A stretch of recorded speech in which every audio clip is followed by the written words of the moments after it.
Chapter 1535.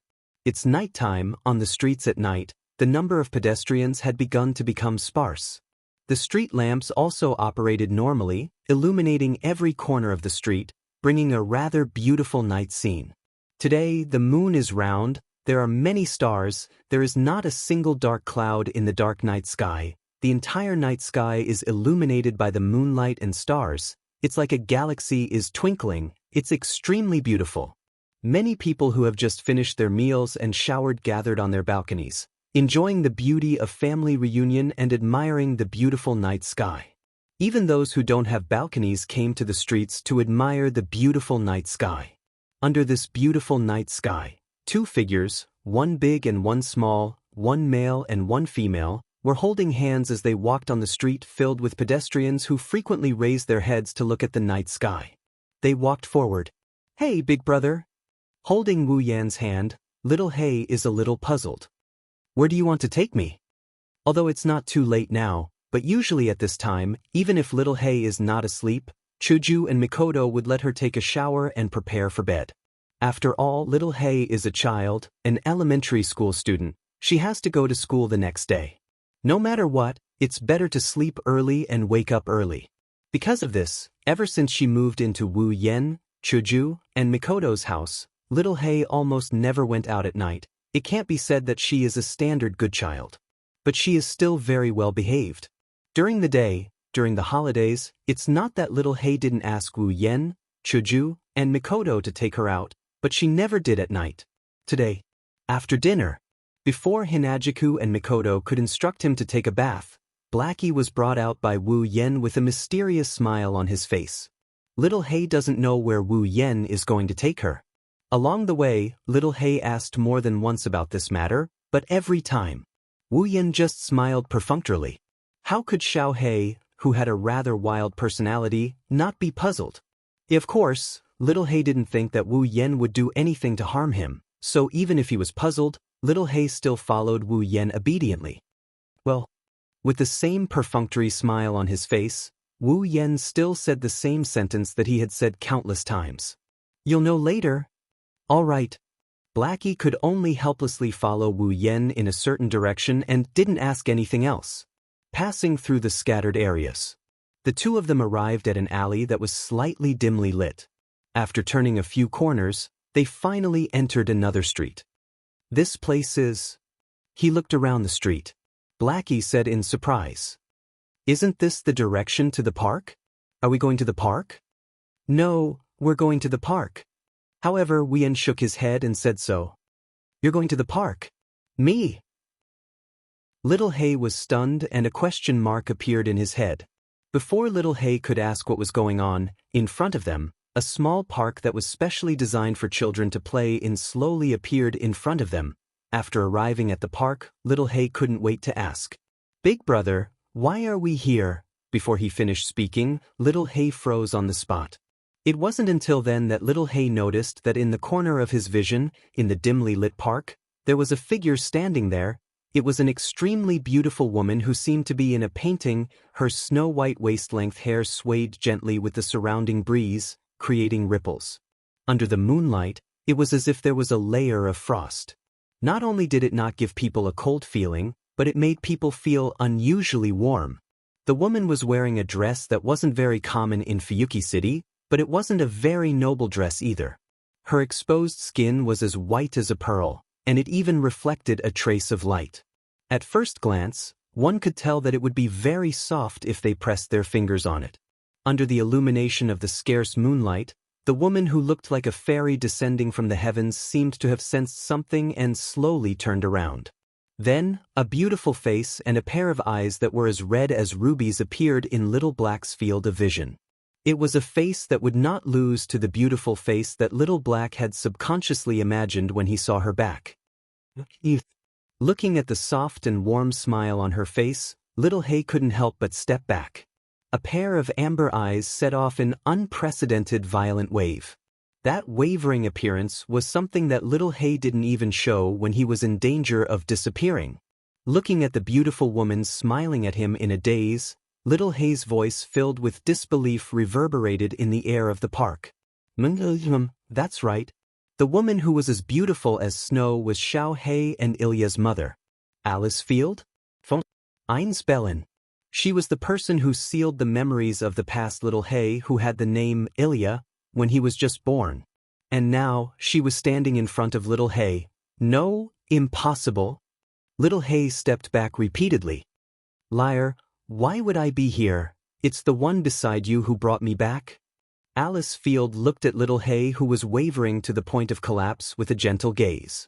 That gaze was like looking at her own son and daughter. In fact, Alice Field was indeed little He's mother. His biological mother. Big brother? Little He maintained his frozen appearance and turned his head stiffly to look at Wu Yen. Indeed, it was I who brought your mother back? Facing little He's gaze, Wu Yen nodded his head and looked straight into little He's eyes. Because this is what you've been dreaming of, isn't it? Little He's breathing stopped.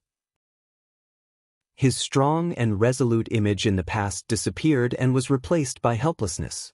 I've heard about everything.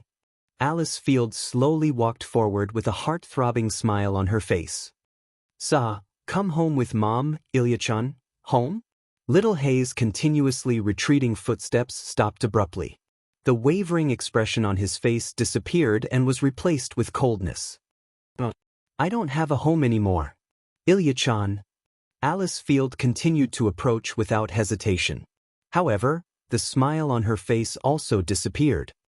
I know you hate me right now, but I also have a lot of things I want to tell you. There's nothing to say between us. Little He took a big step back as if she was electrocuted and pulled away from Alice Field. It was as if she didn't want to get close to Alice Field. However, the raised voice exposed little He's inner feelings. Only now you're pitying me? I don't need it. Ilya-chan. Alice Field couldn't help but stop her footsteps. Her scarlet eyes slightly fluctuated as she stared at little He. Since you're the old Ilya-chan, you should know that I wouldn't do that. I don't care. Little He waved her hand forcefully. Her expression was filled with impulsiveness and unprecedented excitement. I'm just someone who was abandoned by you once, eliminated once, and denied once. Since that's the case, why did you come back to find me? Little He. Seeing little He's agitated expression, Wu Yen pressed down on her shoulder. Your mother didn't do anything wrong. You know that. Calm down first. I'm very calm. Little He slapped away Wu Yan's hand on her shoulder. She did something that she would never do in the past.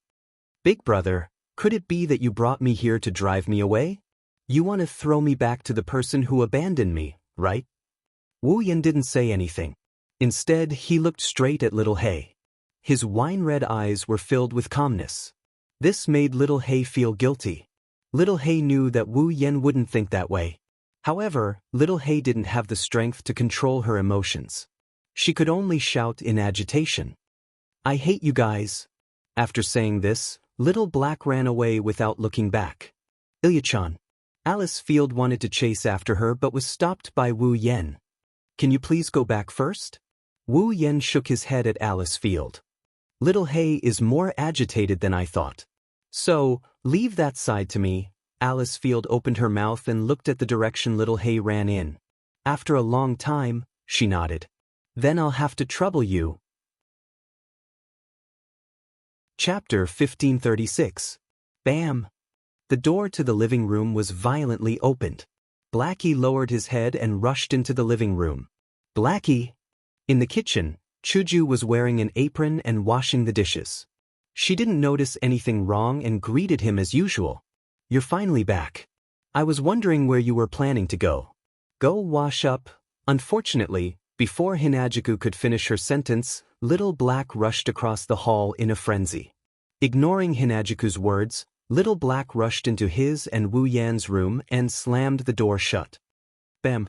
The sound was loud enough to shake the entire ceiling, startling Hinajiku. Mikoto, who was watching TV, also noticed that something was wrong. What's wrong? Mikoto stood up from the sofa. What's wrong? I don't know. Hinajiku panicked. Ignoring the utensils being washed, she ran out of the kitchen and knocked on the door. Blackie, what's wrong?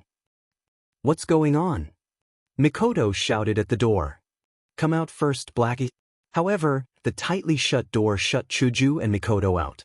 It was as if there was a barrier between them and Blackie. There wasn't a single sound coming from inside. Hinajiku and Mikoto, who were standing by the door, looked at each other with a worried expression. Not long after, the door to the hall opened again.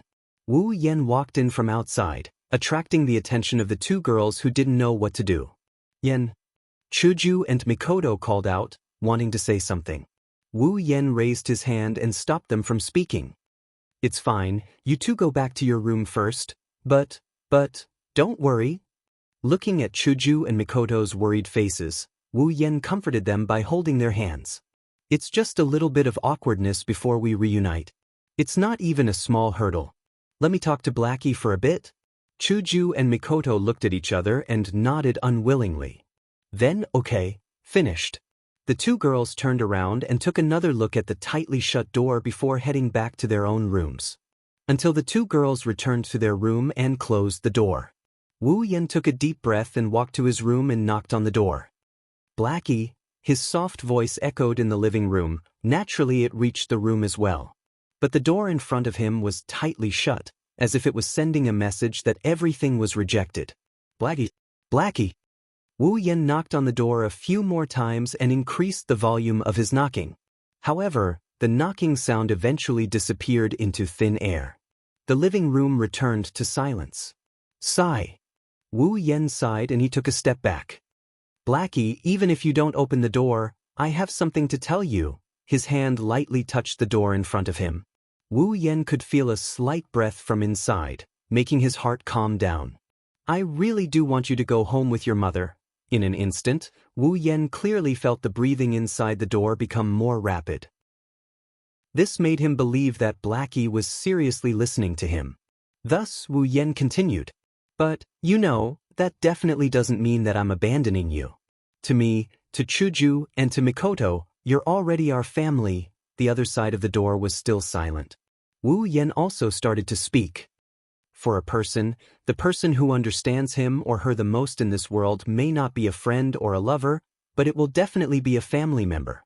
Therefore, we have known for a long time. Little Black, you actually miss your real family very much, right? The breathing inside the door suddenly stopped.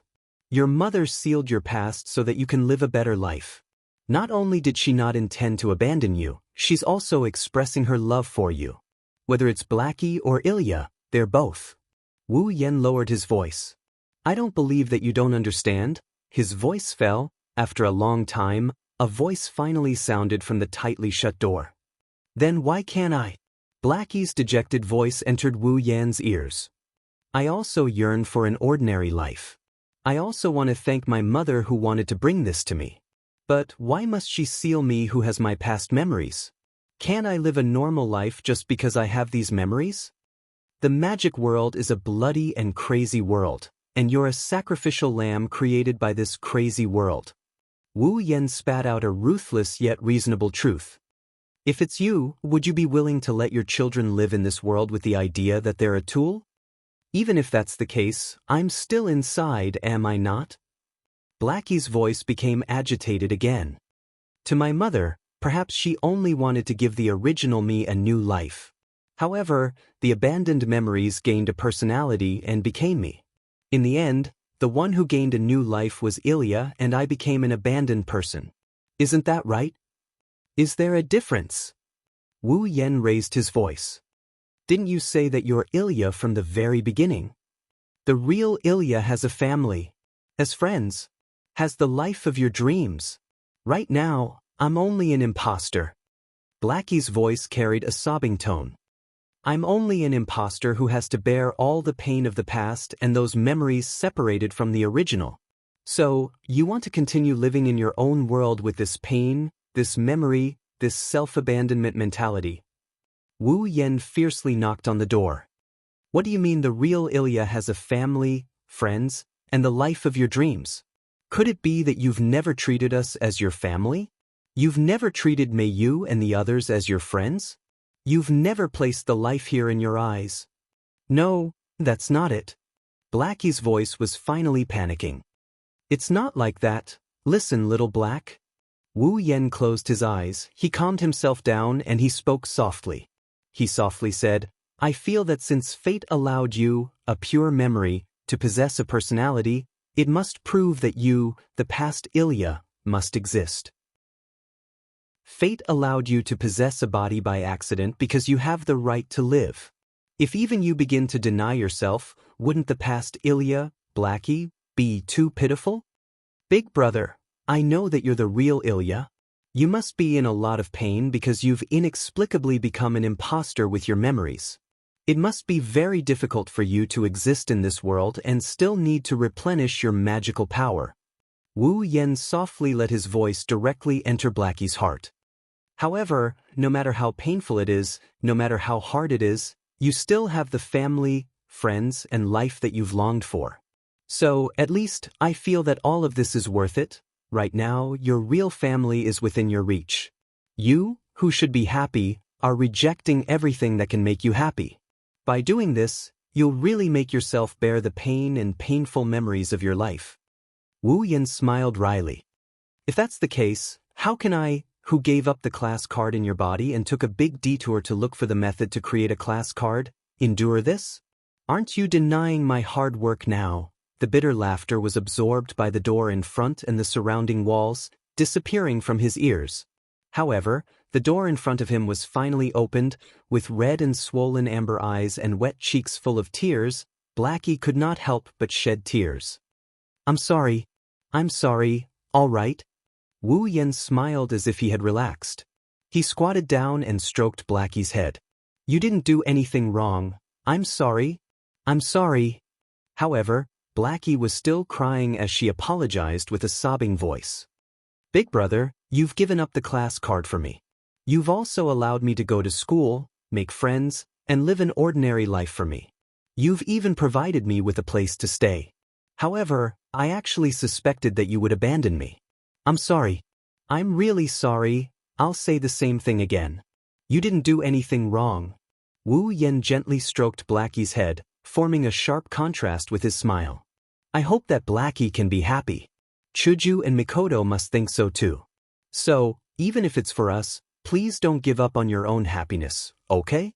You. Little Black jumped into Wu Yan's arms and started bawling at the top of her lungs. I'm sorry. It's okay. It's all in the past. I'm sorry. I'm really sorry. It's okay. Good girl. Woo. Chapter 1537. It's late at night. Even the moon and the stars seem to have started to rest. Unknowingly, the originally clear and beautiful night sky was slowly covered with a layer of dark clouds, causing the night to pervade and the moonlight and starlight to become obscured. In Fuki City, in the houses, the lights gradually dimmed, and there was a long breath. The bustling streets also became cold, and even the temperature of the air dropped, and it was unusually quiet. On a quiet street in the middle of a residential area, an adult and a child, a man and a woman, stood there, facing a house.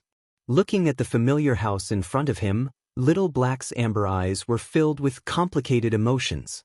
Because this is Blackie's original home, it should be said that this place was Blackie's real home.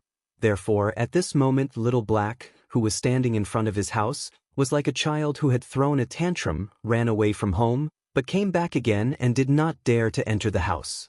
He felt complicated and uneasy. Wu Yen, who was standing next to Blackie, didn't show any impatience. He quietly waited for Blackie to be mentally prepared. Because of this, Wu Yen could see the hope in Blackie's eyes, but at the same time, he was also hesitant. After a long time, as expected, let's just forget about it. As if he was discouraged, Xiao Hei decided to retreat.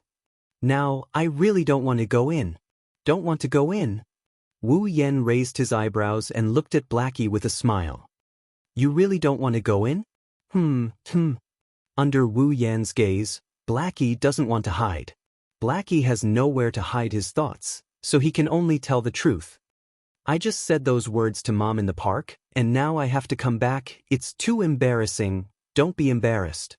You still have to go home. Wu Yen patted Blackie's head. Don't forget. Your mom is still waiting for you. Blackie is distressed. Can't you wait until tomorrow? I'm afraid even if tomorrow, you'll still give up, right? Wu Yen rolled his eyes and pushed Blackie to the door. Okay, hurry up, I told your mom to go home first. If you don't go back tonight, your mother will definitely wait for you the whole night. Will you be able to live with that? All right, I got it. Blackie mumbled unwillingly. Really, why don't you want me to stay with you?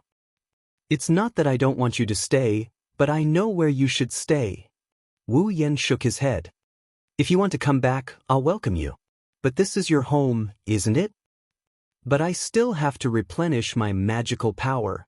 Blackie is still a little afraid to enter the door.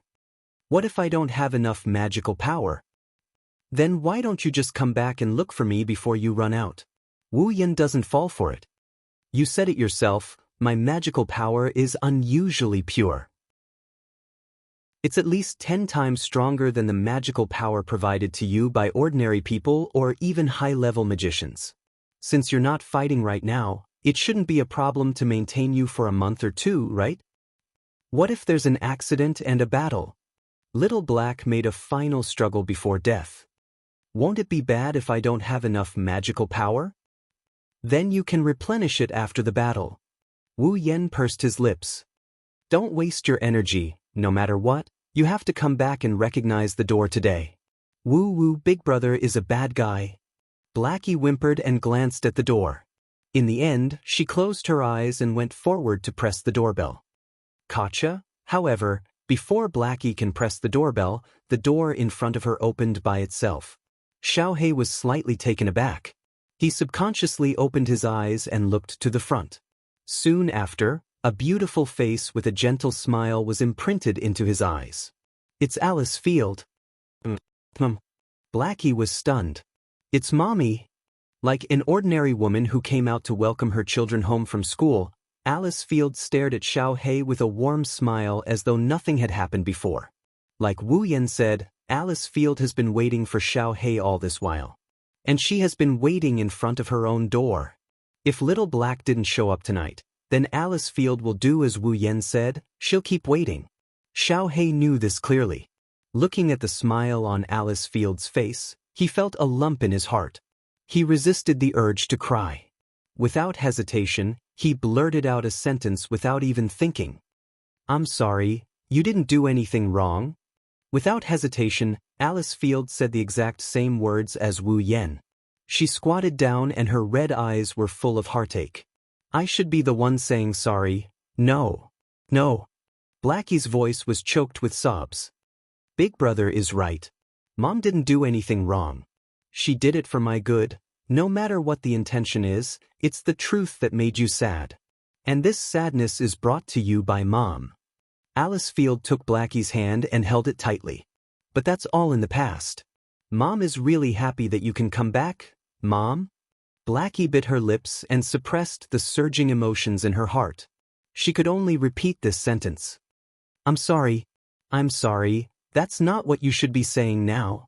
Alice Field's smile was still there. What should you say when you go home?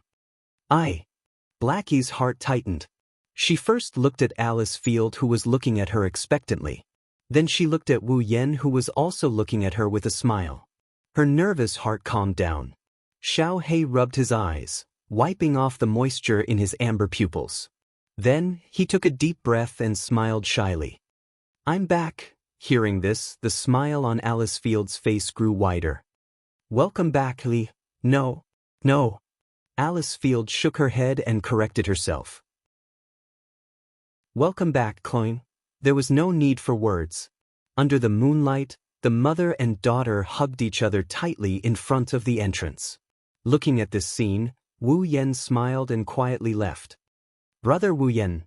Mei Yu, who was wearing a maid uniform, stood in front of the gate of the Eiderfeldt's courtyard.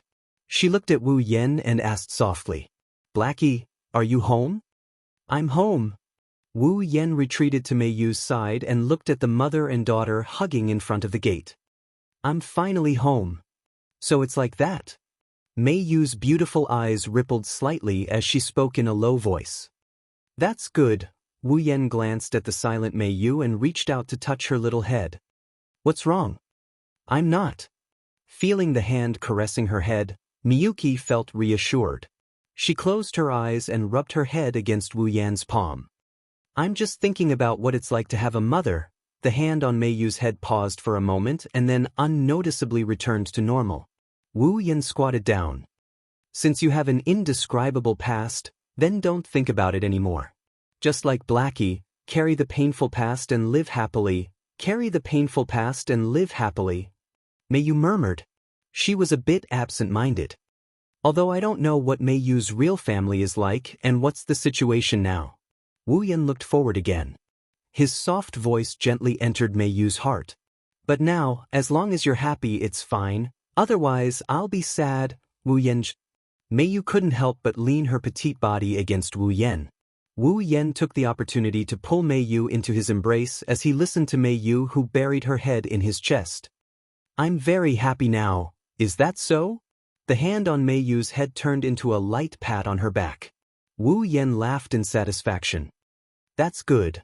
Under the night sky, on a small residential street, a mother and daughter, a man and a woman embraced in front of two completely disproportionate houses. They welcomed the moonlight from the sky and felt very warm. Chapter 1538. At the same time, Rin Enbin arrived at the edge of the river under the bridge. Looking at the red brick road in front of him and the neatly arranged street lamps on both sides, illuminating the bright red river bank. The river flashed with light as if it was leading to a sacred temple. Rin Enbin's green eyes revealed a trace of caution. Rin Tobasaka took out his phone from his bag and opened an email. Midnight, under the bridge, see you on the river bank. Rin Enbin received the email before the sun went down and he was still investigating the situation of the 8th rank card in the underground cave of Yuzong Mountain's Ludong Temple. There were only 11 words in the email, but there was no sender's identity. Even the phone used to send the email was from an unknown number. This proved that the person who sent the email to Rin Enbin wasn't someone he knew. Under such circumstances, Rin Tasaka still came alone, which was a very stupid thing to do. If this email was a normal spam or scam email, then it's fine. Rin Enbin is a magician after all, he can handle it alone. However, if the sender was an unknown magician, then there was no guarantee that there would be no danger at all. Even so, Rin Enosaka still came alone. He didn't tell Luvia or anyone else that he was coming. He had completely hidden it from everyone else. Rin Enosaka could roughly guess the identity of the person who sent him this email. Rin Enbin put away his phone and put it back into his bag. He looked up at the bright red riverbank and stepped into this place that was likely to become a place of trouble. He walked forward. The riverbank is very quiet at night. No one would be stupid enough to come here at this time. The riverbank is quite far from Fuyuki City. It's close to the suburbs, so no one would come here at this time. This makes the riverbank look eerie at night. It's terrifyingly quiet. Inside the space, the only sound, it was the sound of flowing water in the nearby river. Rin Enbin kept looking around, trying to find the person who had asked him out as he walked forward. After walking for about 10 minutes, Rin Enbin still didn't find his target. Rin Tobasaka stopped in his tracks and scanned the surroundings before he suddenly spoke. Don't worry, I'm the only one here. The crisp and sweet voice echoed above the river bank. It mixed with the sound of flowing water. It quickly spread out and was drowned out by the continuous sound of flowing water. Rin Enosaka stayed where he was, not moving at all. It was as if he was certain that the other party was there, and he continued to scan the area. At a certain moment, the sound of light footsteps could be heard. Rin Enbin immediately looked at the source of the sound without hesitation. A figure slowly walked out from behind a street lamp by the riverbank. With clear footsteps, he exposed himself to the light and Rin Tasaka's vision. It was a short-haired beauty with a straight back, wearing a man's suit. Her face was full of determination, and her eyes were incomparably sharp. There was a faint trace of indifference and ruthlessness. So it's you. Rin Enbin stared at the slowly approaching figure. Baget, it's Baget? Fruka? Mark Remitz? I didn't expect you to come alone, Baget said expressionlessly. As a member of the same organization, I admire your courage, But as a magician, I can only say that it's a bit stupid. Same here. Rin Enbin didn't back down and mocked her. You clearly know that I have a natural enemy on my side, but you still sent me an email and asked me out. Aren't you afraid that I'll bring that man with me? He's still holding a grudge about the last time you ran away in such a sorry state until now. You don't have to worry about that. Bajay said coldly. Even if I have to fight that unknown person again, I don't think I'll lose. Oh? Rin Enbin raised an eyebrow. Are you sure? I'm confident. I'm confident. Bajay muttered. Even if I can't win, either way, you're all monsters. Rin Hasaka curled his lips impatiently. Let's stop chatting. Tell me why you asked me to come here. As a member of the same organization, you've heard of me. You should know what I'm here for, right? Bajay's gaze sharpened as she stared at Rin Enbin. What's the matter with the rank cards? What? I want to ask about the rank cards? Just like what Badget said, Rin responded without any surprise. The whereabouts of the 7th rank card? Or the Lancer rank card? Why is it in someone else's hands? All of them? Both. Badget frowned. I even suspect that not only the Lancer card, but even the Archer card has fallen into someone else's hands, which is that man's hands, right? You're right, you're right. Rin and Osaka admitted. The Lancer and Archer cards have indeed been snatched away. So, if you're thinking that I have the 7th card and that's why you asked me out, I'm afraid you'll be disappointed. Hearing this, Bajit lowered her head and didn't say anything. After a while, she said in a deep voice, Don't worry. But why? Rin Enbin looked at Bajay suspiciously. What do you mean by why? Why? I don't care if you have the 7th rank card or not. Since the Lancer and Archer rank cards were taken by that man, why do you look like you're on good terms with each other? Bajit tightened the strap of the cylinder in her hand. Can I take your actions as betraying the magic association? What? In other words, Rin Enbin sneered. Lord Enforcer of the Seal, are you trying to clean up the traitor for the sake of the magic association? It has nothing to do with me whether you betrayed the magic association or not. Bajay shook her head. It doesn't matter if you betrayed the magic association or not, it won't affect my mission. Therefore, I won't interfere. What do you mean? This time, it was Rin Enbin's turn to frown. You're saying you won't report this to the magic association? Yes. I won't report anything that has nothing to do with my mission to the association. Speaking up to this point, Bajit turned around and looked at Rin Tasaka coldly. However, it's a different story if it's related to my mission. You just want to get information from me, right? Rin Enbin shrugged helplessly. Information on the 7th rank card. I have no intention of reporting this to the association, but I hope you can give me what I need. Bajay said without any change in her expression. Give me the information on the 7th rank card. This might be the last time we meet. A deal? Rin Enbin sneered. As expected of the Magic Association, you're willing to do anything to complete your mission? Bajay didn't say anything. She just stared at Rin Enbin like a lion staring at its prey. Rin Enbin knew what was going on.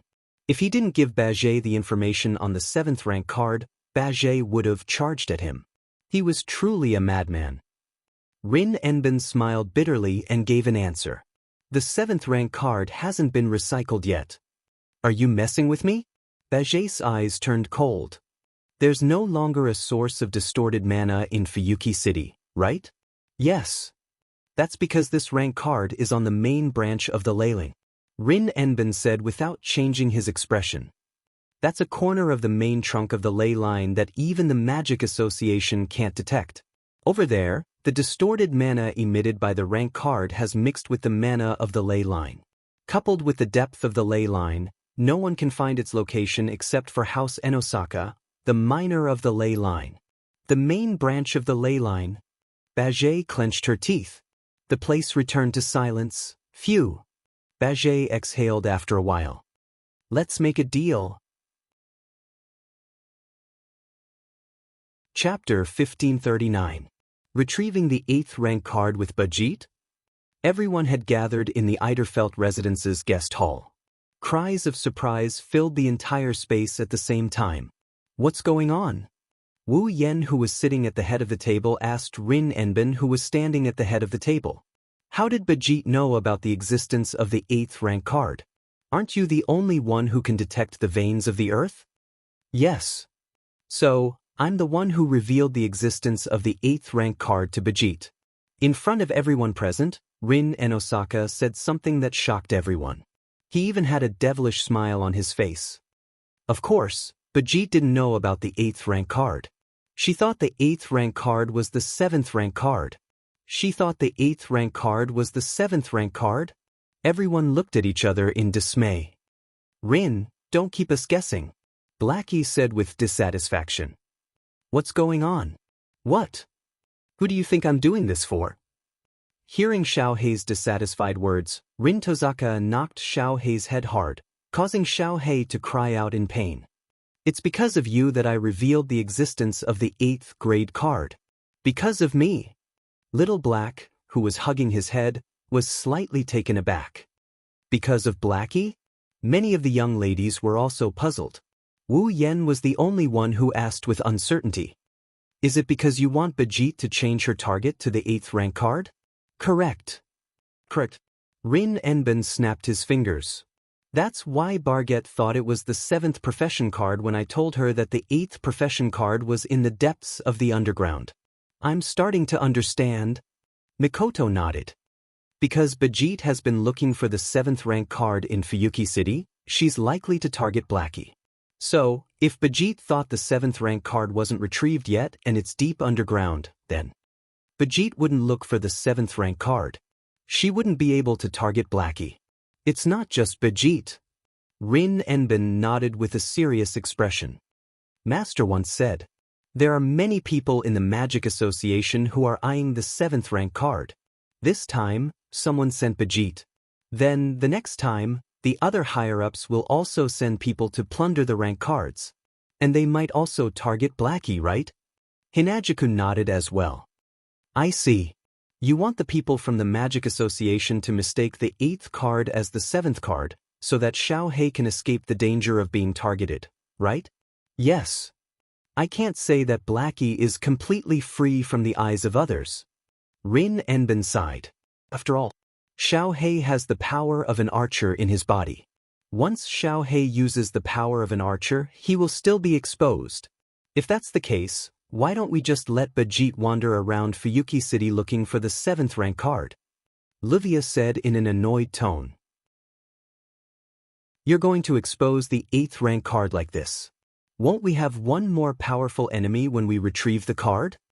But I can also guarantee that there will only be one strong enemy and no more. Rin Enbin turned around and took out a piece of paper from his bag and spread it on the table. Take a look at this. Hearing Rin Enbin's words, everyone focused their attention on the paper. On that piece of paper, the names of the people were listed in a row. This is... Livia was shocked. Isn't this a list of the higher-ups in the Magic Association? A list of the higher-ups in the Magic Association? Everyone turned to look at Rin and Osaka in confusion. This is the list Bajit gave me. Rin Enbin smiled. To be precise, this is the list of the higher-ups in the Magic Association who are eyeing the rank card. The list of the higher-ups in the Magic Association who are eyeing the rank card. Wu Yen took the list from the table. Why did Bajit give you this list? As a reward for letting her go with us to retrieve the rank cards. Rin Enbin snatched the list from Wu Yan's hand and he waved it around in front of everyone. As I said just now, there are many people in the Magic Association who have their eyes on the class cards, and these people are very likely to send people to find the owner of the class cards or even the acting master to take back the class cards to make trouble for us. Now, these people who might bring us trouble are all here. Rin Enbin said as he looked at the crowd. If we give this list to the master, he'll be able to restrain the higher-ups of the Magic Association who are trying to steal the rank cards. They won't be able to send anyone, and we won't be troubled for no reason anymore. Hearing this, everyone present looked at each other in twos and threes and nodded. This is indeed a good thing. If we can make Bajit look away from Xiao Hei and we can guarantee that no one will come after us, It's not a bad deal. Rin Enbin shrugged. However, we'll have one more competitor when we retrieve the 8th rank card. In a way, this is a good thing. Wu Yen tapped on the table. This time, our opponent will be much stronger than the heroic spirits we've faced before. It's hard to say if we'll be able to retrieve the rank card. With Bajit's help, the situation might be better for us. Better? Think about it. Wu Yen chuckled as the girls looked at him in confusion. Bajit's combat power is terrifying. She also has the Flagelak. She's almost invincible against the heroic spirits who use their noble phantasm as their last resort. With her around, it'll be much easier to retrieve the 8th rank card. Wait until Batchet defeats the heroic spirit with her Flagelak and gets the 8th tier card. One day, she will come looking for me, the one with the other tier cards. Wu Yen snickered. By then, I'll be able to snatch the rank card from Bajit. It'll be much easier to deal with than an unknown heroic spirit. The girls rolled their eyes when they heard this. However, Wu Yan's words are accurate. Compared to the heroic spirit that they had no idea about but was sure to be stronger than the heroic spirits they've faced before, it was much easier for Wu Yen to deal with Bajit. After all, Bajit's Flagelak couldn't kill Wu Yen while Wu Yen could kill Bajit with his noble phantasm. He was Bajit's natural enemy. If that's the case, Xiaohe won't be able to fight as well, right? Chuju glanced at Xiaohe. Once Xiaohe fights, the fact that she has the archer rank card will be exposed. Huh? Xiaohe slumped on the table in disappointment. What's going on? No, it's not just Xiaohe. Wien said. Other than me, Chuju, and Mikoto, the rest of you won't have to fight. Other than Hinajiku and Mikoto, the rest of the girls were all shocked. Why? Because it's too dangerous. Wu Yen said without hesitation. You know that our opponent this time is much stronger than the heroic spirits we've faced before. Your combat power is severely lacking, right? Rin, Ruvia, Iria, and Mio were speechless at Wu Yan's words. I know you guys want to join the battle, but the problem is no longer about how to retrieve cards. Instead, you need to figure out a way to get the mana stuck on the main branch of the ley line to make sure the ley line is in chaos. Wu Yan said in a serious tone. As for this matter, it's enough for us to handle it. I think so too. Mikoto agreed. The level of the battle this time is too high. If you guys fight, it'll affect the outcome. So, if it's possible, you guys should be our backups. For the sake of the big picture, please forgive us. Chuju comforted Iria, Mio, and Xiaohe. It's for your own good. Rin and Osaka and the others fell silent. I have to say, this is the best way. Rin Enbin sighed. We have no choice but to be the backups. That's right. Wu Yen stood up and looked out the window. Next, we just have to wait for the underground tunnel to be completed. Chapter 1540. So this is where the 8th rank card is? On a beach near Fuyuki City, Wu Yen looked at the construction site surrounded by walls. He listened to the noises coming from the construction site and he said with admiration, "It's amazing to be able to reach this stage in such a short time. There's a saying in this world, money makes the world go round." Livia covered her mouth with a hand and laughed out loud. If you throw in the money, you can shorten the project to a satisfactory level. Nouveau riche. Rin and Osaka muttered unhappily. Damn it, why is this guy so rich? But I didn't expect the main vein of Fuyuki City to be under the beach. Wu Yen didn't know whether to laugh or cry. Could it be that the closer to the beach, the more active the vein is? Does the vein need to absorb water? This is just an underground passage that leads to the mirror world where the rank card is. It doesn't mean the card is under here. Rin and Osaka folded his arms. We can't just dig on the surface where the card is, right? What if the place is in the city? That's true. Wu Yen shrugged and looked at the noisy construction site. So, when will the underground passage be completed? Actually, the underground passage is already in the final stage of processing. Livia said seriously. Tonight, we'll be able to get to the place where the card is. Tonight, Wu Yan's wine-red eyes glowed with a sharp light. It has been half a month since Blackie returned to her home after Bajit's attack. In this half a month, everyone lived an ordinary life that was completely uninvolved with troublesome matters. It could be considered as an adjustment before the war. Since only Wu Yan, Chuju, and Mikoto were going to fight, Ilya, Mio, and Blackie were forbidden from getting involved in the retrieval of the rank card and return to their normal lives. That is to say, even if the underground passage is completed tonight, Ilya, Meiyu, and Xiaohei wouldn't come over either. On the other hand, Rin Enbin and Luvio would come over. This could be considered as preparation work for Wu Yan, Chuju, and Mikoto, as well as taking care of the aftermath of the battle. As for class cards, Rin Tozaka and Luvia didn't have much hope. In front of him was Wu Yan, and behind him was Badget. It didn't matter which side he was facing. Rin and Osaka and Luvia had no chance of winning. Therefore, the two magician girls no longer asked for a class card. Instead, they simply changed their job to normalizing the ley lines. Of course, without their rank cards, Rin and Osaka and Luvia's plan to take Zelrich as their master would probably be ruined. However, the two young ladies of the prestigious families didn't seem to have any intention of giving up. They resolutely declared that they must find another way to become his apprentice. Wu Yan expressed his support for Rin and Osaka and Luvia's enthusiasm on the surface, but he was secretly laughing. After all, in the original work, the two young ladies of the prestigious families were known to be at odds with each other. Zelrich found it troublesome and tactfully chased them away. Now, even if they did find another way to become his apprentice, Zelrich would surely reject them. Well, I can only let these two young ladies work harder. Then, are there no other questions? Wu Yan retracted his gaze from the construction site in front of him and said to Rin and Osaka and Luvia, "If there are no other questions, let's do it tonight." Tonight? Rin and Osaka and Luvia looked at each other and nodded solemnly. Then tonight it is. Tonight. At this moment, a voice sounded from the construction site beside the three of them. "When the time comes, I will also come over." Hearing this voice, Wu Yan, Rin and Osaka, and Luvia immediately turned their heads and looked over. Over there, Barjet, who was wearing a man's suit and carrying the Flagelac stone ball as usual, was standing straight in front of the construction site, looking into the construction site from afar. Badget. Rin and Osaka and Luvia raised their guard. Their eyes were filled with vigilance.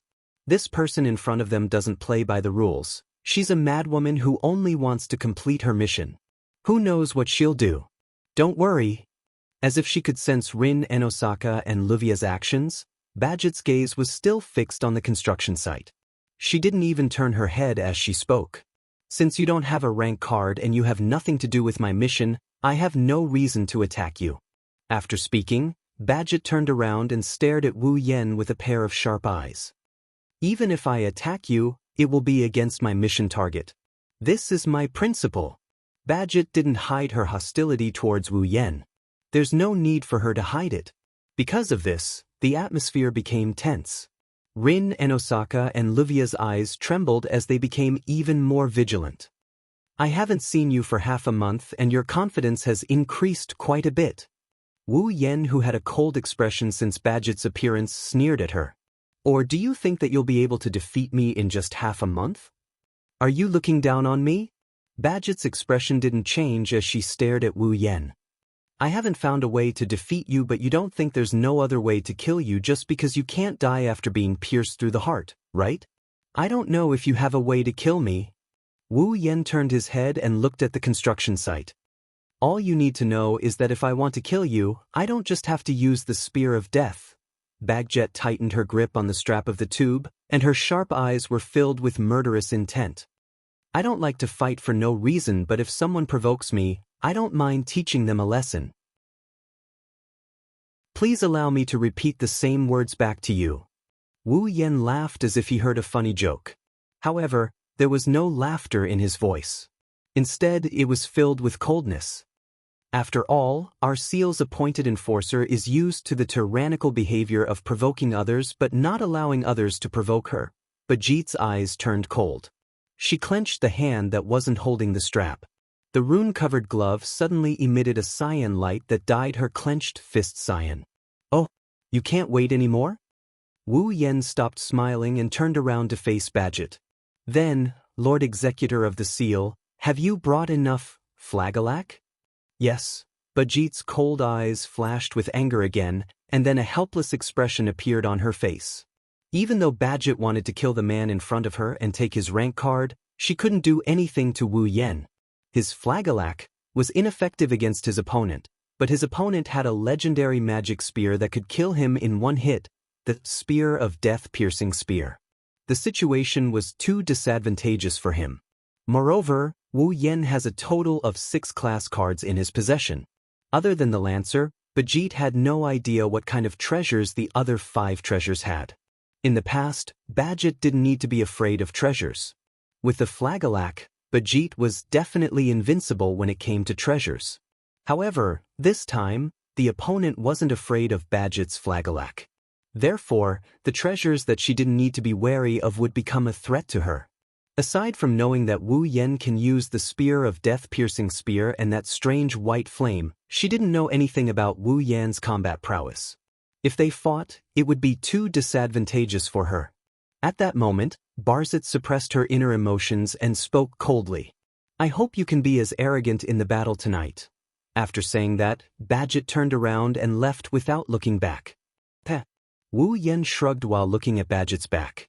"I hope you can perform well tonight and get a rank card so I can take it from you."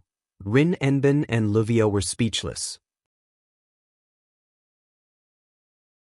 Chapter 1541. Tonight, the night is cold and chilling. Even though the sky is clear and there's nothing to block the moonlight and starlight, there's no reason for this night to feel oppressive. Of course, not everyone under the night sky feels the same way. Only a small portion of the people would feel oppressed in this moonlit night, which wasn't too bad. As for Fuyuki City, it's still going on with its daily routine. The waves kept crashing and crashing against the dimly colored beach, like an army invading other people's territory, wetting every grain of sand and gravel, but after a while, they retreated as if they couldn't continue anymore. The waves kept crashing and crashing against the beach, like an army invading other people's territory. On this beach that's filled with cold night air, the underground tunnel that's surrounded by a construction wall looks out of place. It's an eyesore. Come to think of it, let alone at night, even if it was daytime, if someone were to play on this beach, they would definitely be disappointed by this incongruous construction site, right? Fortunately, tonight, the only sound that's heard is the crashing of the waves on the beach.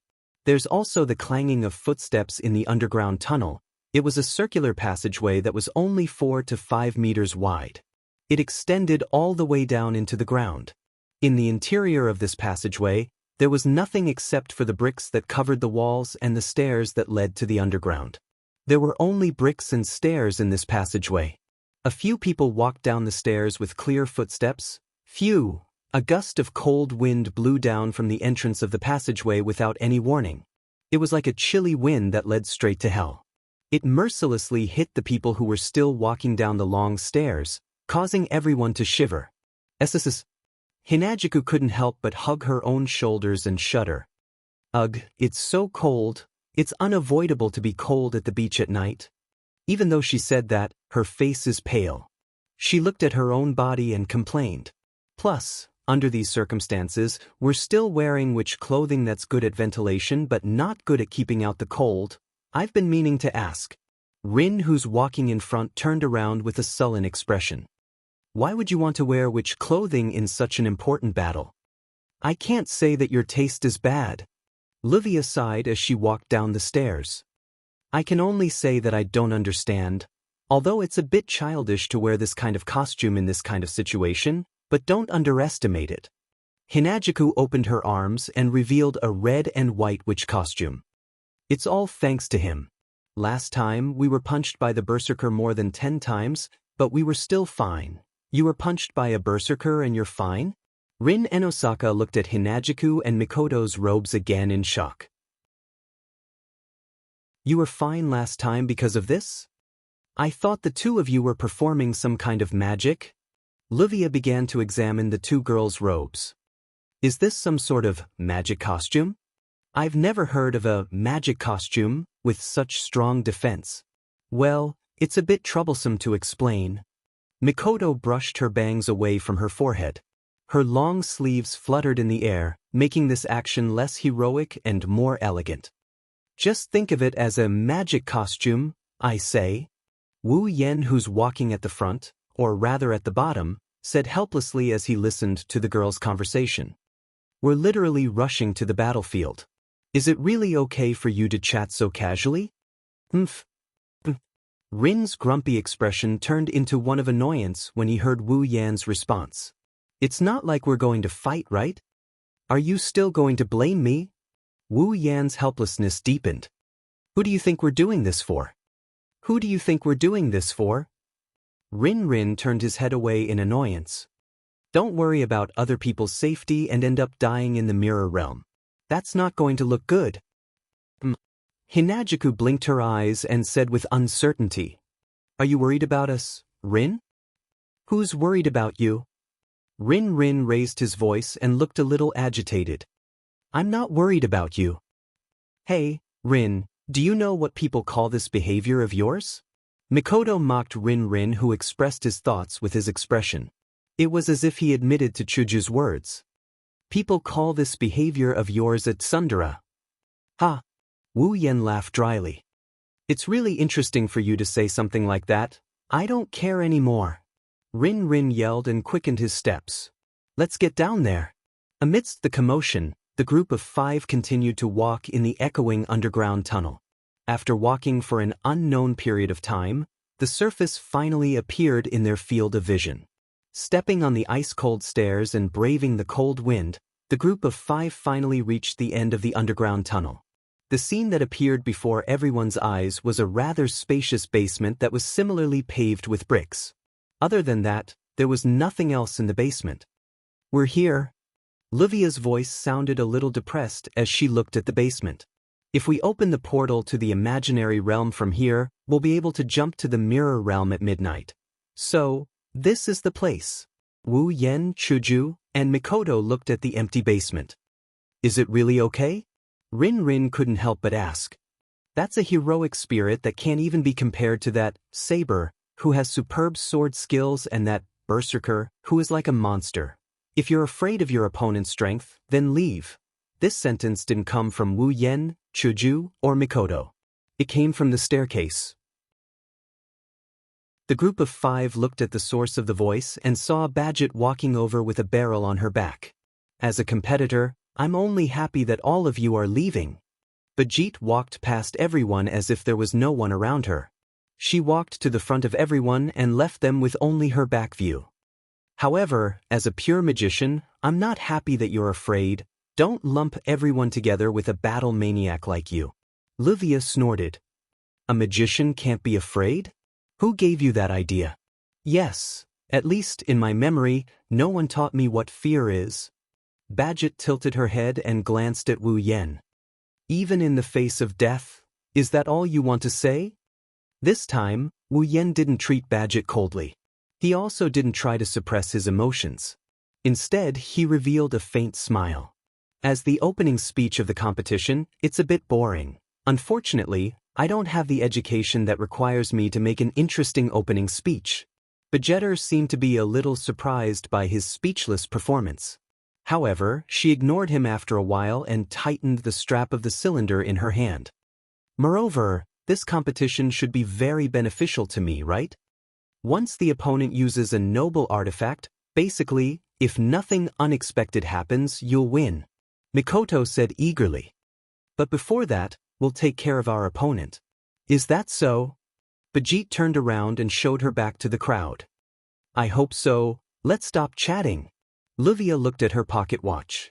It's about time. Let's go. Wu Yen said without hesitation. Let's start the competition.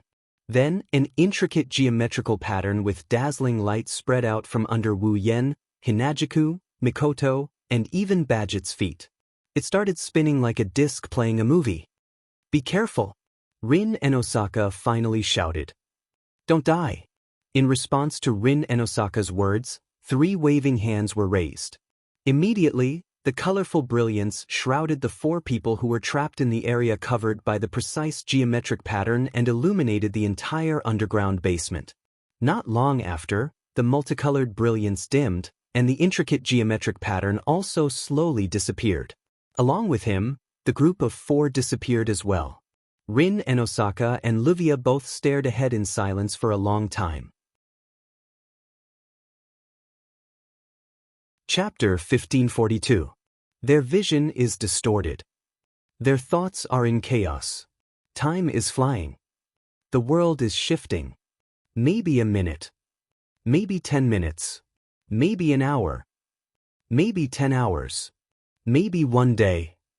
10 days. 100 days. 1,000 days. Everyone felt that the journey to the mirror realm was so long and boring. It felt like thousands of years, but it also felt like an instant. They couldn't tell how much time had passed. In front of their eyes was a field of white. Their sense of direction was swaying along with their vision. As if they were in a manhwa mirror, there was nothing in this world, only a dazzling halo. But this feeling didn't last for long. When everyone's brain started to function normally and their thoughts returned, the feeling of stepping on solid ground returned to their bodies. Their vision gradually returned to normal as well. However, before everyone could open their eyes and look at the enemy they were about to face, an extremely dense chill suddenly surged in their bodies that had just regained their sense of substance. Because even if they didn't see it, Wu Yen, Chuju, Mikoto, and Badget could feel it.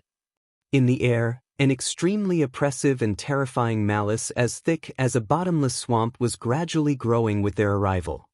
Their heads, which had just regained their ability to operate, suddenly shook, causing everyone to tense up. They opened their eyes abruptly and looked forward. Everyone, including Wu Yen, sucked in a breath of cold air. Their gasps echoed throughout the entire mirror realm.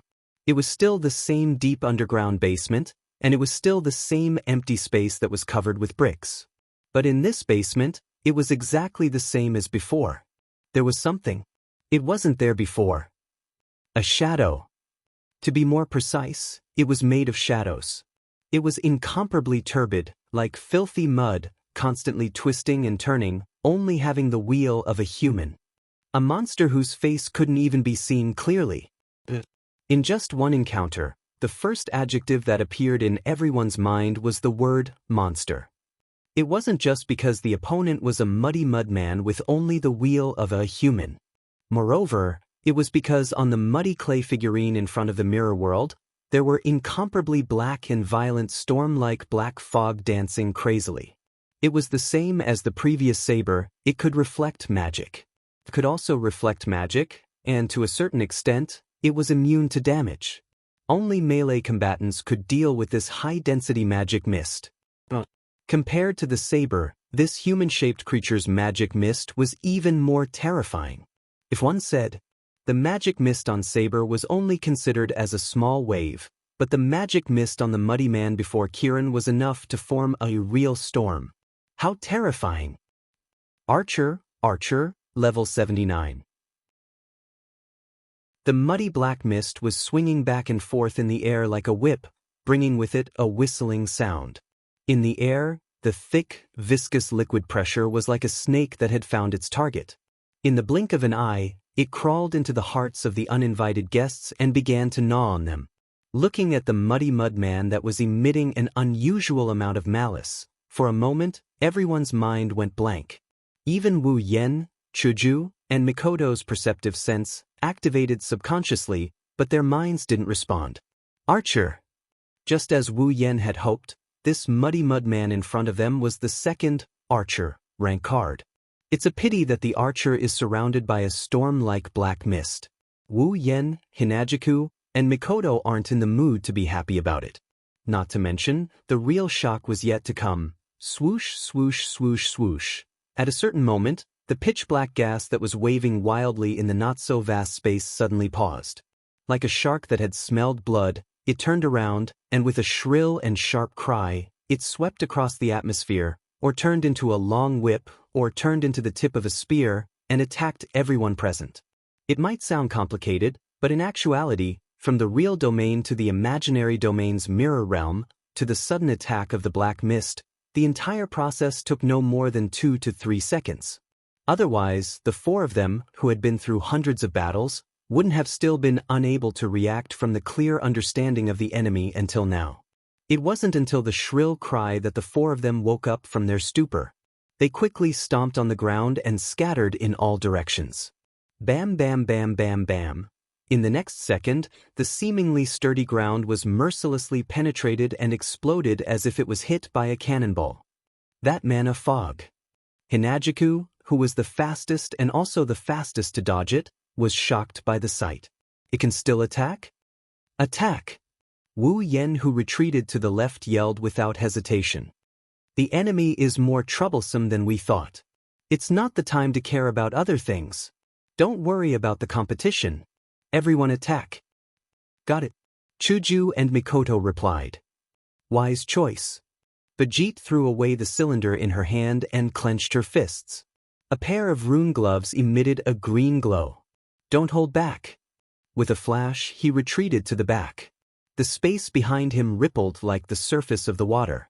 Black swords, spears, swords, and all sorts of treasures came out of the ripples and aimed at the archer. Let's go! Hinagiku and Bajit stomped on the ground with all their might, causing the ground to crack and form a crater as they charged towards the archer. Mikoto! We'll cover them!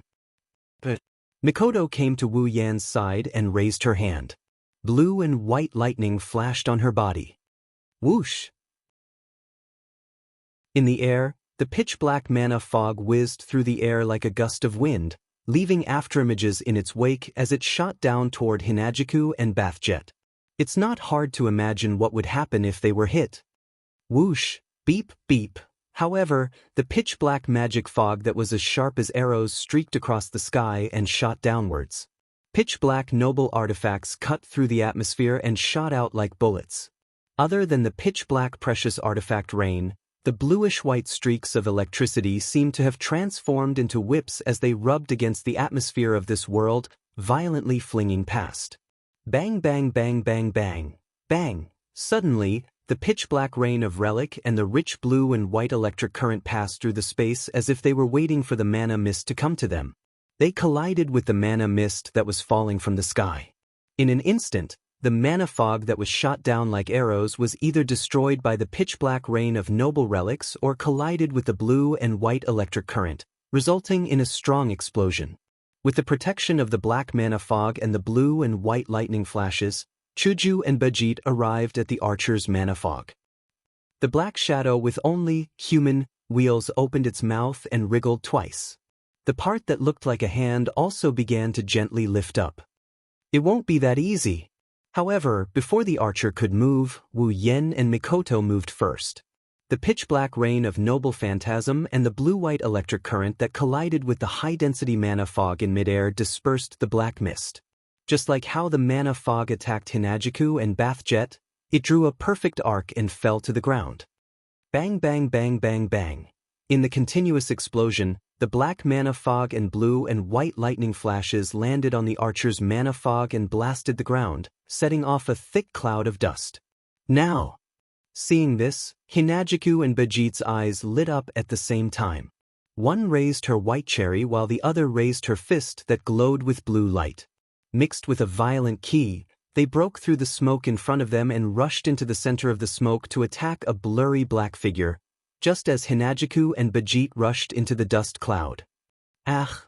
Amidst the dust and smoke, a voice that sounded like a ferocious ghost's howl resounded throughout the entire mirror world for a long time. Chapter 1543. Passing through the thick smoke and dust, the pitch-black magic fog, and the eardrums of everyone present, the incomparably shrill cry turned into an echo, spreading out as if it had substance. With such an ominous voice, there was no doubt that it belonged to the dark heroic spirit of the archer. However, this was not a scream. It was an angry roar. Ding! When the shrill cry faded away, the sound of a door being unlocked rang out from within the thick dust cloud. Whoosh! Soon after, numerous blurry black figures rose from the dense dust and shot into the air. They scattered the dense dust and blasted the two figures away like they were trash. Under Wu Yen and Mikoto's watchful eyes, the two figures that were sent flying fell to the ground with a loud crash. They slid across the ground and landed right in front of them. They were Chuju and Bajit. However, compared to the time when they dashed out and attacked the archer valiantly, the two girls looked completely different now. Hinajiku, on the other hand, was still fine. Her face had a tinge of pain and her robe was emitting a blurry layer of light. Although she looked a little wretched, she didn't suffer any injuries. Come to think of it, the moving church had probably protected her. But Badget's appearance was miserable to the extreme. Bayette, who had fallen to the ground, had weapons all over her body. There were swords and sabers. There were spears, halberds, and sharp weapons that mercilessly pierced through Badget's body, the front end of which was deeply embedded in her body. Blood splattered everywhere. The ground was dyed red. Chuju! Mikoto cried out in alarm and hurriedly helped Chuju up from the ground. This is... Wu Yen looked at the weapon that pierced through Badget's body. His expression finally changed. A relic? That was right. The weapons that pierced through Bajit's body were all treasures. It was only at this moment that everyone saw it clearly. Up ahead, beneath the muddy archer, a sticky substance that looked like mud was disregarding the obstruction on the ground. It was like magma that came out from the ground and started to spread on the ground around the archer.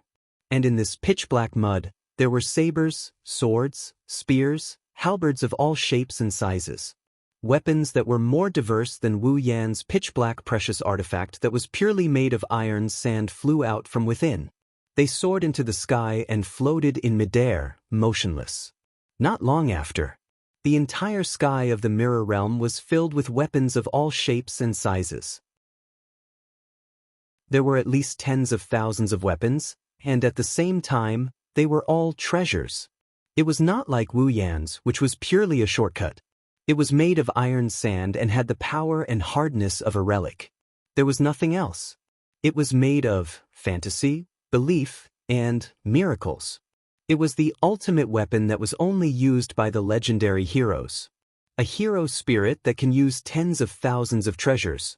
Wu Yan's face turned pale. Born from the beliefs of humans, the heroic spirits of the great heroes in myths, legends, and history all possessed the powerful weapons that symbolized the legends they had used when they were alive. This kind of weapon was the so-called precious artifact. Usually, a hero spirit would only have one type of precious artifact. A few special hero spirits could have multiple precious artifacts, but at most, they would not have 3 at the same time. However, in the sky that covered the entire Mirror Realm, tens of thousands of weapons were all precious artifacts. They were genuine precious artifacts. Wu Yen knew that there was only one hero spirit that could have such an extraordinary number of precious artifacts. Gilgamesh. 2/3 of his existence was a god, and the remaining 1/3 was a human. He was the oldest king of humans, the legendary hero king, Gilgamesh. When he was a king, he had collected all the treasures in the world from the era that he ruled. He was a selfish, proud, and arrogant king. However, because of his actions when he was alive, Gilgamesh had collected all the treasures in the world in his treasure vault. In this treasure vault, there were prototypes of precious artifacts that helped the heroes that were qualified to become hero spirits in the future. There were also prototypes of monsters that had taken the heroes' lives. Therefore, in this treasure trove, there were countless prototypes of all the treasures. This treasure vault, even after Gilgamesh died and turned into a hero spirit, became a precious artifact that symbolized his legends and was used by Gilgamesh. It was also because of this precious artifact that stored all the prototypes of precious artifacts that Gilgamesh was known as the strongest hero spirit. This precious artifact that stored all the prototypes of precious artifacts was called Gate of Babylon. It was exactly the same as the Gate of Babylon that Wu Yen had been using. However, Gilgamesh's Gate of Babylon contained all the prototypes of noble artifacts. Wu Yan's Gate of Babylon didn't have that many collections. Even though Wu Yan's Gate of Babylon had countless noble relics, The noble relics in his gate of Babylon were only made up of iron sand. They were powerful, but they did not have the special abilities of the legendary noble relics. As for the treasures in Gilgamesh's Treasure of the King, they all had the same abilities as when they were active in myths, legends, and history. The two of them were not on the same level. Unfortunately, looking at the black mud that was spreading on the ground, Wu Yen sneered. He did not know whether it was mockery or pity. Even if the foundation inside still exists, such an ugly thing can no longer be called the king's treasure.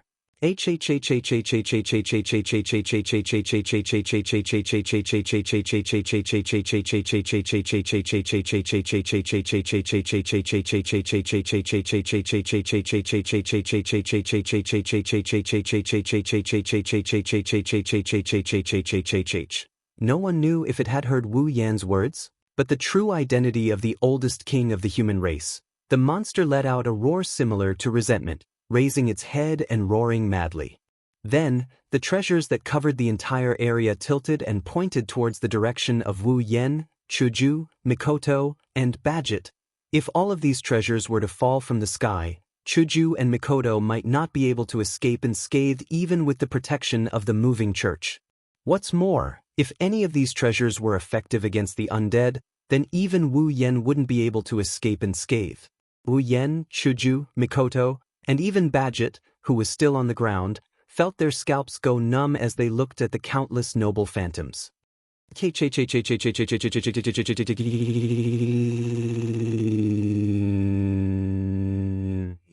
Following the archer's roar, a rain of noble phantoms began to fall from the sky, like bullets, sabers, swords, spears, halberds, and all sorts of treasures created a frenzied sound of breaking through the air and shaking the air. They shot towards the incomparably tiny four people standing on the ground, covering the sky and covering the earth. Chuju! Mikoto! Hide behind me! He didn't have the time to think about it, he didn't have the energy to spare. He flashed in front of the two girls and raised his palm. In the next moment, waves of iron sand surged out from the crimson spatial ripples. They rolled like waves, forming walls that overlapped and blocked above the four of them. Bang bang bang bang bang. As soon as the iron sand walls were formed, a violent tremor and explosion came from the top of the wall, causing the thick black walls to tremble and scatter black particles. Fortunately, the iron sand was also a noble phantasm. Although it didn't have any special abilities, it still had the hardness of a noble phantasm. That's why it could withstand the torrential rain of noble phantoms. Otherwise, if it were a normal iron sand, it would have been broken into pieces by now. Unfortunately, even if it was a noble phantasm, the iron sand walls couldn't withstand the rain of noble phantoms. Sooner or later, they would shatter. When that happens, Wu Yen, Chuju, and Mikoto would be defeated. We can't go on like this. Hinajiku's grip on White Cherry was so tight that her joints were cracking. We'll definitely lose if we defend passively. We have to take the initiative to attack. Mikoto gritted her teeth. And think of something. I know. Wu Yen had already raised his other hand in front of him, sweat dripping down his forehead. But I can't give up on defense, or else we'll be finished. Then let's... Chuju and Mikoto had just opened their mouths when a shadow suddenly rushed out from the side. Chapter 1544. Swish, swish, swish, swish, swish. In the sky, the treasures fell like raindrops. If Qing was pouring rain, she only aimed at one corner of the mirror world, shooting indiscriminately. Bam bam bam bam bam. It was the sound of noble phantasms shooting at the black iron sand walls that were starting to crack. Dong dong dong dong dong. This was the sound of noble phantasms shooting at the ground that was covered with bricks. It was the sound of noble phantasms shooting at the ground. Ooh, this is the sound of the iron sand flowing out from the gate of Babylon. Compared to the deafening explosion, the sound of the iron sand flying in the air is much weaker. Peng. It was the sound of a person who transformed into an afterimage and shot out like an arrow leaving the bowstring, a heroic spirit of the most ancient king who was gradually approaching the level of an archer stepped on the ground. Chuju and Mikoto couldn't help but be shocked when they saw the figure that had lost its protection and was completely exposed to the shooting range of the noble artifacts. Bayet. The person who rushed out as if she was going to die was Bajit, who had pulled out all the noble artifacts that pierced through her body. Her body was covered in blood. At this point, the blood dripping from Bajit's body had stopped. She was like a standard berserker as she charged towards the archer without any expression on her face. You were injured so badly. It could even be considered a fatal injury, yet he could still continue to fight? Mikoto was stunned. What a mess. I almost forgot. She's a troublesome person who can't be defeated or killed. Chuju resisted the urge to rush out and said in a deep voice. However, isn't this just courting death? Indeed, Badget had completely exposed herself to the range of the noble phantasm that covered the entire sky. There was no obstacle at all. The Tempest relic poured down and shot towards the tiny being on the ground without any mercy. Come on. Bajit stared at the rain of relics that fell from the sky and covered her entire field of vision as if she was challenging them. He raised one of his fists. It's over. After saying this, a lead-colored ball floated out from Badget's back like a ghost and landed on her raised fist. With a fearless attitude, in the face of the rain of relics that poured down from the sky. Instead of retreating, Badget advanced. He increased his sprinting speed. At the same time, the lead ball floating above Badget's fist also burst out with bright electric light. The electric light turned into a dazzling light, enveloping the entire lead-like stone ball. When the light dissipated, a ring with runes engraved on its back and a short sword blade with runes engraved on its blade appeared on the stone ball. He stared straight ahead without letting go for a moment. Badget looked at the archer that was roaring behind the noble phantasm that covered the sky and the earth.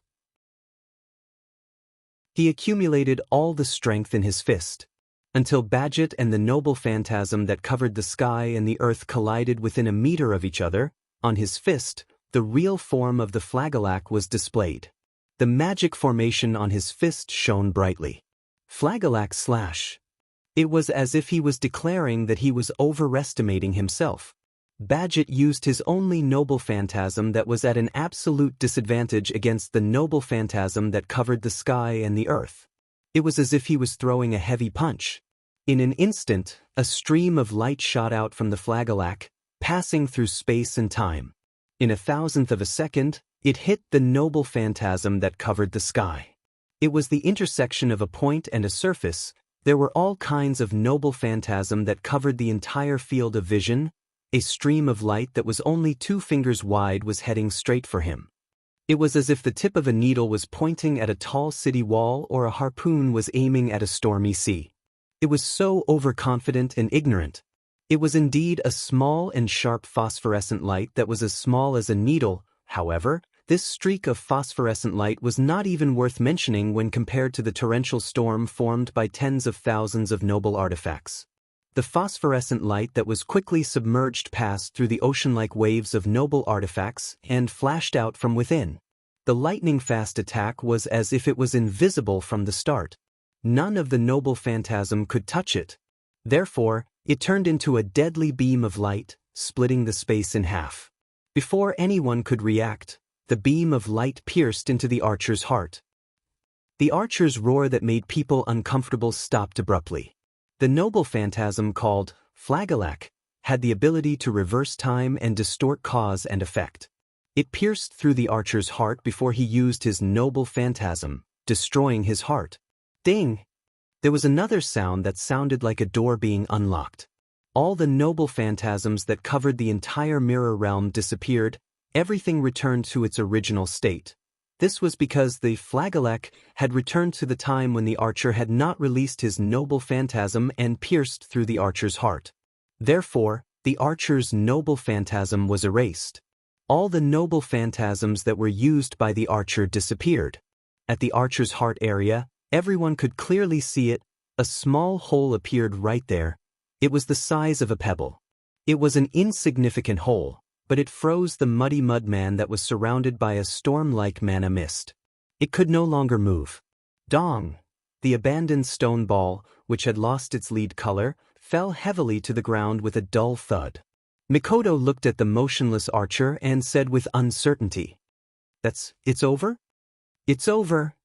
Wu Yen focused his attention on the archer. "If it's that easy, then it's best."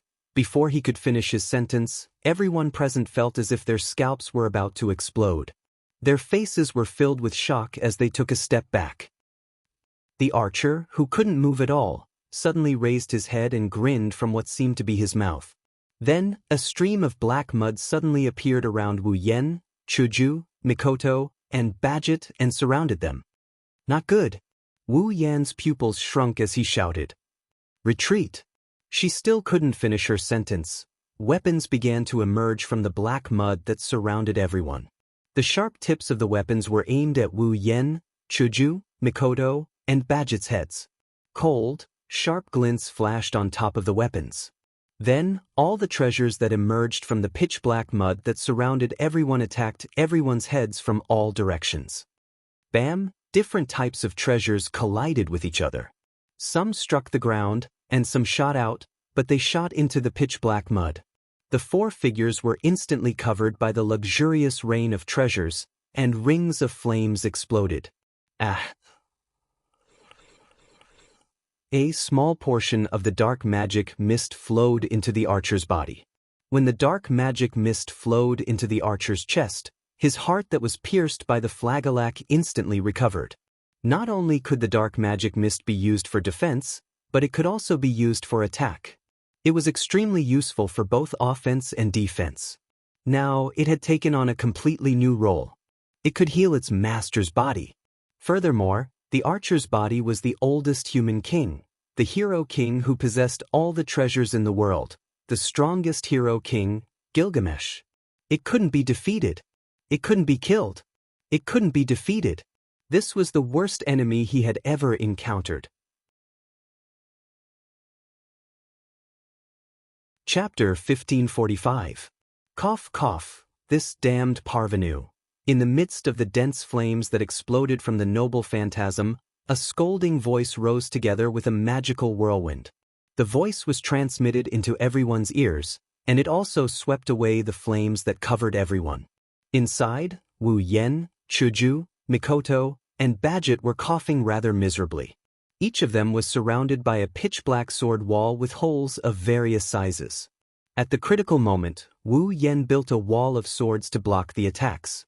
At the same time, he used his space teleportation magic to move the rest of the wall of swords to the other three ladies, saving them. If it wasn't for Wu Yan's timely reaction and actions, Chuju and Mikoto, who were protected by the moving church, would have been fine, but Badget would have been dead for sure. After all, Badget had just used a resurrection rune not long ago. She might not be able to resurrect yet. Of course, Wu Yen didn't consciously save Badget, who wanted to kill Chuju and Mikoto.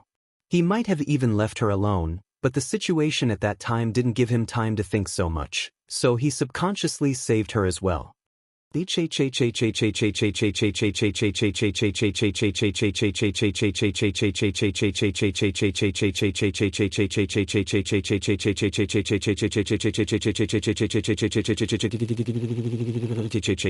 Wu Yen, who was still coughing, smiled bitterly as the dark archer let out a dissatisfied hiss.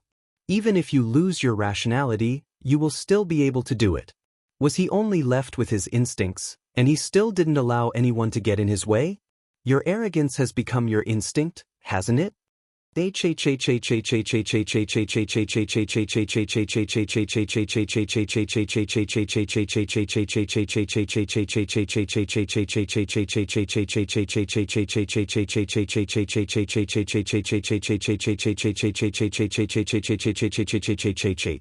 The archer, the ancient king, roared again. Black mud started to rumble around his body. Damn it. Even Badget couldn't help but curse in the face of this situation. There has to be a limit no matter how much he messes around. The number of noble artifacts and the pitch-black magic mist that can heal the body. I really hope that this is just a nightmare. Unfortunately, this is not a nightmare. Wu Yen waved his hand. All of the pitch-black iron sand swords immediately disintegrated and surged into the air, forming pitch-black precious artifacts. From now on, don't act on your own. Let's work together. Join forces? Bajit frowned. Then he nodded. But if that's the case, we can't be sure if we can defeat this monster. Who should the rank card belong to? But now isn't the time to think about the card. I agree. Of course we have no objections. Chuju and Mikoto answered without hesitation.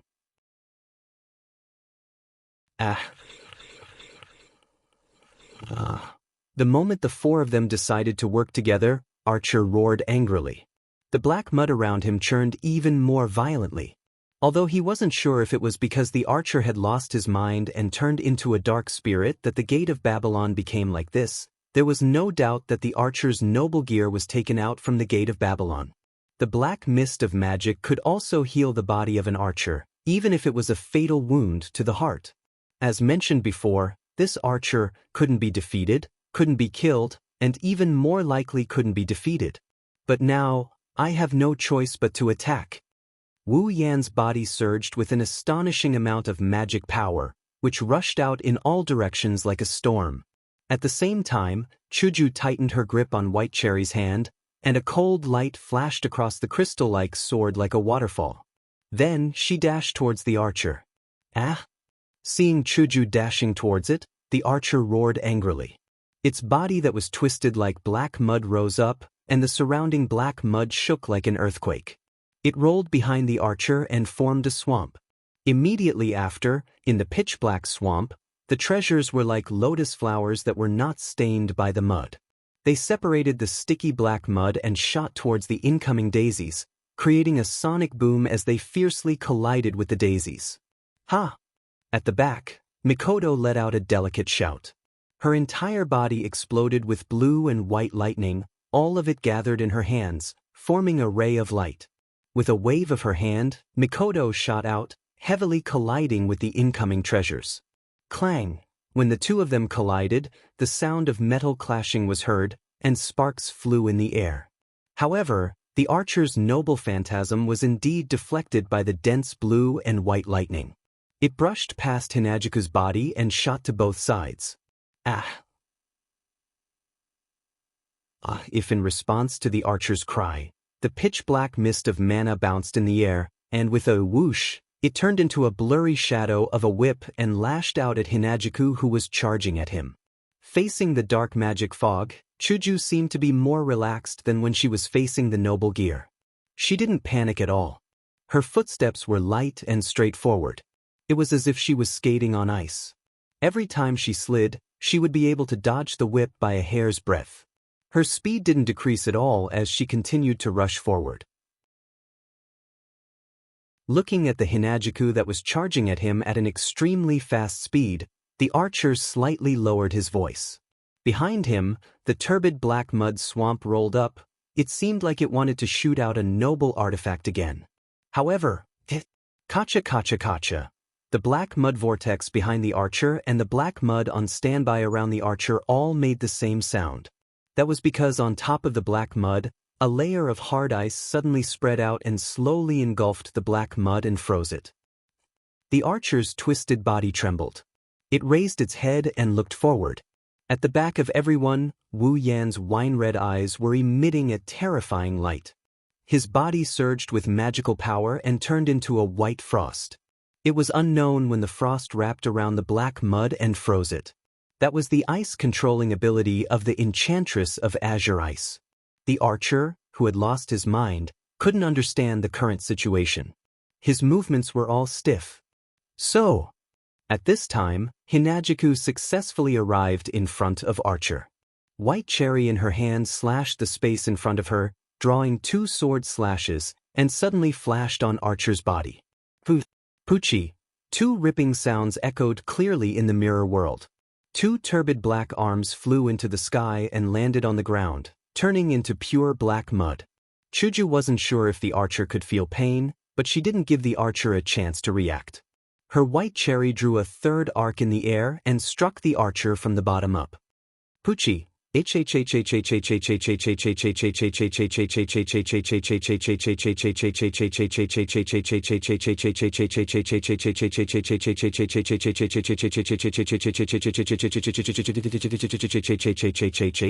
Whoosh! Then, another air-piercing sound came from behind the archer. Shortly after, a green fist with a majestic force landed squarely on the back of the archer. Bang! After receiving such a heavy blow, even if the archer didn't die, his turbid body was still sent flying. At the same time, an orange beam of light shot straight at the archer's face, aiming straight at his face. Boom! Following the explosion, the super railgun landed on the archer's body at zero distance without any deviation, causing a fiery explosion in midair.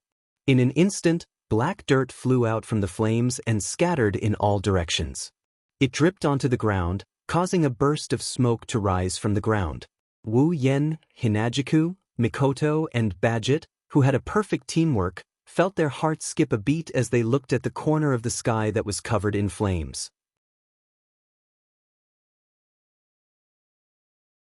Chapter 1546. Did you win? No one cared who asked this question. That was because everyone else also had the same question in their hearts. Wu Yen, Chuju, Mikoto, and Badget didn't feel the slightest bit of joy as they looked at the sky that was covered in flames and residual electricity. Although everyone wanted to take out the archer that way, if it was that easy, the four of them wouldn't have needed to work together. And the truth was just as everyone had expected. When the flames dissipated along with the wind and waves, what appeared in front of everyone's eyes was an incomparably huge object. It was a giant shield that looked like a stone statue without a head and limbs, with only a torso left. Its entire body was irregularly round, and its surface was engraved with patterns and patterns that resembled wings. However, he estimated that this huge shield was at least 10 meters tall and about the same width. It was a genuine huge shield. Needless to say, this must also be an archer's precious artifact. He even has a defensive relic? Vegeta's face turned ugly. How many relics does this hero spirit have? Wu Yen, Chuju, and Mikoto didn't answer. Instead, they stared at the shield with the same solemn expression. The shield slowly dissipated like dust and disappeared into the void. It should have returned to the gate of Babylon. Behind the shield, Archer, whose hands and chest had been cut off by Hinagiku, had fully recovered from the fatal wound on his chest. His dark face was ferocious as he roared furiously. Archer let out a sharp whistle from his throat and stared at Wu Yen with his non-existent eyes. Even the strongest heroic spirit in the legends, the oldest and oldest king, was only left with his instincts. However, with this little bit of instinct, it was still possible to distinguish who was the most harmful existence to him. The legendary hero king's strength wasn't that great. Among all the heroic spirits, although it was impossible to say that any one of them would be able to defeat the archer, the heroic spirits ranked at the top would still be able to defeat the archer. It wasn't that difficult.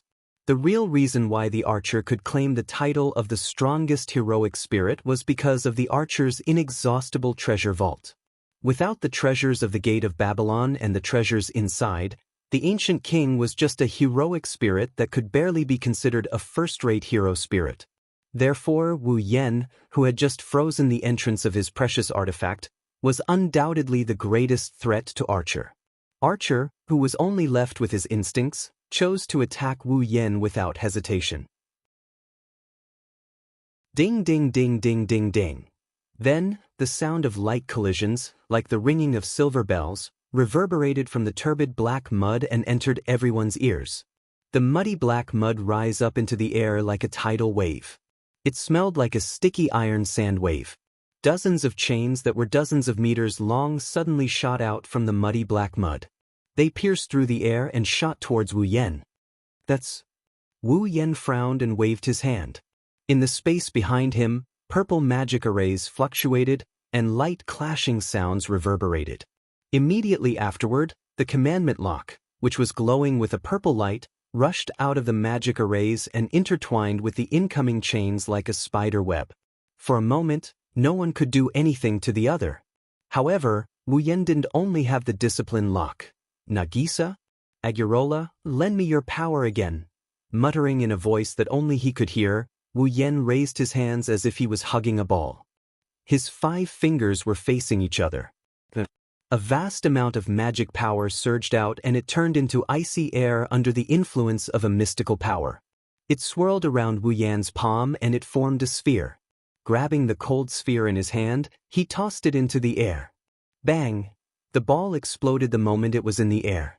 It exploded into tiny ice particles that fell on the black mud that controlled the archer's noble artifact. Under such circumstances, any black mud that came into contact with the ice particles would be frozen bit by the hard ice. Ah! Suddenly, the archer let out a mournful roar. As soon as the roar ended, a figure appeared directly above its head. Her yellow-green pupils glinted coldly, the white cherry sword in her hand glinted coldly. Hinagiku thrusted her sword forward, slicing through the atmosphere without hesitation. With a swoosh, the sword pierced through one of the archer's eyeballs. A crisp tearing sound was heard, and the murky black mud also burst out like a black rain, exploding in all directions. Ah! Under such a heavy attack, the archer was furious. It opened its mouth and roared.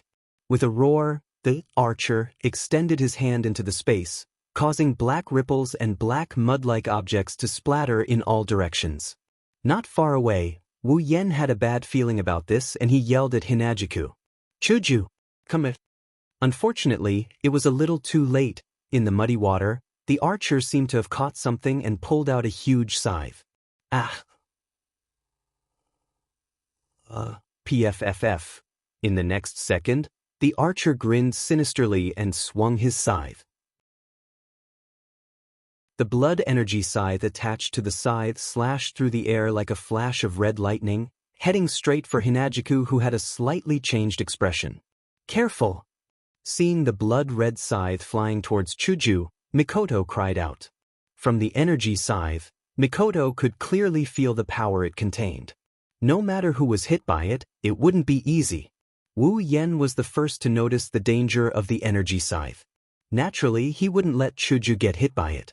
He didn't have time to say anything and use space transfer.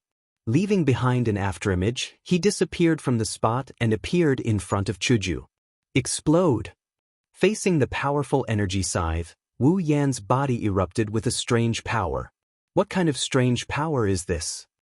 No one at the scene knows. Chuju, Mikoto, and Badget only knew that when they came back to their senses, the world in front of them was covered by a blood-red light.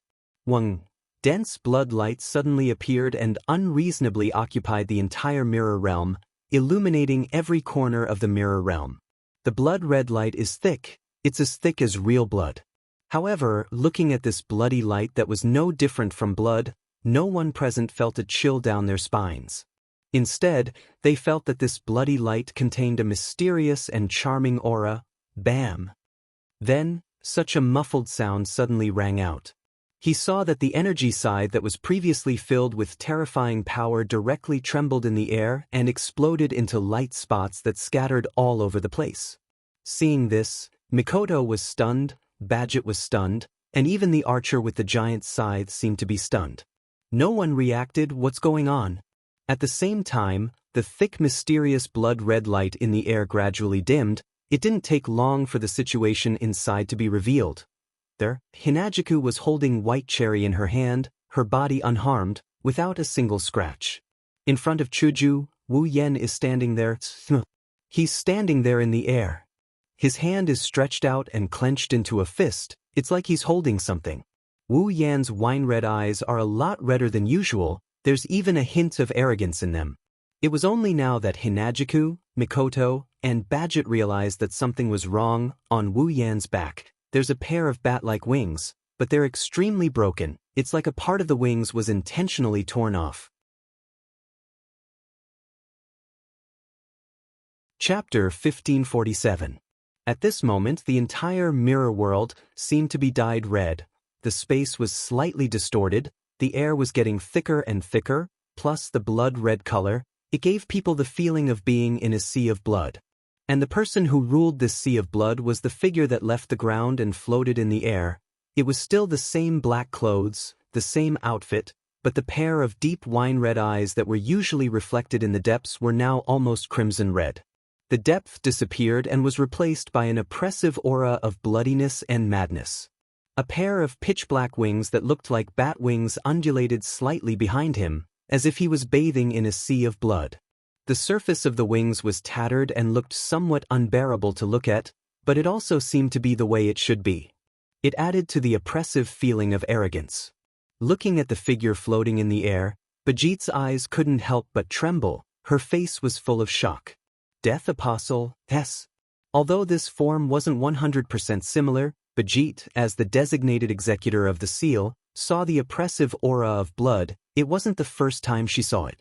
It was exactly the same as those death apostles who have been drinking human blood to increase the number of their companions.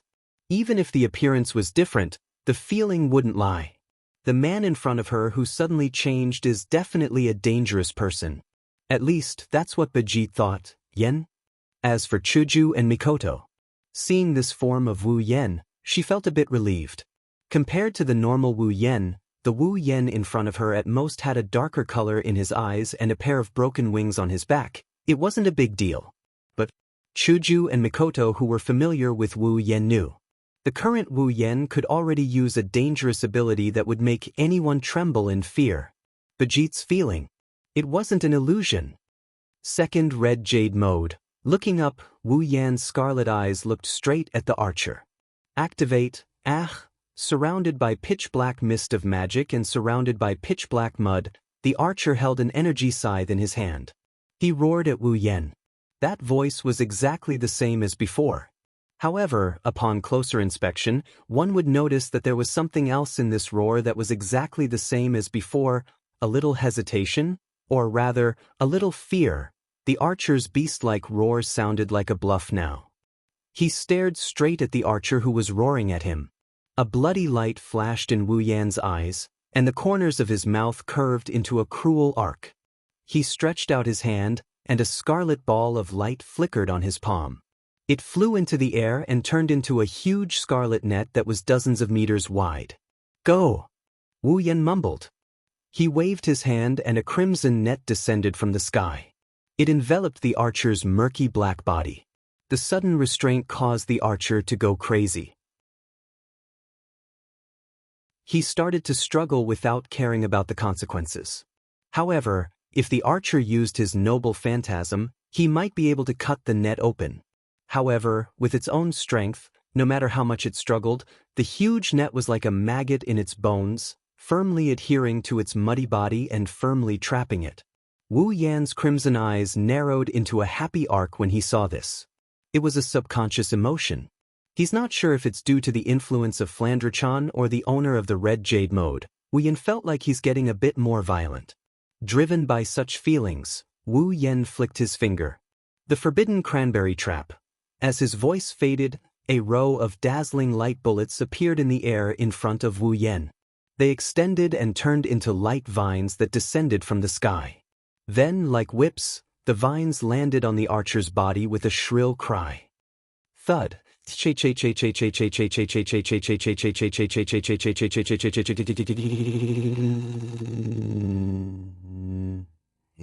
Amidst the miserable howls of the archer, a terrifying impact landed on the archer's body, causing the archer to go crazy. From the black mud around him, an ice-cold chain was flung out, turning into a black shadow as it lashed forward. Seeing this, Wu Yan stretched out his hand again and flicked his finger. This time, only one light bullet was ejected.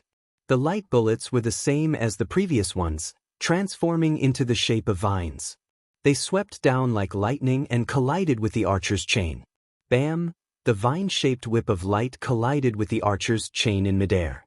Like two cannonballs crashing into each other, smoke and fire burst into the air.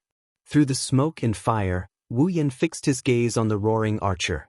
Once again he stretched out his hand, but this time, Wu Yan's hand formed a claw, as if he's grabbing the archer's body, very tightly. The grip, bam! In the next moment, the archer's roar came to a halt. His body suddenly swelled up, and with a muffled sound, he exploded into a cloud of black mud. Amidst the splattered black mud, A card floated above the archer's original position. There was no warning at all. There was no warning at all. There was no warning at all. The King of Heroes, who was known as the strongest heroic spirit, was crushed in the blink of an eye. Wah! Badget's pupils shrunk to the size of a needle. She was stunned. We did it! Chuju and Mikoto were overjoyed. Phew! Wu Yan's expression also relaxed. He let out a sigh of relief. As expected, even a peak tier 8 powerhouse was not enough to look directly at the eye of an existence, transfer the into one's hand, and crush it to destroy everything in its path. Flandrechan's ability is indeed a cheat when compared to other combatants of the same tier. This time, the archer shouldn't be able to repair his body, right? After all, he's already crushed to pieces. Arg. Just as this thought flashed through their minds, a familiar roar echoed in everyone's mind. The four of them turned pale. They tried their best to look forward. Almost at the same time, the black mist in front of them began to swirl and converge towards a certain direction. That direction was where the archer card was supposed to be. The tornado-like dark magic fog gradually disappeared into the archer's rank card at a speed visible to the naked eye, and it became thinner. And where the card was, a layer of turbid black mud slowly emerged, as if there was a spring in the sewer. That's Hinajiku, Mikoto, and Badget shuddered. It's still not dead? Sigh, sigh. Wu Yen sighed helplessly. It's not that simple, huh? Of course, no matter how difficult it was, the black, filthy soil that was wriggling and emitting a disgusting smell wouldn't tell anyone. Amidst a series of strange noises, the squirming black mud stacked on top of the archer rank card and covered it up, forming a human figure. A while later, the archer returned to the battlefield without a single scratch on his body. Arg, it's still the same roar. However, when they heard that roar, everyone's heart sank.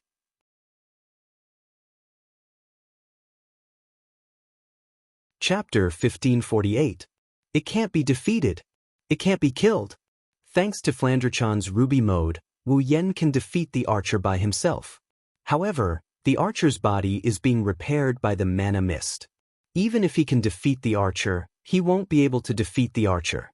Wu Yen finally understood the feeling of helplessness that Badget felt when she faced him. He also understood the feeling of those who treated the true ancestors and undead creatures as their opponents. Too tough. Don't think that you'll be fine. Wu Yan's scarlet eyes glinted in anger. He raised his palm and reached for the archer. Even the true ancestors can be killed. I don't believe that a heroic spirit like you who doesn't even have the body of a wolf can keep resurrecting. Then, as if to vent his anger, a strange wave of energy started to take effect on his palm. It's like he's holding an invisible black hole that's sucking in something. Doubt. The archer was trying to get something out of his prized treasure vault. But one of them needed to take it. The other needed to grab it. It was obvious who was faster. Too slow. Along with this sentence, the hand emitting a strange wave of energy clenched tightly. Bam. Just like what happened before, the archer didn't even have time to react. As soon as the hand clenched, the archer's body swelled and exploded. Similarly, the surroundings. The black magical mist. Once again, they gathered at the archer's original location. It's not over yet. Looking at the archer who is still in a humanoid form, Wu Yen reached out with both of his hands.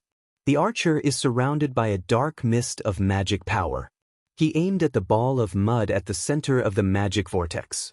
He clenched his hand continuously. Bam, bam, bam, bam, bam. Instantly, in the entire space of the mirror world, the sound of explosions rang out incessantly.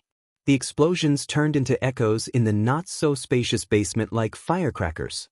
Badget looked at Wu Yen, who kept clenching his fists at the void. Every time he clenched his fists, the archer would explode.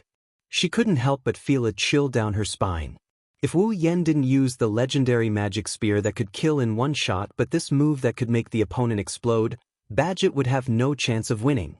After all, no matter how proficient Badget was in using the flagellach, she still needed a very short time to prepare. And no matter how short the preparation time was, it would be shorter than the speed of a person clenching his hand. At that time, if Wu Yen used this ability, Badget wouldn't even have time to use the flagellac before she exploded and died. Badget's resurrection rune wouldn't work against this kind of power that could make the opponent explode. Badget's resurrection rune magic was activated the moment her heart stopped beating, but it couldn't be resurrected under any circumstances. For example, if Badget's head was chopped off, the resurrection rune wouldn't be able to connect her head back to her neck. Therefore, even if the resurrection rune was activated the moment her heart stopped beating, Badget would die again in less than a second. As for her body exploding, it would be even more impossible to reverse the situation. Who the hell is this man? Badget clenched her fists as cold sweat dripped down her face. Is there a death apostle with such a terrifying ability? Chuju and Mikoto, who heard Badget's subconscious words, looked at each other and shook their heads helplessly. Didn't we already say that? Wu Yen wasn't a death apostle. Bang! After exploding the archer, Wu Yen finally stopped what he was doing. He panted as he stared at the archer's location. As usual, the pitch-black mana mist was slowly gathering there, preparing to repair the archer's destroyed body.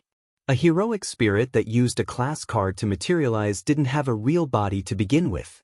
As long as there was a class card, the dark magic fog would be able to use the class card as a medium to repair the archer's body. It must have been repaired at least 100 times, right? Wu Yen calmed himself down as he stared at the archer that was about to take shape again with the help of the dark magic mist. This is never-ending. At this moment, Wu Yen suddenly noticed something. The black mist that was healing the archers seemed to have thinned out a lot. This stunned Wu Yen for a moment, and then his eyes lit up. Alright.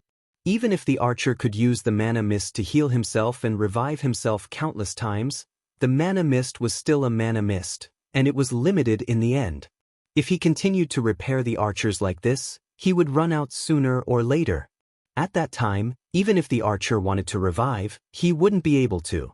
Realizing this, Wu Yan's expression became better. Then, I'll finish you off as soon as possible.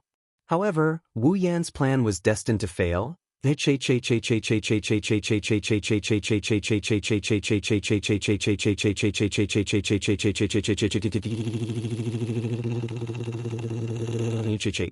Archer, who had just repaired his torso, head, and one of his hands, while the other hand and the lower half of his body hadn't been repaired yet, let out an unprecedentedly ferocious and shrill cry.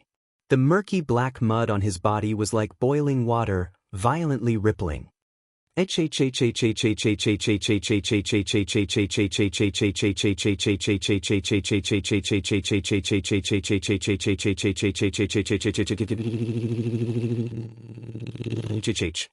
it was filled with anger, resentment, and madness, the archer let out a sharp roar. Ignoring his body that was still recovering, he extended his hand forward. The black mud under the archer's body immediately gathered under the archer's outstretched hand. Like the surface of a boiling water, traces of mud flowed out. Following that, a sword slowly rose from the black mud. It was a very strange sword. The hilt of the sword was golden in color, and the sword's end was made up of 3 silkworm-like pieces stacked together. The silkworm-like pieces unfolded on the left side of the sword's end, and they were covered with strange patterns. As for the blade, it was the strangest part. It was not sharp and flat. Instead, it was made up of 3 cylindrical rotating blades that were connected to each other. On top of the black cylindrical blade, there were lines of red lines spreading out, forming a very mysterious pattern. That's... Wu Yan's body shook when he saw the strange sword rising from the murky black mud. Could it be? What's that? Hinajiku, Mikoto, and Badget were puzzled. Soon after, the hand in front of him grasped the hilt of the strangely shaped sword. Bzz. The 3 pitch-black cylindrical blades covered with red veins rubbed against each other in different directions as they spun rapidly. Moreover, they spun faster and faster, to the point that they emitted a sharp screeching sound produced by the violent friction of metal, which resounded throughout the entire space.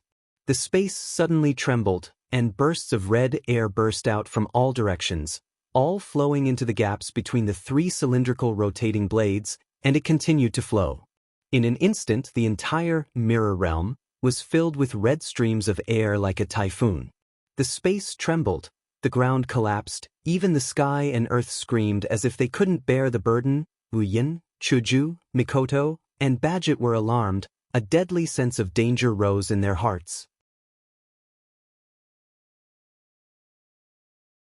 Chapter 1549. At the same time in the real world. Ever since Wu Yen, Chuju, Mikoto, and Badget entered the mirror realm, Livia has been standing in the same spot without moving.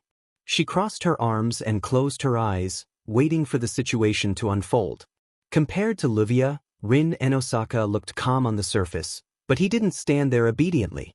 Instead, he paced back and forth in the small basement, his gaze drifting to a certain spot from time to time. That's where Wu Yen, Hinajiku, Mikoto, and Badget used to enter the mirror world when they opened the passage to the void domain. If the four of them returned, the portal to the mirror realm would open there as well. Wu Yen and the others would return to the real world from there as well. Time passed bit by bit as Livia waited patiently and Rin Tobin paced back and forth. About half an hour has passed since Wu Yen and the others entered the mirror realm. Usually, if both sides were evenly matched in strength, it would take a long time for the battle to end. But no matter how long it took, half an hour, it was still too slow. After all, high-level battles are ever-changing. Even if the battle was slow, it wouldn't take long for the outcome to be decided. Besides, who knows if Wu Yen and the others' opponents were on par with them? Half an hour has passed and they still haven't returned. That's a bit too long. Of course, if Wu Yen, Chuju, Mikoto, and Badget died in the mirror realm, the portal to the void realm wouldn't open by itself. Their corpses would be sent out. That way, Rin Enben and Livia wouldn't be able to wait any longer. Time slowly passed. It didn't slow down according to other people's moods. It just passed by mercilessly. Finally, in the unbearable silence of death, Livia took out her pocket watch. She glanced at it. She muttered, "Too slow. Maybe the opponent this time is really hard to deal with." Rin Enben stopped in his tracks, a worried expression appearing on his face. However, with the four of them working together, there shouldn't be any problem. That's true. Livia closed her pocket watch and continued looking forward.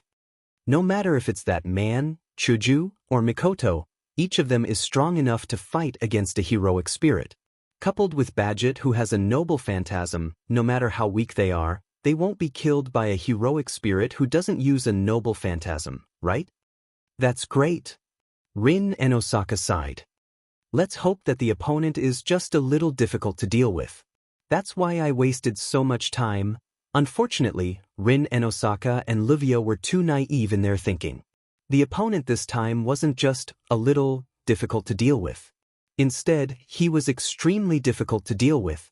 Furthermore, it was not only difficult to deal with, it also possessed a power that could not be ignored. Rin Enosaka and Livia didn't know what was going on in the mirror realm, but they had a bad feeling about it. Buzz. At this moment, in front of the basement, an intricate geometric pattern flickered from the ground, accompanied by a burst of colorful light, and began to rotate. They're back. Rin Enosaka and Livia's eyes lit up. They both started running towards the colorful formation. After running for a while, the two girls froze on the spot. Their relaxed expressions froze as well. This was because the group of people who had emerged from the colorful magic array were all sitting on the ground in a sorry state. Their faces were slightly pale, and they were gasping for breath. They didn't look like they just came back victorious. Furthermore, they didn't look like they just came back victorious. They were talking to each other. Are we back? While panting, Hinajiku scanned her surroundings, her face slowly regaining its color. That's great, seriously. Mikoto patted her head, her face was covered in sweat. I almost lost my life, just now. Badget's face turned pale, she was shocked. Just now, what was that? Heh. Wu Yen, who had reverted back to his original form, stood up and forced a smile. Maybe it's hell, Rin and Osaka and Livia understood what happened after hearing this. Wu Yen, Chuju, Mikoto, and Badget didn't even finish off their opponents. They took back their rank cards. They ran back. Even the four of them managed to escape back after going into battle? Livia's face darkened. Just how scary are our opponents this time? I don't know. Rin and Osaka forced a smile. I only know that our lives won't be peaceful from now on, Wu Yen bitterly smiled. It couldn't be helped, they had indeed escaped from the hands of the archers. To be more precise, they ran back from the archer's sword. Under the summoning of the archer, the sword that came out of nowhere, Hinajiku, Mikoto, and Badget didn't recognize it, but Wu Yen knew where it came from. That sword doesn't have a name. Hero King Gilgamesh named it Obedient Parting Sword. It's also called it. In the Hero King's Treasure of the King, there were tens of thousands of treasures. They were endless, and it was impossible to count them all. But among all the treasures, Obedient Parting Sword is the strongest? But A's was the strongest. This was because it was a true divine artifact that was able to cut open the world in the ancient times. It was a precious artifact that could cut open the world. Of course, the real Obedient Parting Sword? Wu Yen didn't know if EA really had the power to cut open the world like the legend said. Using Obedient Parting Sword on an archer? Wu Yen didn't know if he could block EA's attack. But in the mirror world, the archer used Obedient Parting Sword? The real name EA had indeed cut open the entire mirror realm. That's right. He used Red Jade mode to suppress the archer, but the only reason he managed to escape with Hinajiku, Mikoto, and Badget is because the mirror world was sliced open. That's why, before the archer unleashed his strongest noble phantasm, Wu Yen had no choice but to bring the three girls and run back to where they came from. After all, even if he could block the attack that cut open the world and the mirror world, he wouldn't be able to survive in the mirror world that was on the verge of destruction. When the archer cut open the mirror world, he didn't even get to see the surface of the mirror and ran away in a sorry state. That's why I said a lunatic without a wolf is scary. Wu Yen sighed. Now, the archer must have been banished into the space turbulence and obliterated into nothingness. His class card must have been destroyed too, right? Yen. Chuju and Mikoto thought of the same thing and walked to Wu Yan's side. I'm fine. Wu Yen shook his head and took a deep breath when he saw the worried looks on the two girls' faces. Don't worry, I haven't given up yet. Only then did Hinajiku and Mikoto's expressions lighten up and they nodded. No matter what. Badget stood up and calmed herself down. She glanced at the others. We can't defeat a monster like that no matter how many of us there are. That's for sure. Rin and Osaka and Livia looked at each other and fell silent. Even though I don't know how scary this monster that even Badget thinks is a monster is, but since the four of them managed to escape together, it's not too much to draw such a conclusion. Let's go back. Badget turned around with her dusty and torn suit. As for the Flagellac cylinder, it was long lost in the mirror realm that was split into two. Everyone at the scene had an indescribable oppressive atmosphere. They silently turned around and walked towards the stairs leading to the underground passage. Crack! Suddenly, such a voice reverberated in the surroundings. Crack! Strange cracking sounds were heard and everyone's footsteps were rooted to the ground. They couldn't move anymore.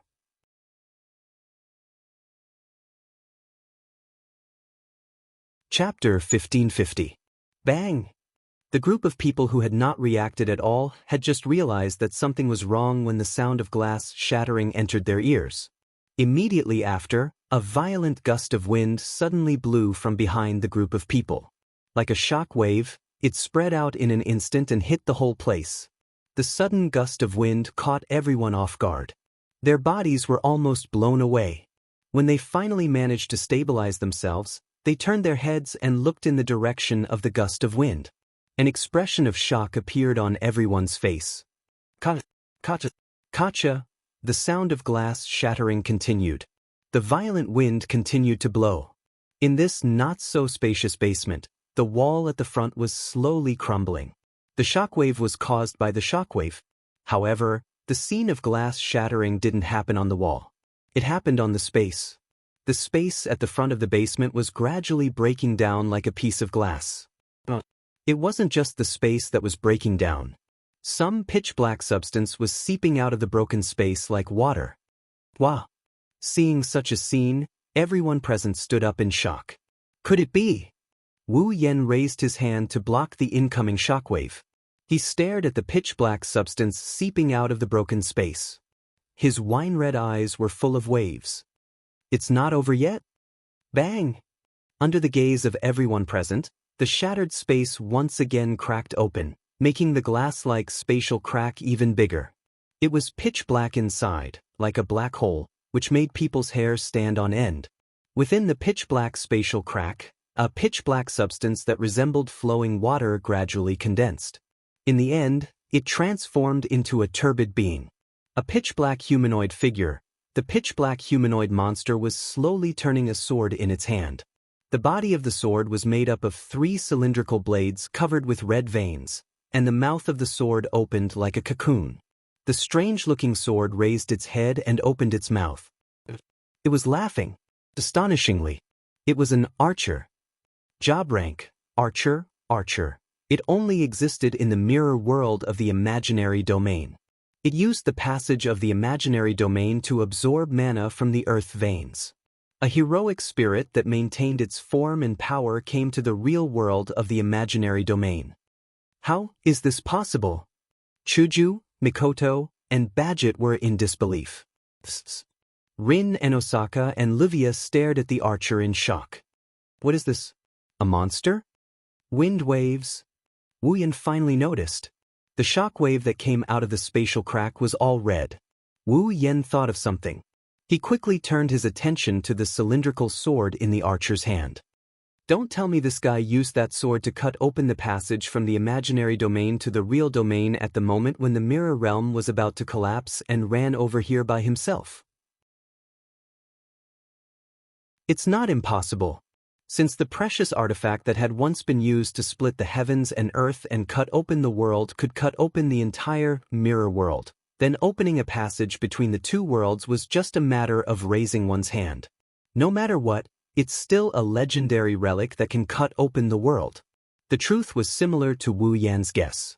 At the moment when the mirror realm was about to crumble, the archer once again swung out his obedient parting sword. He cut open the passage that Wu Yan and the others used to return to the real world. Then, he came to the real world where the corrupted heroic spirits would never set foot. What kind of joke is this? As he said this, a drop of cold sweat appeared on everyone's face. Cutting open the world and coming to the real world from the other side. It's a feat that only exists in myths and legends. Most of the gods could not do it.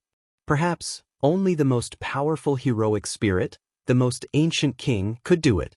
The archer grinned as if he was laughing. Other than Wu Yan, who jumped in front of the girls to protect them, the rest of the people could not move. Whoosh, a layer of pitch black. Mud suddenly rolled out from under the archer's body.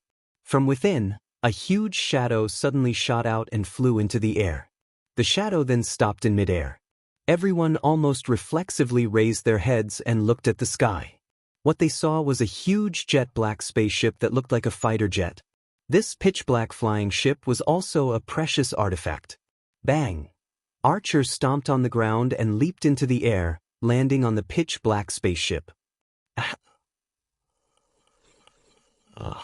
Like the sound of a bugle horn, under the roar of the archer, the pitch-black spaceship shook violently and turned around.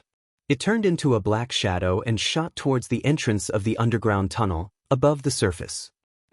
It wants to go to the ground? Rin and Osaka exclaimed in shock. You must be lying, right? Livia panicked and lost her head out of fear. A darkened spirit who had lost its wolf ran to the densely populated Fuyuki City? There was no doubt that Fuyuki City would suffer the bloodiest massacre and become a complete hell. Moreover, it was the most basic principle of magic to not let magic be exposed to the public. If such a monster were to run into the densely populated real world, it would definitely become the culprit that exposed the mystery of magic. No matter how you look at it, you can't let this spirit enter Fuyuki City. You guys? Wu Yen stepped forward when he understood the situation. Put your hands on my shoulders. Hearing this, the girls were stunned. Chuju and Mikoto were the first to react. They seemed to know what Wu Yen was going to do. Without hesitation, they put their hands on Wu Yan's shoulders. Rin Enbin and Livia seemed to have noticed something as well and immediately put their hands on his shoulders. Bajet hesitated for a moment, but she was also a decisive person. She reached out her hand and put it on Wu Yan's shoulder. Soon after, the six of them disappeared from the messy basement as if they had merged with the space amidst a wave of delicate magic energy. Fuyuki City, beach, bang, in a loud explosion, the entrance of the underground tunnel surrounding the construction wall exploded. A pitch-black shadow shot out from the entrance of the underground tunnel and soared into the starry night sky. A spatial ripple suddenly spread out from the beach around the underground tunnel entrance. By the time it dissipated, a couple of figures had already appeared at this place. Where's that monster? Rin Enbin didn't see the power of the archer, but he didn't hesitate to call it a monster. One can only imagine what kind of impression the archer has in Rin Enbin's mind. He was able to force back Wu Yen, Chuju, Mikoto, and Bajet. He even broke through the mirror realm and came to this world. There. Beside them, Livia quickly scanned her surroundings. Her eyes stopped abruptly in midair and she pointed upwards. Then, everyone saw what happened next. In the sky above the beach, a dark spaceship was circling around for a bit before flying towards a certain direction. That's Fuyuki City's downtown area. Quick, stop it. Rin Enbin and Livia yelled at the same time. Wu Yan's eyes flashed. He turned around and teleported again. When he reappeared, he was standing in front of the archer on the dark spaceship. The archer felt a hand pressing on his head. Then he lost consciousness. Under the watchful eyes of the people below, the pitch-black spaceship suddenly disappeared in midair without a trace.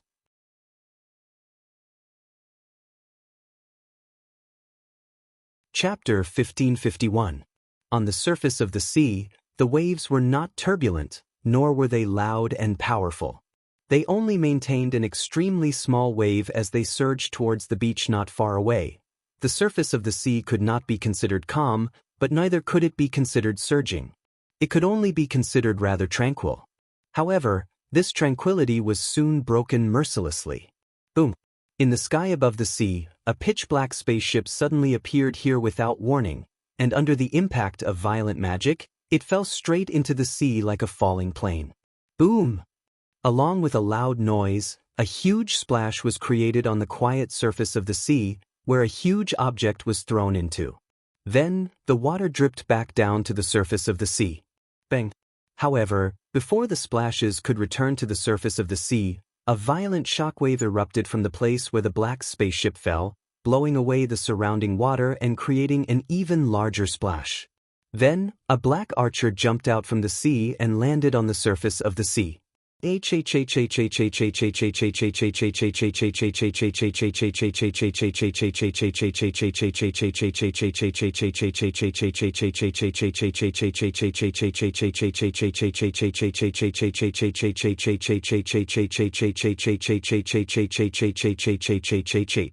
At the place where the archers stepped on, a layer of murky black mud spread out and polluted a small part of the clear sea.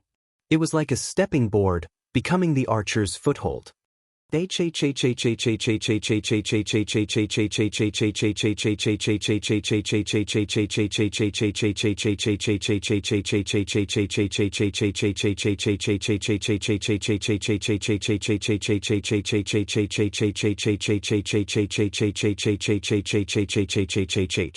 He raised his head and looked at the floating figure in the air. The archer who knocked him into the water let out an angry and grudgeful cry. Under the archer's body, the murky black mud that was spreading on the surface of the sea responded to the archer's roar and started to shake rapidly. In the air, Wu Yan was also aware of the violent black mud. Immediately, he clenched his fist, and a wave of demonic energy gushed out from his hand. The demonic energy in his body was being frantically extracted at this moment, gathering in his hand as if it was free. As the mana in his body surged out and poured into his hand, Lin Yun's mana continuously poured into his hand. The mana flowing through Wu Yan's body gradually became warmer. It continued to climb. When the mana flow stopped abruptly, the mana flowing from Wu Yan's body was like steam, rising into the sky. The heat that leaked out. It caused the surrounding atmosphere to become distorted. Look down. Kiran looked at the archer who was stepping on the surface of the sea. The murky mud under the archer's body was splashing mud everywhere. It was like a volcano that was about to erupt, causing fear in people's hearts. Arghahar. The archer raised his head, his pitch-black face was filled with malevolence and insanity. With a shout, a giant sword came out of the boiling black mud and it shot towards Wu Yan. That is a real huge sword. Its length is at least 40 to 50 meters, and its width is at least 2 to 3 meters. It's a huge sword comparable to the height of a skyscraper. Shio, a sharp sonic boom cut through the air like a beam of light. The huge sword was like a mountain falling from the sky, bringing with it a scalp-numbing gust of wind. It dragged a long shadow as it shot into the air. Titan's hand awakened. Looking at the approaching huge sword, Wu Yan's eyes flashed with ruthlessness as he felt the wind coming from above. The mana on his body exploded, and the steam turned into a whirlpool, dyeing it a fiery red color. The fiery red whirlpool floated high in the air.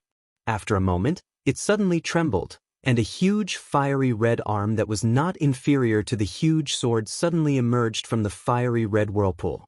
That posture was like a giant that had awakened from a volcano and was about to come out of the volcano. Its momentum was incomparably terrifying. Go! With a cold shout, Wu Yan waved his hand, and the huge fiery red arm immediately imitated Wu Yan's movement. With the fiery red whirlpool as a fulcrum, it violently swung it. The giant sword and the giant arm were both extremely terrifying attacks. Like a storm, huge waves were set off on the surface of the sea. A gust of wind blew against the atmosphere. In the end, like two meteorites, they violently collided with each other. Bang! At the moment of contact, a thunderous noise and shock waves were set off like the sea below, setting off stormy waves and exploding in midair. Below, the surface of the sea also seemed to have been sunk by a mountain. Shocking waves swept up and surged in all directions. During the impact, the waves covered the sky, and even the full moon hanging high in the night sky was covered at this moment. After nearly 10 minutes, it gradually dissipated. From this momentum, it could be seen that if the previous two attacks had exploded in the city center of Fuyuki City, many buildings would have been blown away in a very short time, or even raze Fuyuki City to the ground. Such a terrifying destructive power was rarely seen even in a decisive battle between heroic spirit experts. As the shockwaves that permeated the air slowly dissipated, the figures of the two people who were covered by the wind and waves also slowly appeared. At this time, the archer was a little better. Although his dark body was a little messy, at least he wasn't hurt. On the other hand, Wu Yan, who was hovering in the air, had a pale face. Even his aura had been greatly reduced in the previous collision. It was obvious that the archer had the upper hand in the clash just now. Phew. In the air, Wu Yan let out a deep breath, allowing his body to recover freely. His face automatically returned to normal, and he looked at the archer, who was shouting excitedly below. Sure enough, without using the ruby mode, it's more or less difficult to fight the narcissist king alone. In fact, after the revived Titan's hand and the greatsword were in a deadlock for a while, the greatsword cut it in half. The greatsword didn't slow down in the slightest as it sliced through the wind and reached Wu Yan. Wu Yan, who was about to be crushed into pieces, took out the fantasy killer from his gate of Babylon in time to nullify the greatsword that is a noble artifact. That's how he managed to avoid the fate of being crushed into pieces. Of course, when he took out the fantasy killer, Wu Yan's flying skill and mana were almost destroyed. Therefore, after destroying the greatsword, Wu Yan immediately threw it back into the gate of Babylon. Normal means are not enough to deal with the narcissist king. Looking at the archer on the sea, Wu Yan made this judgment on the spot. The legendary hero king, in front of him, with the help of the extravagant fighting style of the nouveau riche, is definitely the strongest peak of Tier 8 that Wu Yen has seen so far. Now that he is limited to level 75, if he does not use the Ruby mode and use his trump card, Wu Yen will not be able to defeat him in a one-on-one fight. But, since we're here, there's no need to hide anymore. Wu Yan's wine-red eyes flashed with a golden light, and then his eyes turned into a bright golden color. If you want to blame someone, you can only blame yourself for escaping from that cage that was so easy to break. After saying that, Wu Yen mobilized the mana in his body and transferred it all to one of his hands. In an instant, the arm that had absorbed the vast amount of mana seemed to have been cooked. A stream of air was emitted from it, and it turned pitch black at a speed visible to the naked eye. It then climbed up the blood-red veins. The next moment, the stream of air emitted from the pitch-black arm turned into a blood-red mist. The archer's roar came to an abrupt end. As if it was stuck in his throat, he could not make a sound. He could only squeeze out a few low growls. It seems that the archer instincts told him that his life was in danger. Without any hesitation, the archer let out a sharp cry, and a strangely familiar-looking sword slowly floated out from the black mud below him. Obedient parting sword? The previously surging waves seemed to have been flattened by a big hand. It was dead silent. In the space, all the wind and waves have disappeared. Between heaven and earth, a sense of oppression pervaded the air, proving that the next collision will be extraordinary.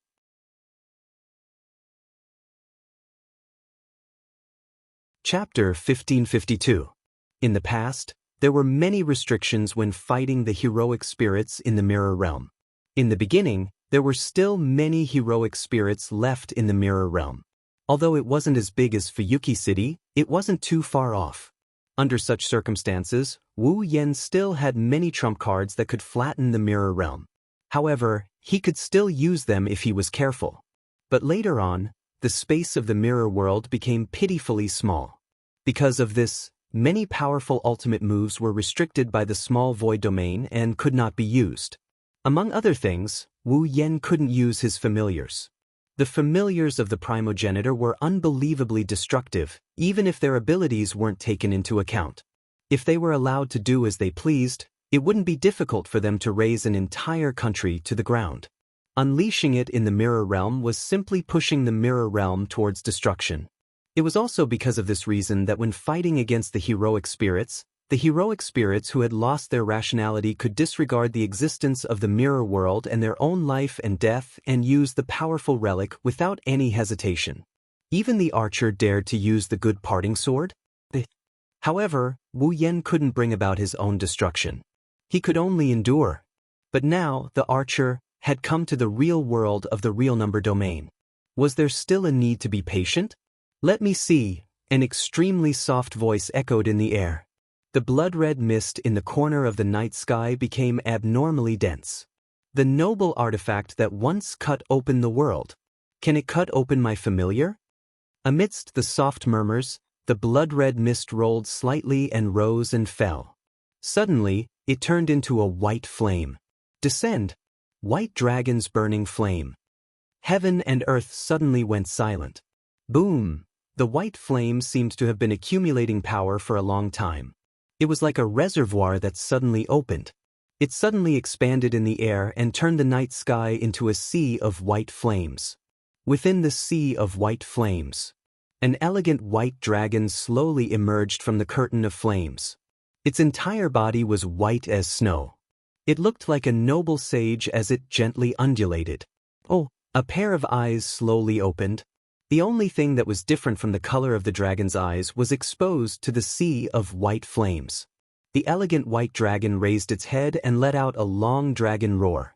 Immediately after, the white sea of fire around him surged into the white dragon's body, completely exposing the elegant white dragon to the air. The fur on its body fluttered in the wind, giving off an otherworldly temperament. It was exceptionally attractive.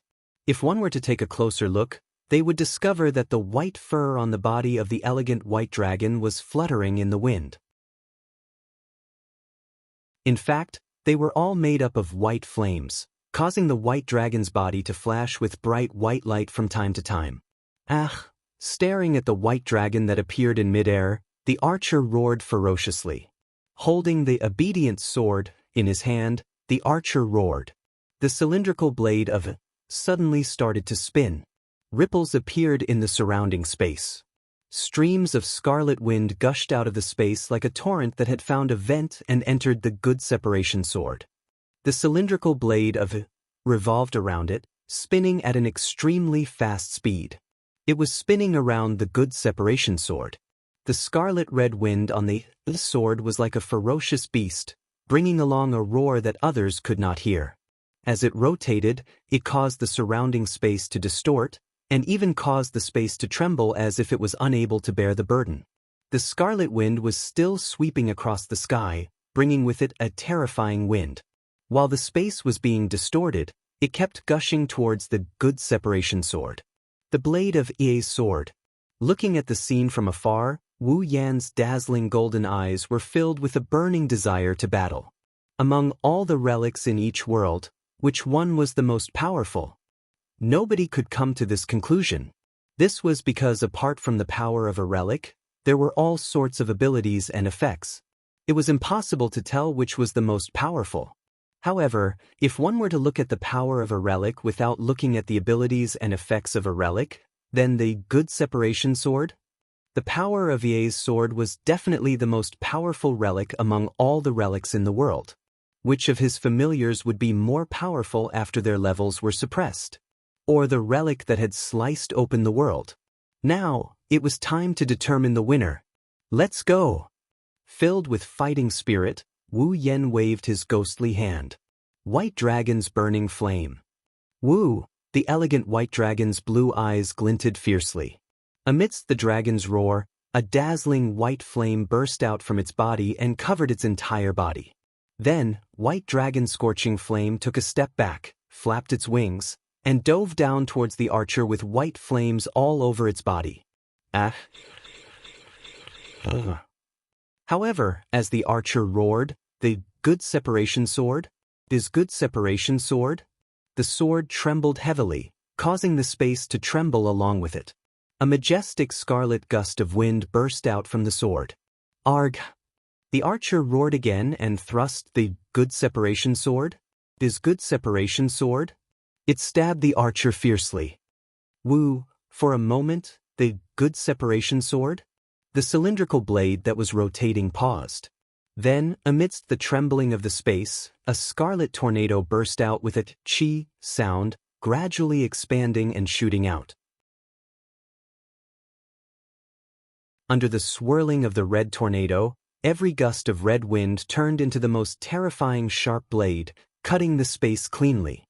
Suddenly, wherever the tornado passed by, the space was like a piece of land that had been plowed through. A pitch-black spatial fault was formed. Wu, the white dragon, whose entire body was covered in white flames, raised its head and let out a long roar. Without the slightest bit of fear, it flapped its wings, and like a white meteor falling from the sky, it charged fiercely towards the incoming scarlet tornado. The distance between the two was closed in an instant. Then, the two terrifying attacks that could burn mountains and boil seas collided with each other. In the sky, it was like a star had exploded. The center of the explosion was flashing with intense white light. A circle of terrifying shockwave formed in a circular shape and shook the surroundings. From a certain point, the shockwave suddenly exploded. Like a punctured balloon, the abnormally violent shockwave filled the sky. A dazzling light sprinkled down from the sky. The shockwave violently attacked. In the ear-shattering sound, it brought along an extremely terrifying storm as it rushed down from the sky. Wherever the storm passed, the space trembled. The terrifying shockwave covered an area of almost 100 meters in an instant. At the center of the shockwave, the white dragon that was covered in white flames and the scarlet tornado collided with each other, causing the surrounding space to shatter inch by inch. Arg! The archer held the good separation sword? His good separation sword? As he roared furiously, he gripped the hilt of the sword tightly. Good separation sword? The sword spun even more fiercely, supporting the power of the scarlet tornado. Wu, the white dragon's burning flame that carried the white flames was supported by the dragon's roar and magic that was continuously flowing into his body. It was like a white meteor that kept colliding with the tornado. Not long after, the scarlet tornado that collided with the white dragon, which was able to cut through space and create spatial rifts, gradually evaporated under the burning of the white flames. Bang! Then, with a muffled sound, the crimson tornado that had once cut open the world was completely burned into nothingness under the cover of a spreading white sea of fire. Chi! The elegant white dragon passed through the sea of white flames and gradually evaporated the scarlet tornado. Its speed didn't decrease at all. Along with the archer's roar, the white dragon landed on the archer's body. At the last moment, the archer seemed to have squeezed out a few words in his own roar. In the next second, the white dragon's burning flame engulfed the archer's body. Bang! At the center of the sea, a sea of white flames suddenly appeared and spread across the surface of the sea. The sea seemed to have become its fuel, allowing it to slowly expand. The sky and the sea, two similarly boundless existences, reflected each other's radiance. At the same time, the sea of white flames burned like two sides of a mirror. The scene was so spectacular that it made one's heart surge.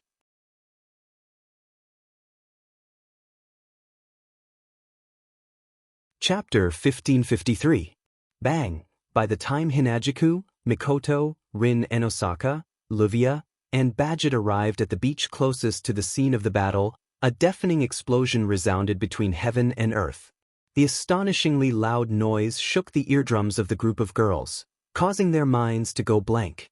They even felt dizzy, and their consciousness was shaken away by the loud noise for a short period of time. When the group of young ladies finally recovered from their dizziness and regained consciousness, the scene in front of them left them stunned on the spot, unable to react for a long time.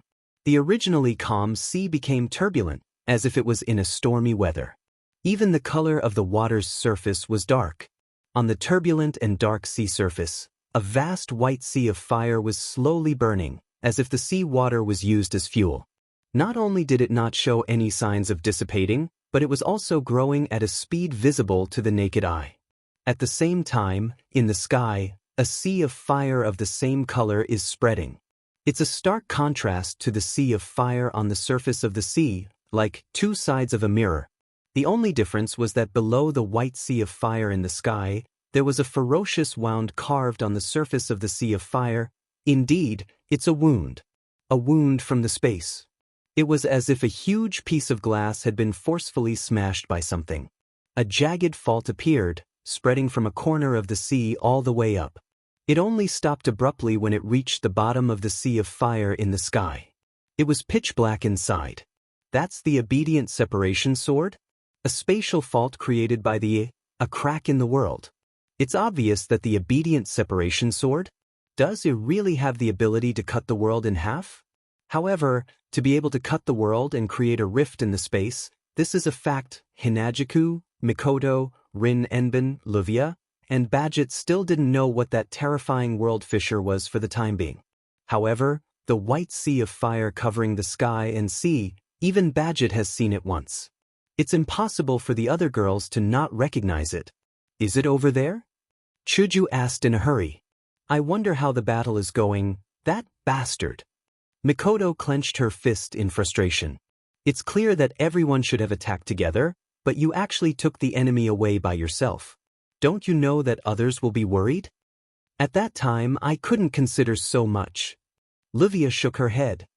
If we don't stop that monster and let it enter the city, we'll really be done for. He must have used some sort of teleportation magic to transfer himself, the enemy, and the flying relic to the sea. Rin and Osaka gritted his teeth, his green eyes flickering with uncertainty. I wonder what the situation will be like after we reach the sea. From an objective point of view, it must be very bad. Badget stared at the sea of fire covering the sky and the sea and the hideous wound from the world and said in a deep voice, after all, the opponent's relic is almost endless.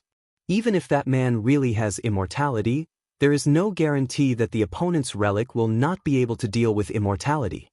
After all, it is still very dangerous to be alone. That's enough. Hinajuku couldn't help but shout.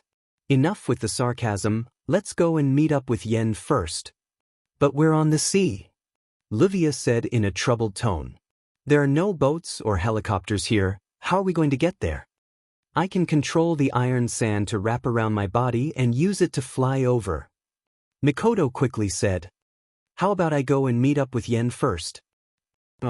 On the side, Rin and Osaka pointed at the white sea of fire and the ferocious world crack without hesitation and retorted. Do you really want to enter that place alone? Mikoto didn't know what to say to that.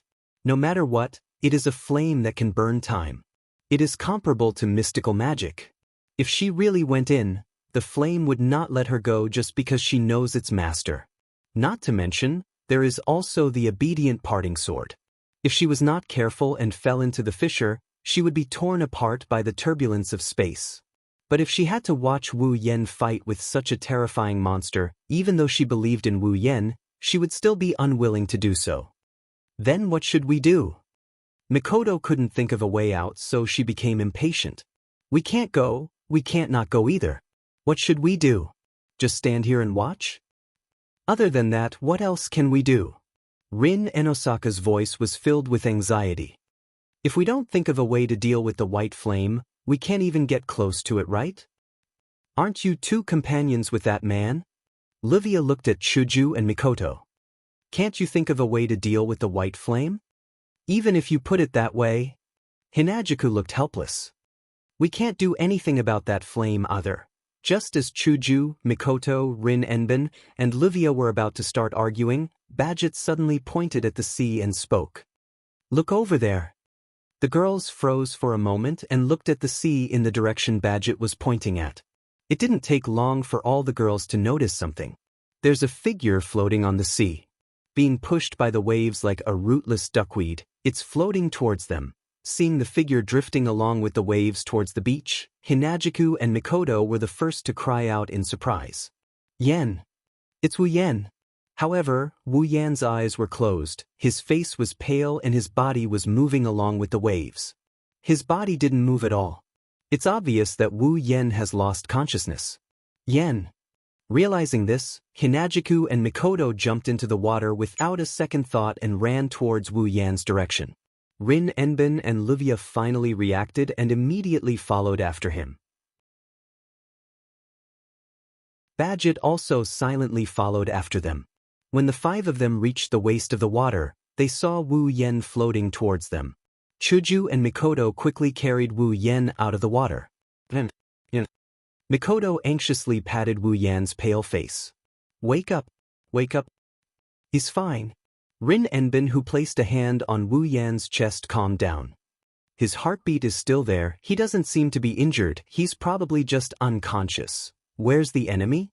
Badget glanced at the unconscious Wu Yen, who is lying in Hinajuku and Mikoto's arms. She then looked at the sea. Where's the enemy? Rin Enbin and Livia tensed up when they heard Badget's words. They looked around cautiously.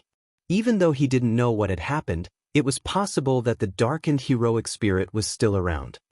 Chuju, while Rin Enbin, Livia, and Badget were on high alert, Mikoto suddenly pulled Hinajuku and lowered her voice. Look, Yen's hand. Chuju froze. She looked at Wu Yan's hand and froze. The reason for that was because that hand was tightly holding onto a card. On the front of the card, there was a picture of an archer with an arrow knocked on it, and below it was the word, Archer. Archer, Archer. Class card. The card that was originally in Mikoto's body is now in Wu Yan's hand. No, it's more accurate to say there's an identical card in Wu Yan's hand. Needless to say, that could only be the second, Archer, class card.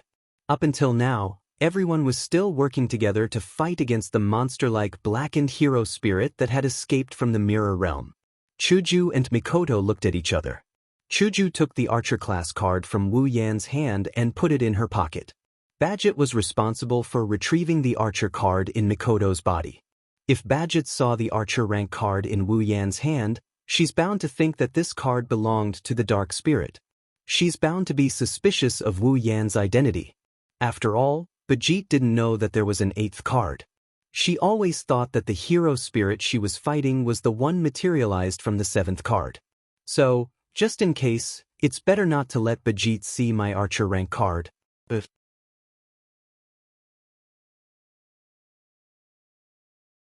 Chapter 1555. You're saying you defeated the darkened heroic spirit? In the living room, Mikoto, Rin and Osaka, and Livia came to ask about the battle last night. She was shocked when she heard what Wu Yen said. You really defeated it? Do I have to lie to you? Wu Yen shook his head. He took out a class card and showed it to Bajit. Look, I've already retrieved the class card. Bajit frowned when she saw the class card in Wu Yan's hand. Rin and Osaka and Livia had a weird expression on their faces. That's because the card that Wu Yan took out has a picture of a berserk warrior holding a greatsword in his hand. Needless to say, it was the Berserker class card. Rin Enben, Livia, Ilya, and Mio were the witnesses to the recycling of this class card. Therefore, Rin and Osaka and Livia were sure that the class card in front of them wasn't the same as the darkened heroic spirit from last night. Of course, this was because Rin, Osaka and Livia had subconsciously assumed that the 8th card was different from the 7 cards that they had collected earlier. If they knew that the class card Wu Yen retrieved last night was the archer class card, Rin and Osaka and Livia would be shocked as well. Berserker. Huh. Bajit's frown loosened as she stared at the class card in Wu Yan's hand. She nodded. It really is the same as the monster from last night. Wu Yen, Chuju, Mikoto, Rin and Osaka, and Livia looked at each other when they heard what Bajit said. They nodded with a bitter smile. Although he knew in his heart that the darkened hero spirit from last night was not a berserker, he had to say it out loud. Bajit's words were also very convincing. That kind of monster was indeed extremely compatible with a berserker. Compared to the original berserker, it was even more fitting. Until now, many people still remembered the scene of the archer breaking out of the virtual domain's mirror realm and arriving at the real domain's real world. That scene was deeply engraved in the hearts of many girls. It wasn't an exaggeration to call them berserkers. If Wu Yen didn't know that Gilgamesh was only an archer and didn't meet the requirements to become a berserker, he might have thought so too. After all, a berserker has the right to become a berserker. Only a berserker who went berserk in battle would be qualified. A heroic spirit that hasn't gone berserk in battle cannot become a berserker. While Wu Yen was speechless, Bajit opened her mouth and said something. In other words, all the class cards are in your hands, right? Hearing that, the atmosphere in the halls suddenly dropped to the freezing point. Only then did the girls remember. The battle maniac in front of them wasn't their companion, he was their competitor. At the same time, he came to Fuyuki City to get the class cards. He was sent by the Magic Association.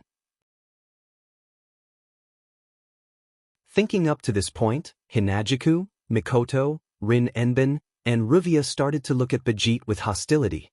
Their delicate bodies also tensed up, preparing to deal with Bajit's attack at any time. Don't think Bajit can't do it. As long as it doesn't violate the principle of not exposing magic in front of ordinary people, Bajit can do almost anything to complete the mission. Wu Yen is the only one with a calm smile on his face. He waved his hand. All 7 class cards appeared in his hand. As you can see, all the class cards are in my hands. Do you want to rob me? Bajit stared at Wu Yen with a sharp glint in her eyes. The girls standing behind Wu Yen were also shocked. Rin Enben and Livia put gems on their fingers. Logically speaking, since they belong to the Magic Association, they should be helping Bajit. Unfortunately, not only did Bajit have nothing to do with the department that Rin, Tozaka, and Livia belonged to, but the higher-ups in the department even went against Zelrich in order to get a rank card. How could the 2 magician girls stand on Bajit's side? As for Chuju and Mikoto, although they were cautious, they weren't as serious as when they faced Bajit. As for the reason, it was extremely simple. Gue Chuju, level 80. Misaka Mikoto, level 82. The second part of the Demigod Path quest has been completed. The restriction bracelets on their wrists have been removed. Chuju and Mikoto have returned to rank 9. Bajit can no longer defeat Chuju and Mikoto. As for Wu Yen, there's no need to talk about him. Level 89. Peak of rank 9. At this level, he won't be able to find a match in the entire world. He wasn't afraid of Bajit when he was level 75. Why should he hide his strength from her now? If it wasn't for the fact that Xiao Hei might be targeted, Wu Yen wouldn't have taken out the Berserker card to trick Bajit. Of course, Bajit didn't know about this. She just stared at Wu Yen without saying a word.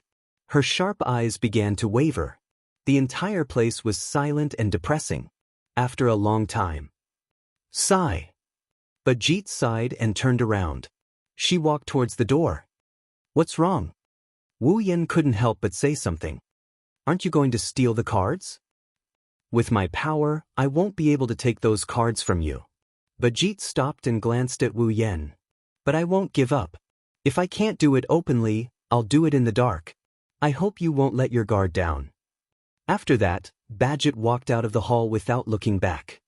Is it okay to let her go? His gaze was fixed on the entrance of the hall as he spoke in a deep voice. Bajit wasn't joking. With her personality, she might really do it in the dark. Aren't you worried that there's a threat lurking in the dark? I need a chance to worry about it. Wu Yan's expression became slightly helpless. He looked at Rin Enbin and hesitated for a moment.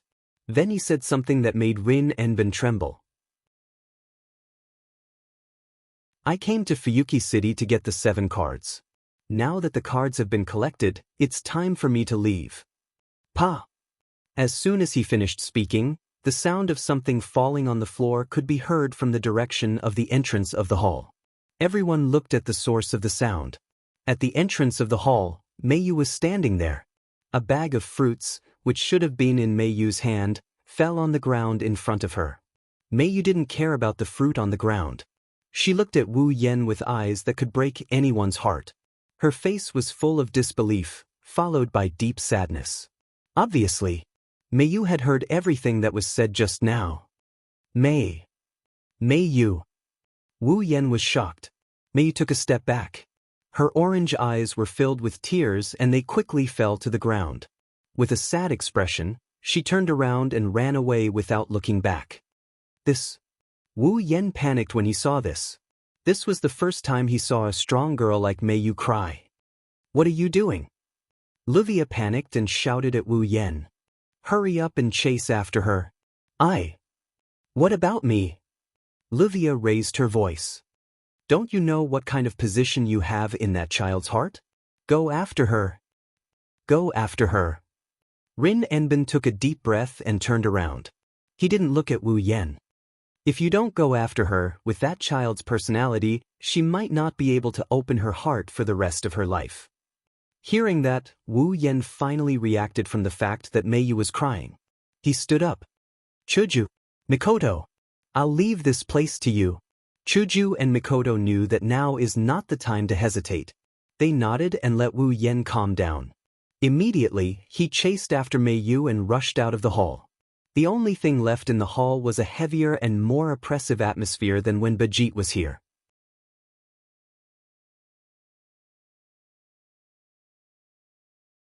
Chapter 1556. Bang! The entrance door was violently opened. The sound reverberated in the night air and gradually spread out. Inside the door, a petite figure rushed out, bringing along a trail of sparkling and translucent liquid, sprinkling down in the dark night. The petite girl ignored him and rushed to the side of the iron gate. She pulled open the iron gate and began to run in the quiet night street as fast as she could. As for where the direction she was running towards, the petite girl had no idea at all. She just wanted to get away from the scene as fast as she could, the farther the better. Not long after the petite girl ran out of the street, another figure rushed out from the entrance door. He stood there and looked around. Then he saw the petite girl running to the other side of the street. Meiyu! Wu Yen didn't use spatial magic. His speed was comparable to lightning, but Wu Yen didn't use this inhuman speed. Instead, he chased after her at a normal running speed. Meiyu, who was running in front, seemed to have heard Wu Yan's voice. Her small heart trembled and her footsteps slowed. In fact, Meiyu didn't want to stop at all. But for some reason, after hearing Wu Yan's voice, Meiyu couldn't run anymore. She couldn't even move her feet. It was as if she was rooted to the ground and didn't move at all. Under such circumstances, Wu Yan easily caught up to her. He slowed down when he was about 5 meters away from her. Looking at the petite girl's slender back, he slowly walked over. The petite girl had her back facing Wu Yan as they walked on a dark street in the residential area. She left Wu Yan with her back. Wu Yan slowly approached. Then, a voice as soft as a mosquito sounded, "Why?" The voice was very low, but the sadness contained in it were clearly felt by Wu Yan. He couldn't help but stop. He gazed at the petite figure that had her back to him from the beginning. Wu Yan stopped 2 or 3 meters away. Deep helplessness appeared in his wine-red eyes. Maybe you misunderstood? Misunderstood? Mayyu lowered her head but still didn't turn around. In other words, Brother Wu Yan doesn't really want to leave, right? Hearing this, Wu Yan was silent. He silently expressed the truth that Mayyu didn't want to know. But Mayyu's voice seemed to be squeezed out. It made one's heart ache. Why leave? Mayyu. Wu Yan's mouth slightly opened. He shook his head. You know that I'm not from here. Isn't it good to stay here? Mayyu sounded like she was sobbing. Her voice was hoarse. Brother Wu don't want to stay here at all? I've been in Fuyuki City for 2 months, but I don't think it's bad. In fact, I think it's pretty good. Wu Yan looked at Mayyu's back and answered. So, if you ask me if I don't want to stay here at all, the answer is of course no. Then why do you want to leave? Wu Yan clearly saw something on Mayyu's face. It was dripping. I don't want you to leave at all. Hearing this sentence, Wu Yan felt a trace of bitterness in his heart. As Livia said, he really didn't know that he already occupied such an important position in Mayyu's heart. Mayyu was originally a strong, steady, introverted, and inflexible little girl. In this world, to be able to shake her heart and make someone like her, who did not know how to express her feelings, shed tears, it was definitely an important event that was comparable to life. With Mayyu's character, maybe, she wouldn't feel even the slightest bit of sadness when her own life faded away. The only thing that can make her sad is something more important than Mayyu's life. At least, for Mayyu, it must be so. This is also the reason why Wu Yan was so moved when he saw Mayyu's tears. Not only because Wu Yan can't bear to see girls cry, but also because he knows Mayyu. He knows that she's not the type to shed tears easily. In this case, one can imagine how big of an impact Wu Yan's departure is to Mayyu. However, Wu Yan can't stay in only one dungeon world to live. At least not now. Listen to me, Mayyu. After weighing the words in his heart, Wu Yan said softly. I said you misunderstood. Although I will leave, it doesn't mean I won't come back. It won't be long before we meet again. Indeed, no matter how long Wu Yan leaves magical girl Ilya's world, as long as Wu Yan's summoner is not here, the time in this world will be frozen forever. For Mayyu, if Wu Yan returns to this world, the separation will only last for a second. Even if he doesn't return to this world, Wu Yan can still summon Mayyu and make her his summoner. In that case, the separation will also last for a second. However, for Mayyu, it's not a matter of time. But Brother Wu Yan, you'll still leave, won't you? Mayyu's voice was filled with emotions like never before. She expressed her inner emotions and increased her volume so that her voice could enter Wu Yan's ears. You said you'll be my support. You said you'll let me bear the painful past and live happily. It's because of Brother Wu Yan that I can say from the bottom of my heart that I'm happy that night. But why? This time, Mayyu's voice was filled with sadness. Why did you leave? Mayyu, I don't have any family, I don't have any friends. Even now, the only friends I have are Ilya and Blackie. The only family I have here is Livia. Mayyu's back is facing Wu Yan. She kept using her words to hammer at Wu Yan's heart. In the past, I had an older brother. But now, he's no longer by my side. There have never been so many people who cared about me. Coming here and getting to know Ilya, Livia, and Xiaohei, I'm very happy. I'm really happy. I can finally have people who value me. But among these people, the most important one is the one who once gave me support, who once gave me happiness, who once gave me the meaning of life. Meiyu held back her sobs. Her voice was extremely hoarse. That person is you, Brother Wu Yan. Brother Wu Yan. Meiyu abruptly turned around and rushed forward. She threw herself into Wu Yan's embrace. In just a short moment, she wet the front of Wu Yan's clothes. Please, I beg you. Don't go, Meiyu. Wu Yan's eyes were filled with complicated emotions. He really did not expect that his position in Meiyu's heart would be so important. He also did not expect that Meiyu would rely on him so much. Looking at Meiyu, who was grabbing his clothes tightly with her slender hands and her extremely thin shoulders that were constantly twitching, Wu Yan almost decided to stay in this world forever. Unfortunately, Meiyu. Squatting down, Wu Yan embraced the petite girl in front of him. I'm sorry. Even if it's just for a moment, I have no choice but to leave you at this moment. Meiyu's twitching shoulders trembled violently. In an instant, Wu Yan felt that the girl's body temperature in his embrace seemed to be dropping at a despairing speed. He could not help but hug Meiyu tightly. In the place I'm about to go back, there are also people who rely on me like you. They think I'm the most important person and they are waiting for me to bring them happiness. I can't be that selfish. I can't let one person suffer for the sake of another's happiness. That's why I can only keep searching for a way to make everyone happy. However, if I don't have the ability to do so, then I would be selfish. Wu Yan shook his head. So, Meiyu, even if it's just for a little while, can you please wait for me for a little while? Lying in Wu Yan's arms, Meiyu did not speak, but her twitching shoulders stopped. Only the hand that was grabbing Wu Yan's clothes kept tightening. Then she said this. Are those people important to Wu Yanyi? Very important. Wu Yan answered without hesitation. In this world, no, in all of the worlds, they are definitely the most important. There is no one else who can compare. Meiyu's hand that was grabbing Wu Yan's clothes tightened. Then, what about me? It's the same. Wu Yan smiled and whispered softly in Meiyu's ear. No one is more important than you. Meiyu's hand that was grabbing Wu Yan's clothes finally loosened a lot. Under the moonlight, two figures, one big and one small, tightly hugged each other, as if forever.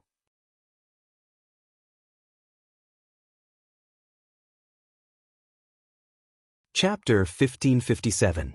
Believe? The next day, in the main hall, the girls once again gathered around the dining table. All sorts of luxurious dishes were placed on the dining table. But this time, not a single one of them extended their chopsticks to the table. That was something that couldn't be helped. After all, just as the girls were about to start eating, Wu Yan, who was sitting at the head of the table, announced his plan in front of everyone. It was a simple word, but it stunned many of the young girls. The atmosphere in the main hall dropped to a rather heavy level. The girls all had different expressions on their faces. Livia, who knew about it earlier, remained silent. Rin and Osaka, who also knew about it earlier, had a very complicated expression. Mio lowered her head. Although her orange eyes were somewhat depressed, they no longer had the heart-wrenching sadness from last night. Chuju and Mikoto looked at each other with a helpless expression.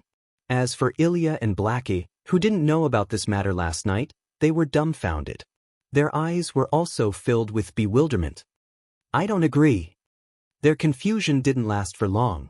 When it dissipated, Xiaohei slapped the table and stood up without thinking. Big brother, you're joking, right? Xiaohei's amber eyes stared at Wu Yan.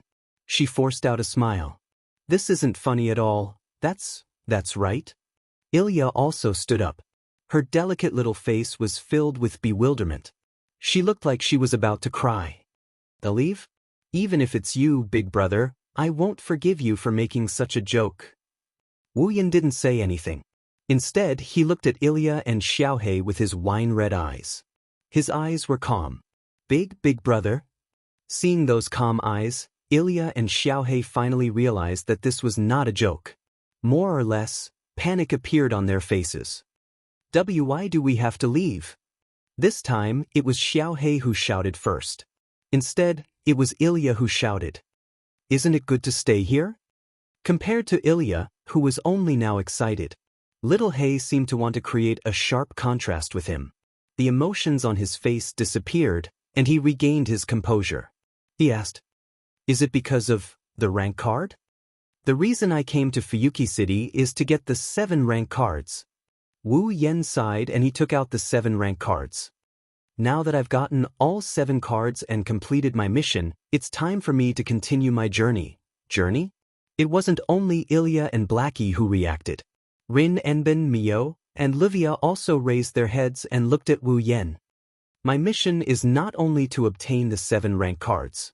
There will be various other tasks in the future. I need to go to every place and complete them."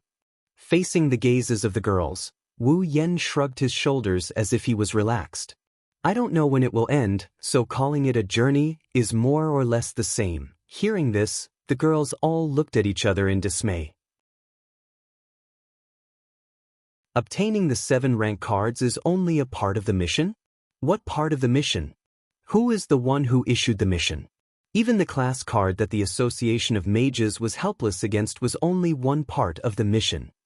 Then what else did he need to do for this mission? Where do I have to go to do it? These questions flashed through every girl's mind at the same time. After having these questions, the girls realized that they didn't know anything about Wu Yen, Chuju, and Mikoto. Where did they come from? What is their true identity?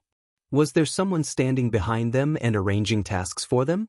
Rin and Osaka, Livia, Ilya, Mio, and Blackie didn't know any of this. What's even more unbelievable is that Wu Yen, despite not knowing about any of this, has already occupied a large space in the hearts of many of the girls. Isn't this unbelievable?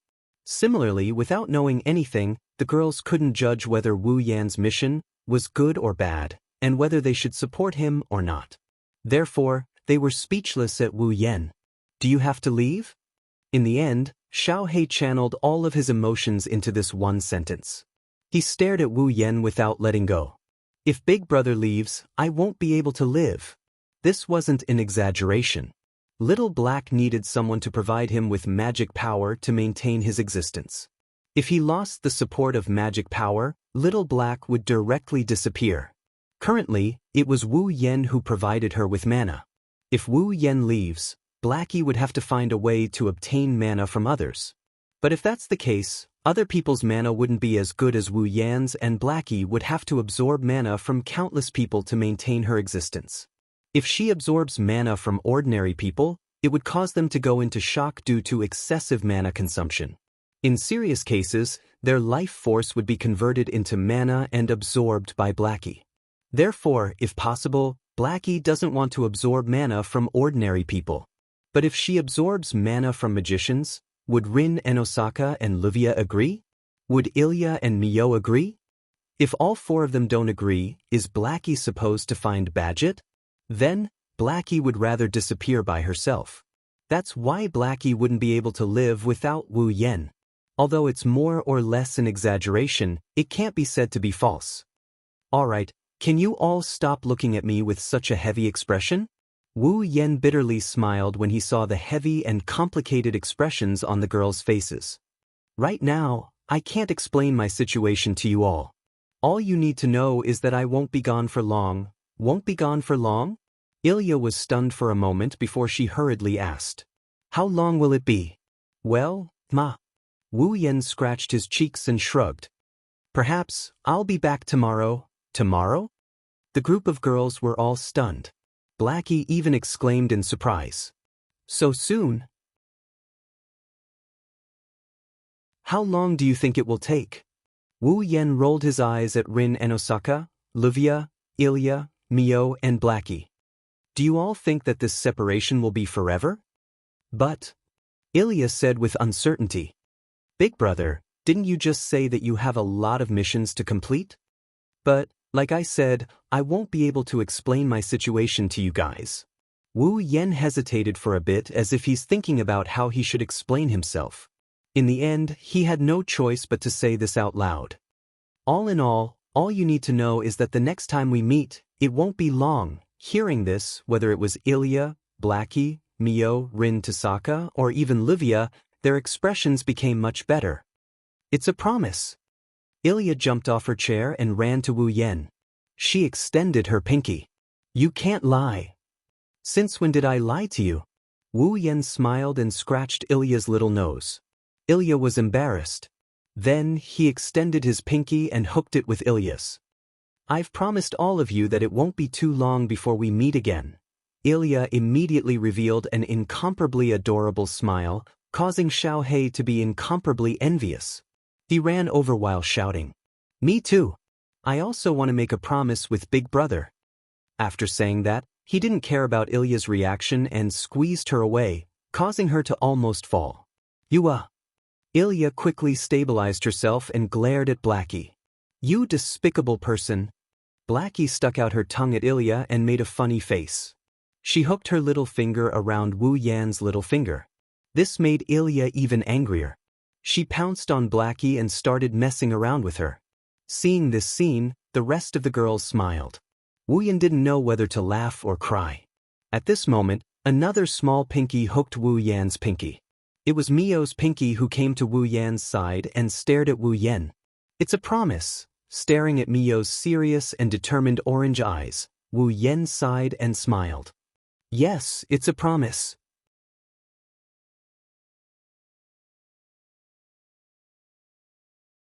Chapter 1558.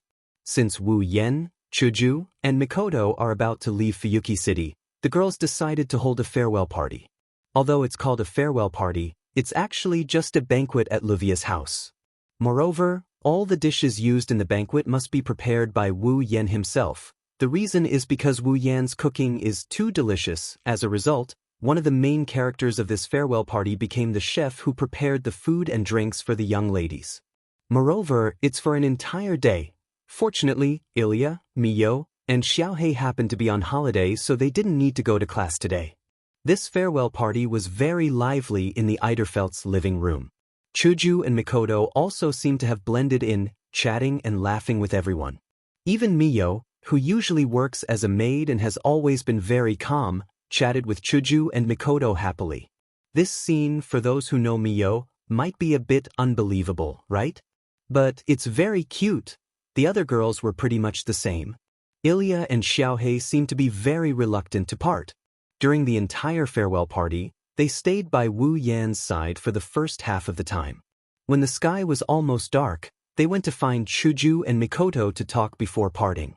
Livia, on the other hand, sat in her seat the whole time, elegantly drinking black tea, eating and chatting with others from time to time. She didn't appear to be too friendly. That's natural. Among all the girls, if there's one girl who has the worst relationship with Wu Yan, Chuju, and Mikoto, then it's definitely Livia. After all, other than when Livia and Wu Yan came to collect cards, they never interacted with her. Other than that, there's almost no chance for them to meet. Not to mention, Wu Yan, Chuju, and Mikoto were the main culprits who ruined Livia's grand plan to become his disciple. The fact that they were willing to provide the venue and financial support for this farewell party was already quite magnanimous of them. However, there was also one person present who was unusually silent. The entire farewell party ended. He hadn't spoken more than 10 sentences. Rin silently drank the drink in her hand. She glanced at everyone around her. After making sure no one noticed her, she stood up from her seat and quietly left the venue. However, Rin and Osaka didn't know. From the beginning to the end, there was one person who had been paying attention to her. Rin and Osaka pushed open the door and walked out of the mansion into the courtyard. He raised his head and looked at the sky. The night sky was still bright, stars dotted the sky, and the full moon was like the leader of all the stars. It was located in the middle of the stars, as if it had transformed into one of the stars. It was also the largest star. Together with the surrounding stars, it emitted a gentle light. Sigh. Rin and Osaka looked at the beautiful night sky and sighed deeply. I really shouldn't have come. This sentence was sincere, but also a lie. She came here to attend the farewell party for Wu Yan, Chuju, and Mikoto. Rin and Osaka didn't want to go at all. Even though she didn't say it out loud. Rin and Osaka knew that she didn't want that person to leave. That's why. Rin and Osaka didn't want to attend the farewell party from the bottom of her heart. The sentence, I really shouldn't have come, was definitely sincere, but even though she thought so, If she didn't come, Rin and Osaka's heart would feel empty. Thus, the sentence, "I really shouldn't have come," was another lie, damn it. Rin and Osaka's conflicted thoughts made her kick a pebble that landed on the ground. Why do I have to worry so much about that guy? That guy is an enemy, isn't he? Not only did he stop me from becoming his disciple, he also stole my first kiss and forced a kiss on me every time. What a jerk. It's best if that guy leaves, damn it. Every time he spoke, Rin would kick a pebble next to his feet. He wanted to kick away the frustration and depression in his heart along with the pebbles. However, as the pebbles flew out, Rin Tozaka didn't feel any satisfaction. Instead, he became even more frustrated. In fact, Rin Enbin knew that this day would come sooner or later. He didn't foresee the departure of Wu Yen and company, rather, he foresaw his own departure. Rin and Osaka is the candidate for chairman of the Magic Association's Chronometer Tower. Regardless of whether or not she manages to retrieve all her cards and successfully become Zelrich's disciple, she must return to the Magic Association headquarters in London. Because of this, Rin and Osaka was mentally prepared to part with the people here at any time. However, Rin and Osaka didn't expect that in the end, not only would she be the first to leave, it would be the person she cared about the most. Rin and Osaka laughed self-deprecatingly. "We've only known each other for less than 2 months. I can't believe I'm feeling this way. It's so unlike me." Her self-deprecating words were met with a mocking response. "You didn't argue with Livia. You didn't cause a ruckus in that kind of place. It's so unlike you." Rin and Osaka took out a frozen drink from behind her and stuck it to her face. "What?" The sudden voice and the cold touch on his cheek made Rin Hasaka jump up. He turned his head and looked behind him. Then, since the day before, or rather, since yesterday, Rin and Osaka saw the person who had been causing his heart to be unable to calm down. "You're here alone, trying to observe the stars?" Wu Yen threw the frozen drink at Rin and Osaka with a half-smile on his face. "It's also not like you to do something like this." Rin Osaka gasped when he saw the canned drink flying towards his face. He hastily caught it before glaring at Wu Yen. "What are you doing?" "Shouldn't I be the one asking you that question?" Wu Yen smirked. He stood next to Rin and Osaka and looked up at the night sky. "You've already written, 'I have something on my mind,' on your face. Why don't you come out to check on the situation? Who has something on my mind?" Rin turned his head away. He didn't even look at Wu Yen. Who knows if he's trying to hide his expression or if he really doesn't want to see Wu Yen. His sullen voice echoed around the area. "Why did you come out? Aren't you worried about those clingy little guys?" Don't worry, I'm not like you. I didn't even greet anyone before I came out." Wu Yen glanced at Rin as he casually replied. "Don't you need someone to accompany you?" Of course. Rin and Osaka said without hesitation. "I'm the chairman of the Magic Association's Chronometer Tower, the current head of the Osaka family. Do you think I'm afraid of being lonely?" "I don't know if you're afraid of being lonely or not." Wu Yen chuckled. "But I don't think anyone told you that you'll show it on your face when you're upset, right?" Rin and Osaka opened his mouth slightly as if he wanted to refute, but in the end, he didn't say anything. Instead, he hesitated for a while before saying this. Where are you guys going?" Wu Yen slowly retracted his smile and he looked up at the night sky. "To a place you'll never expect." "A place I'll never expect?" Rin and Osaka sneered. "Although I can't say that there are no places that I can't think of, there are only a handful of them. If you go to such a place, can you still be so confident that you can come back in a short time?" "Maybe not for me." Wu Yen shook his head. "But for all of you, this period of time will definitely not be too long. Don't be so secretive, can't you just tell me?" Rin and Osaka was furious. "Do you think it's fun to be so secretive all the time?" "Oh." Wu Yen raised an eyebrow and he laughed out loud. "You want to know my secret? Why don't you try and find it yourself?" Wu Yen waved his hand and returned to the mansion. Rin and Osaka clenched his teeth as he looked at Wu Yan's back. How infuriating! Rin and Osaka didn't realize that the frustration in his heart had unknowingly disappeared.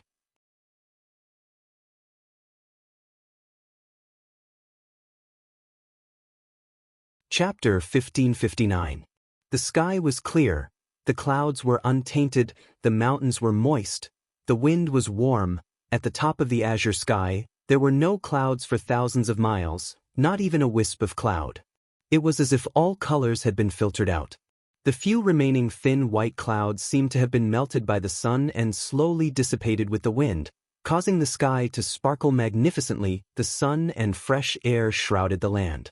Sometimes, the sun would walk into the few clouds that were about to dissipate. The light would shine through the clouds and onto the rivers and seas of Fuyuki City.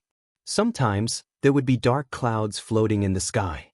The clouds were so thick that when the sun came out, it was impossible to see it. But the rays of the sun in the clouds penetrated the encirclement and set the clouds with a glittering rim of gold. Soon after, the sun slowly rushed out from the clouds and appeared in the sky. It even dyed the dark clouds golden, causing them to dissipate as if they had melted. At this time, it wasn't only the sun, the clouds, and the sea that were shining. Even the land was bright. The weather was so clear. Looking from the window, the transparent blue sky looked like a silk handkerchief. Inside the window, two girls were busy with cleaning utensils. The two girls had been in this state since they woke up in the morning. Standing in the middle of the hall, Wooyen looked at Hinajiku and Mikoto, who are wearing aprons and busying themselves around. His expression is somewhat helpless. Do you have to be like this? If you have time to be sarcastic, why don't you come and help? Mikoto wiped the sweat off her forehead. She held a broom with one hand and put the other on her waist. Can't you see how busy we are? Just a little bit more. Chuju didn't look back. She was tidying up the kitchen. Once this is done, the cleaning is done. So, even if you do a cleaning, so what? Wu Yen was speechless. When we leave, time will freeze in this world. When we come back, this house will still be the same as when we left. Do we need to do this before we leave? That's true. Mikoto looked around. He sighed. After all, we've been living here for 1 or 2 months, and we've been living quite well. Don't clean this place up. There will be a knot in my heart. Anyway, if we have the chance to come back again, she would continue to live here, wouldn't she? Chuju glanced at Wu Yen. When you come back and see a clean house, you'll be in a good mood, right? But if I remember correctly, Wu Yen covered his forehead with one hand and pointed out a cruel fact with a headache. These places. Since you woke up in the morning, you've tidied everything inside and out 3 times, right? 3 times? Hinajiku and Mikoto looked at each other and said awkwardly. Is there really that much? How much do you think it is? Wu Yen felt like bubbles were coming out of his throat. I was woken up at 5 in the morning by the 2 of you. You said you wanted to clean the room and dry the sheets, but the room has been cleaned at least 3 times. As for the blankets, one of you said you'd bring them back after drying them, and the other took them out to dry again. You've dried the blankets inside and out 8 times. Ha! Mikoto scratched her head and laughed. Now that you mention it, I think I have some recollection. What's the matter? Chuju puffed up her cheeks and turned her head away. We have feelings for this place, and we don't want to leave. Actually, instead of saying they didn't want to leave this house, it was more accurate to say that Chuju and Mikoto didn't want to leave the house for the past 2 months. Although they had to fight in the mirror realm of the imaginary number region at night and had fought with Rin Enbin, Luvia, Mio and Ilya, Blackie and Badget, other than that, the 2 girls' days here were very ordinary. Ever since they followed Wu Yen to the Spalier world, the 2 girls didn't have a normal life in the Spalier world. Besides, even if there were battles, Rin Enbin's group, rank cards, Badget and many other problems, Wu Yen, Chuju, and Mikoto worked together to solve these problems, the 2 girls felt like they were back to the time when the 3 of them were the only ones exploring the world. It's understandable that they didn't want to leave. Of course, now that they have so many companions, Chuju and Mikoto weren't unhappy at all. Now that the base in the Behemoth Forest has been completed, the capital of alternate generations has become the home of the Summoners and the Misaka sisters. If nothing major happened, they could just stay in the capital of alternate generations and live a normal life, and they would still be able to visit the girls. Until now, The happy life that the girls have been praying for finally took shape with the completion of the capital of alternate generations. Now, all they need is a guarantee and they can continue living like this. That guarantee, needless to say, is to have the power to deal with all accidents and protect their happy life and home. With that thought in mind, Chuju and Mikoto turned their eyes to Wu Yen. Their eyes were filled with gentleness. In order to find the power to protect everything, Wu Yen has been wandering between the Spalier world and the various dungeon worlds to increase his strength. Now, all he needs to do is complete the Demigod Path quest and reach the level of Pinnacle Demigod, and Wu Yen will become a Pinnacle Demigod. He will become the strongest in the Spalier world in the truest sense of the word.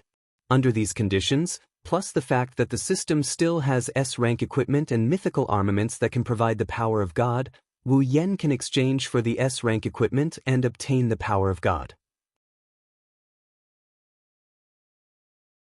When that happens, with the help of the power of God, Wu Yen will have the chance to become a true God-tier expert. When that time comes, a truly peaceful and happy life will befall everyone living in the capital of alternate generations. In order to welcome the arrival of that day, Chuju and Mikoto swore to themselves that they won't fall too far behind the most important person in front of them. No matter how reluctant I am, it has to end here. Wu Yen, who was oblivious to Chuju and Mikoto's determination, looked around and sighed. If this goes on, there will be no end to it, all right? Chuju and Mikoto snapped out of their daze and reluctantly put down the cleaning tools in their hands. They untied their aprons and folded them carefully before coming to Wu Yan's side. By the way, aren't you going to say goodbye to the children? Mikoto wrinkled her nose.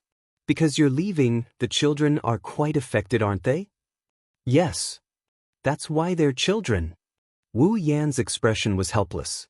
I already said I won't be leaving for long. But that's cute too. Chuju couldn't help but smile. Why don't you summon them to the Spalier world as well? Even if we go back, I'll continue with the Demigod Path mission. Wu Yen shook his head. If that's the case, wouldn't it be the same as leaving the children in a foreign world? That's true. That's true. Mikoto nodded in agreement. In a foreign world, you won't be by my side. Even if we won't be apart for long due to the time ratio, it still won't feel good. That's why I'll wait until the Demigod Path mission is over and I've ascended to Demigod Pinnacle before we talk about this. Wu Yen shrugged. Before that, let's be apart for a second. What about Rin Enbin and Luvia? Chuju glanced at Wu Yen. Aren't you going to say goodbye to them? Forget it. Wu Yen hesitated for a moment before shaking his head. I've already said everything that needs to be said. After we leave, the time in this world will freeze. Instead of parting with sadness, it's better to wait for the next reunion, oh? Mikoto raised an eyebrow. You're already interested in having them as your summons? Of course not. Wu Yen chuckled and mumbled. At least not all of them. What did you say? Nothing. Stepping forward, he arrived in front of Hinajiku and Mikoto before looking at the two girls. Well then, let's go back. The two girls nodded. In the hall, the three figures disappeared without a trace. Everything returned to normal.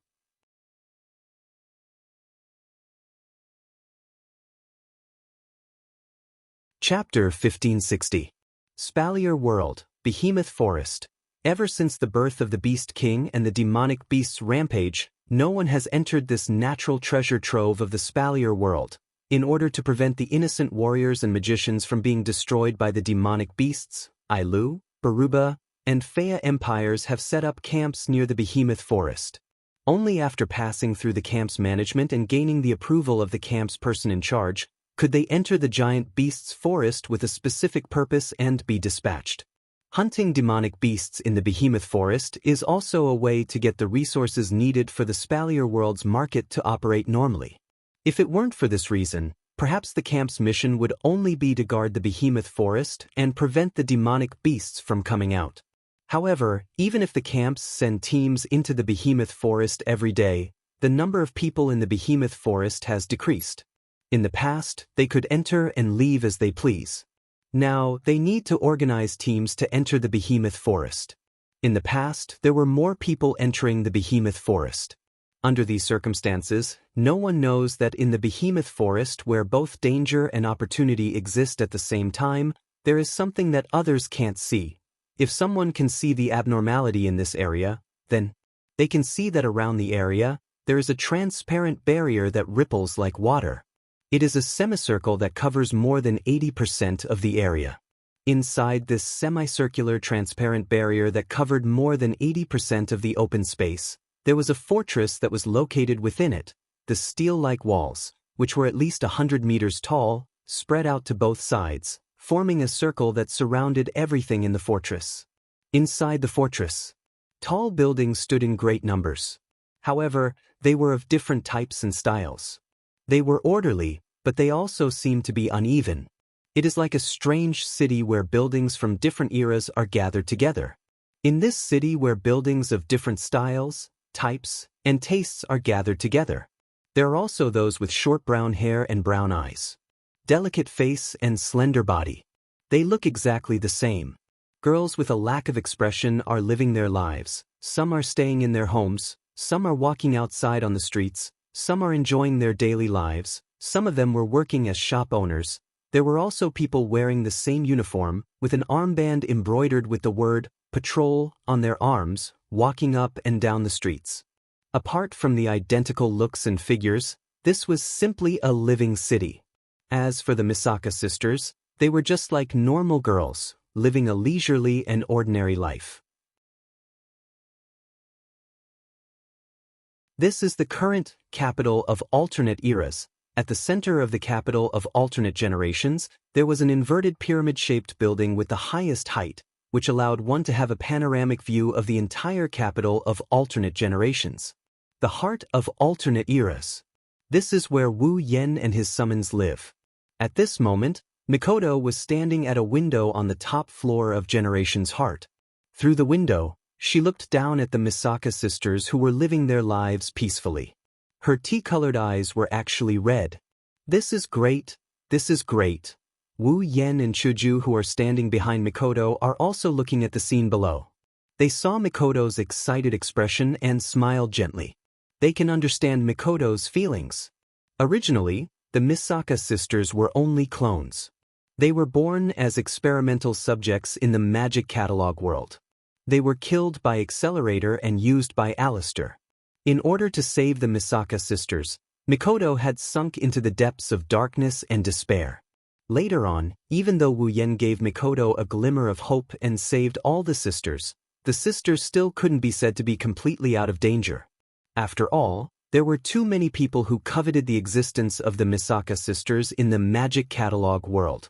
There are so many conflicts in the Spalier world that in the end, the Misaka sisters picked up their weapons and joined the battle.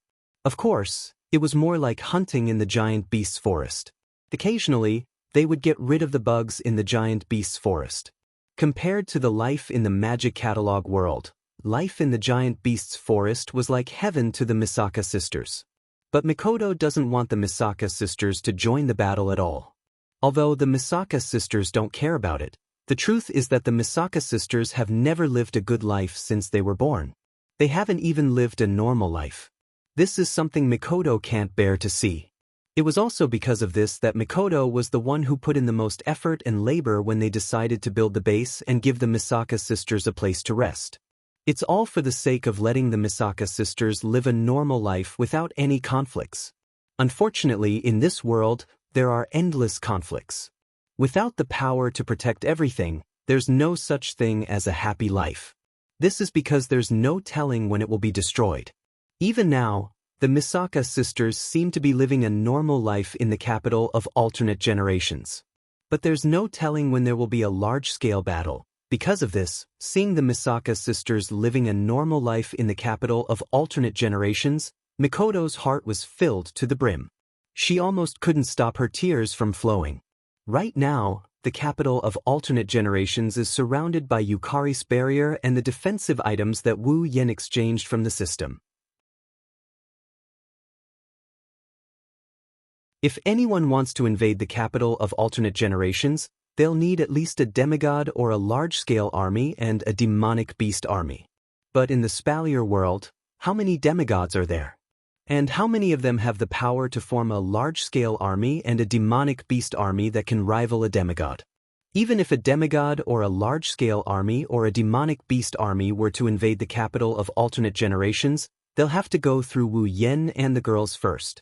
With Yukari, a level 96 demigod, Wu Yen, a peak level 9 powerhouse, and a group of girls who are at least peak level 8 guarding the capital of alternate generations, who would dare to invade the capital of alternate generations? That's why Mikoto knew that if there's no accident, the scene she's witnessing right now will go on forever. Her wish to let the Misaka sisters live a normal life has finally come true. How could Mikoto not be excited? Mikoto aside, even Wu Yen and Chuju couldn't help but feel elated when they saw this scene. It made them happy and gave them a great sense of accomplishment. In order to create this scene, the children have put in a lot of effort. Yukari, who was holding a paper fan, looked at the peaceful scene below and couldn't help but smile. I still remember that when the establishment of the capital of a foreign generation was just announced, many of the sisters were seriously thinking about how they should live here. Even though there was no expression on their faces, they were looking forward to their future lives. There's no doubt about this, life? Chuju said with some emotion. So, even if there's no need, some of the sisters are still opening shops?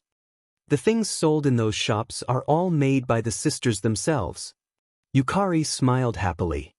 Clothes, food, decorations, and even potted plants and flowers are all made by those sisters according to their own interests and hobbies. They put them in the shop to sell.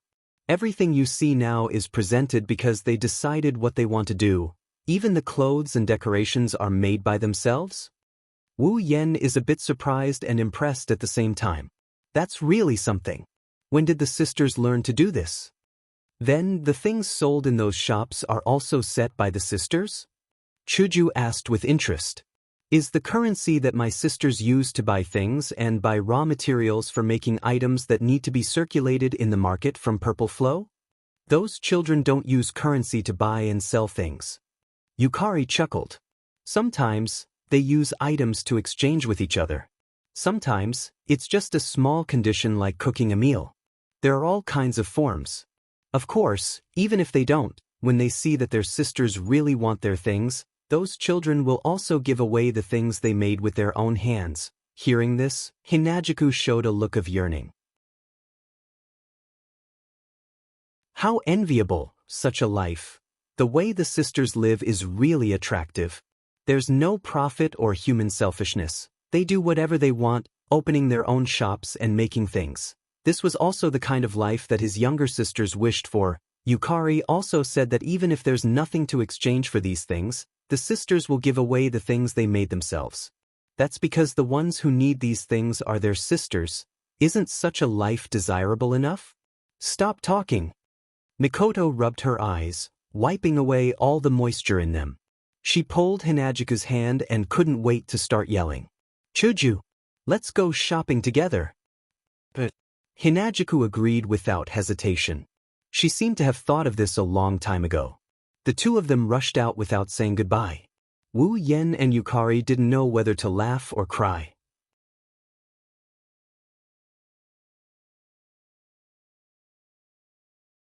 Chapter 1561. How's the mission going on your side? Yukari asked Wu Yen with an expression like she's interested in something she rarely does. It should be done, right? Well. Wu Yen scratched his head. Although there were a lot of problems in the middle, I finally completed it. It's good that you can complete it. Yukari patted the paper fan in her hand and glanced at Wu Yen. It's rare to have a shortcut that allows you to climb to the top. You have to grasp it well. I know what you're trying to say, but sometimes accidents happen. Wu Yen recalled how he almost gave up on the demigod path quest due to his archer class being stuck in Blackie's body. He sighed. The demigod path mission is indeed a rare opportunity. However, there are some things that I can't lean towards just because it's more beneficial to me when I'm truly comparing them. Oh? Yukari looked at Wu Yen in surprise. She smiled at him with a deeper meaning. Looks like you've spent a lot of effort in this dungeon world. You can even say something so profound. I'm just saying. Wu Yen shrugged. However, This demigod path mission has made me realize how difficult it is. Although there will be trouble in the second phase of the demigod path mission, it's mainly because I'm looking for trouble. No matter what, try to complete it to the end if you can. Yukari waved the paper fan in her hand casually.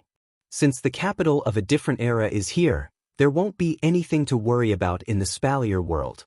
You can focus on your own mission. I've always planned to do that. When Chuju and Mikoto come back, I'll immediately depart for the third part of the demigod path mission. Wu Yen shrugged and looked at Yukari. Speaking of which, Yukari, aren't you going to a dungeon world with me? Do I look like the kind of person who would run around for something? Yukari looked at Wu Yen with a faint smile. I'm interested in other dungeon worlds as well, but compared to running around in different worlds, I prefer a leisurely life. That's not a leisurely life, you can just say that you're lazy. Wu Yen rolled his eyes at Yukari. I really don't know how a lazy person like you managed to manage the Fantasy Village's barrier so well. We're just here to take care of the Fantasy Village's enchantment. Normally, the only person who would manage the enchantment is that shameless witch who hides in the shrine and plays with her own life. Yukari opened her paper fan and covered the lower half of her face. We're basically the same in the Fantasy Village. Yukari's deep purple eyes were the only thing that could be seen. The lower half of her face was covered by the paper fan. If Wu Yen didn't know Yukari well enough, he would have believed that Yukari didn't care about Gensokyo. Indeed, Yukari was also very lazy when she was in the Fantasy Village. She would hide in her own house and use her gap ability to peek at others. As the founder of the Fantasy Village, she did not care much about the matters in the Fantasy Village. Instead, she advocated the policy of turning a blind eye to it. However, that was mainly because the matters in the village were either trivial matters or things that would never be out of Yukari's control.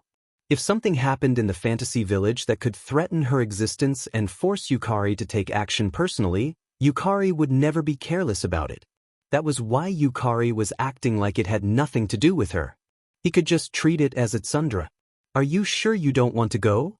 Wu Yen tried to tempt her with a seductive tone. Perhaps the dungeon world in the third round of the Demigod Path mission is Fantasy Village. By that time, I'll go to Fantasy Village and the time flow in Fantasy Village will return to normal. If something happens and you're not there, then I'll leave it to you. Yukari was unfazed. She even pushed her responsibility to Wu Yen as she casually opened her mouth. Don't you have my red jade mode? In a way, you're like me, aren't you? Ha! You're flattering me. Wu Yen sighed. Putting aside the fact that the red jade mode has a time limit, if I activate your red jade mode, I'll only be on par with you in terms of strength. How can I compare to you in other aspects?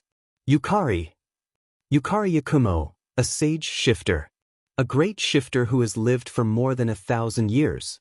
Even if Wu Yen could use the ruby mode to achieve the same level of strength as Yukari, he wouldn't dare boast that he could solve everything in the Fantasy Village.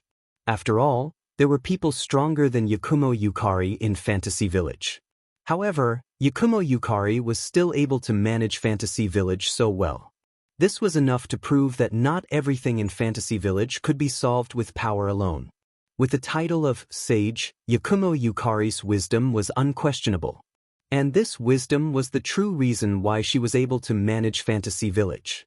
Strength, on the other hand, is secondary if Wu Yen were to manage the Fantasy Village. Forget it, thinking about the endless weird happenings in Gensokyo and the bunch of problem children who only know how to eat and drink without a shred of integrity, Wu Yan's head started to hurt. Well, it's not as complicated as you think. Yukari smiled as if she could see through Wu Yan's thoughts. Even though I'm the founder of the Fantasy Village, I do have a lot of free time. In the Fantasy Village, Yukari is invincible. With her around, there's no need for the manager to worry about the Fantasy Village. I think it's because of that shameless Yukari who only knows how to eat and drink like you that the Fantasy Village has problems. Wu Yen complained. If you guys are more proactive, the Fantasy Village can be renamed to the Ideal Village. Didn't we say it already? It was hard to tell if she was joking or being serious. Violet's face had an expression that was hard to tell. Why don't you try managing the fantasy village? Are you serious or are you joking? Wu Yen wasn't sure if Yukari meant something else when she said those words. Wu Yen couldn't tell what Yukari was trying to say. If it's me, I definitely can't manage Fantasy Village. Didn't I tell you that Ling Meng will take care of the matters in Fantasy Village? Yukari looked at Wu Yan's frightened face with amusement. Leave the big things to Yukari. Leave the small things to Yukari or your little girlfriends. As for yourself, you can just live a leisurely life. Yukari, it's my fault. Wu Yan almost kowtowed. I shouldn't have made fun of you. Please forgive me. Is that so? The smile on Amethyst's face deepened. That's a pity. Well, if you change your mind, you can come find me. I don't mind leaving the fantasy village to you guys. You sure know when to let go. Wu Yan retreated in defeat. Aren't you afraid that we'll mess up the fantasy village? There are a lot of problem children in the fantasy village. Yukari pouted. Compared to them, you guys are more obedient than babies. Yukari turned around with her back facing Wu Yan. Are you going to wait for Chuju and Mikoto to come back and take them to the Demigod Path mission? Yeah. Wu Yan tilted his head in confusion. Is there a problem? There's no problem. However, there's one thing that I suddenly thought of. Z tapped her face with the paper fan and said with a smile. Tonight, 2 of your little girlfriends will complete their transformation in the lake. Tonight? Wu Yan paused and asked, who's coming out? Well, you'll find out tonight. Yukari didn't expose him. She waved her fan and walked outside. Looking at Hinajiku and Mikoto, I don't think they'll be willing to leave their sisters anytime soon. The 3rd mission, Demigod's Path, I'll need you to bring the 2 girls from the lake with you. They should be very happy too, right? Leaving these words behind, Purple left the scene without looking back. Tonight. Gazing at the direction Yukari left, Wu Yan walked back to the window. He looked at the Misaka sisters walking up and down the street and he mumbled in anticipation. Who will it be?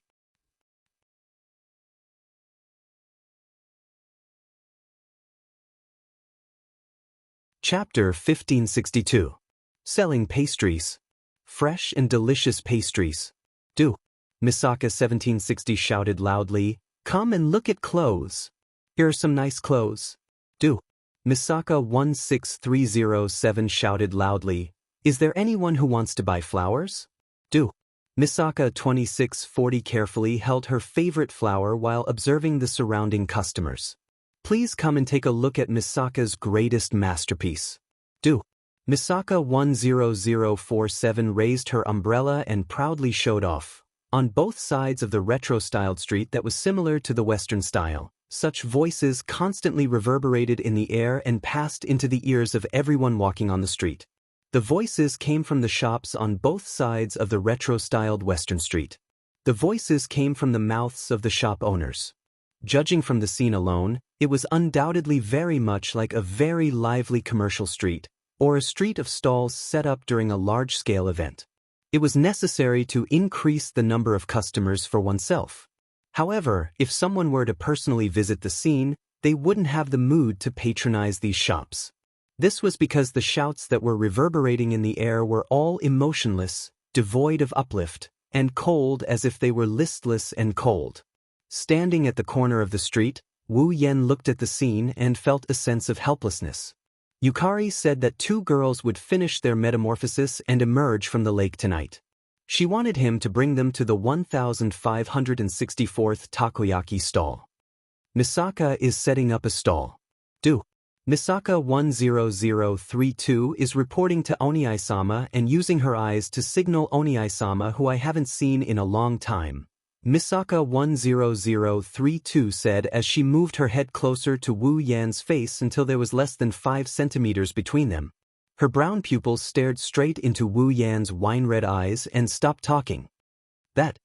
Looking at Misaka 10032's expressionless face, Wu Yan laughed dryly.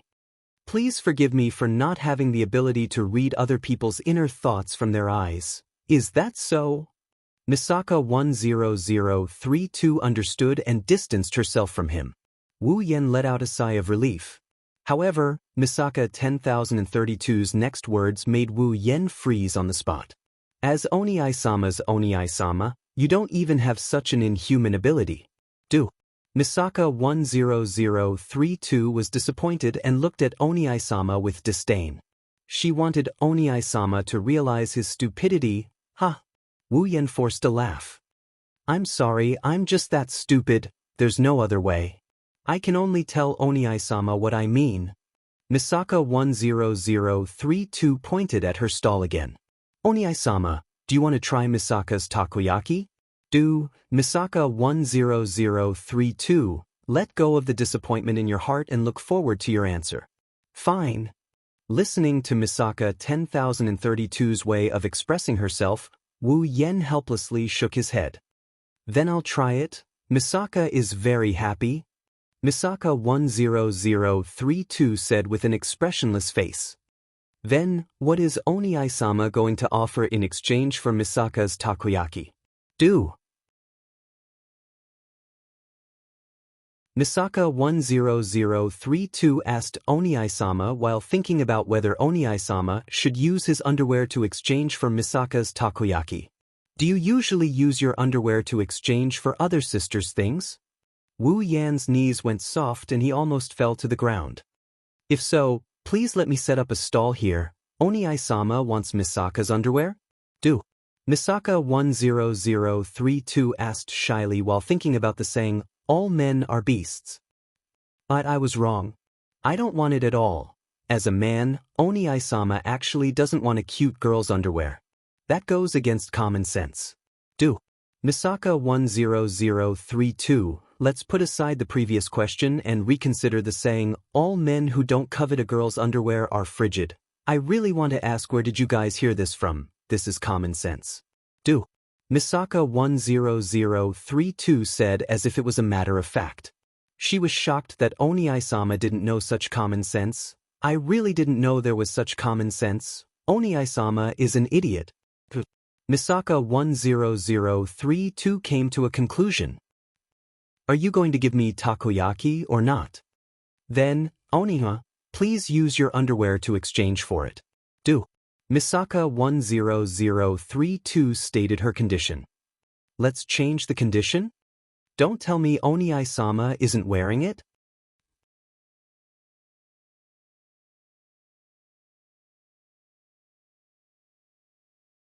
Chapter 1563. Wu Yen looked at the toy sniper rifle in his hand as he stood in front of the stall selling takoyaki. What is this? Gun. Gun. Misaka's sister, who was also holding a toy sniper rifle, answered simply. I know it's a gun. Wu Yen suppressed his helplessness and continued to ask patiently. I'm asking, what are you planning to do by giving me a gun? Oni-Sama wants to eat takoyaki, but you don't have what Misaka wants to trade it with, right? Misaka's sister raised the toy sniper rifle in her hand as she explained. So, if Oni-Sama wants takoyaki, you have to follow the rules of the shop and compete with Misaka. Misaka 10032 explained to Oni-Sama. She felt it was a pity that she didn't get Oni-Sama's underwear. Competition? Wu Yen ignored Misaka 10,032's explanation and looked at Misaka 10032 suspiciously. What competition? Shoot! Misaka 10032 spat out these two words and pointed at a human-shaped target wearing a cloak in her stall. That's a human-shaped target made by Misaka. There's a number on each part of the target. If you hit the target, you'll get the number on the number. Everyone has 3 bullets. Whoever gets the most points wins the competition. Misaka 10032 explained patiently. I see. Wu Yen got the gist of what Misaka 10032 means. So, if I get more points than you and beat you, I'll get takoyaki? Correct. That's right. Misaka 10032 nodded and added the sentence. On the other hand, if Misaka gets more points than Oni-Sama. If I beat Oni-Sama, I'll get Oni-Sama's underwear. Misaka 10032 finished her explanation. It started to burn. Don't just burn it. Wu Yan couldn't help but shout. When did I agree to use my underwear as a bet? Oni-sama will get what he wants if he wins the competition. In that case, if Misaka wins the match, you should also get what you want. This is the most basic rule of a competition. Misaka 10032 stared intently at Wu Yan's face. Or perhaps Oni-sama has the despicable idea of obtaining Misaka's takoyaki unconditionally, and Misaka won't object. Misaka tried her best to show her magnanimity, but she despised Oni-sama's idea. Wu Yan's strength instantly disappeared. In the past, he thought that the way the Misaka sisters talked was cute. It was also a way to show that the Misaka sisters did not hide their true thoughts. They were very worthy of love. But now, this kind of idea. They really disappeared without a trace. Together with the strength in his body, since you've said it to this extent. Wu Yan gritted his teeth. Could I agree to your conditions? Shooting was not Wu Yan's specialty. However, Wu Yan did put a lot of effort into the shooting aspect of the noble phantasm that has great destructive power, meteor shower. Although the Misaka sisters also used guns as their weapons in the magic catalog world, the target was less than 5 meters away. It was such a short distance. Wu Yan was confident that he could shoot wherever he wanted. Therefore, he could at least get full marks. Under such circumstances, even if the Misaka sisters also got full marks, it would at most be a draw. Both of them would not get what they wanted, but at least he could keep his underwear. As for the Misaka sisters' takoyaki, Wu Yan did not really want it. He only said that because he wanted to patronize the Misaka sisters.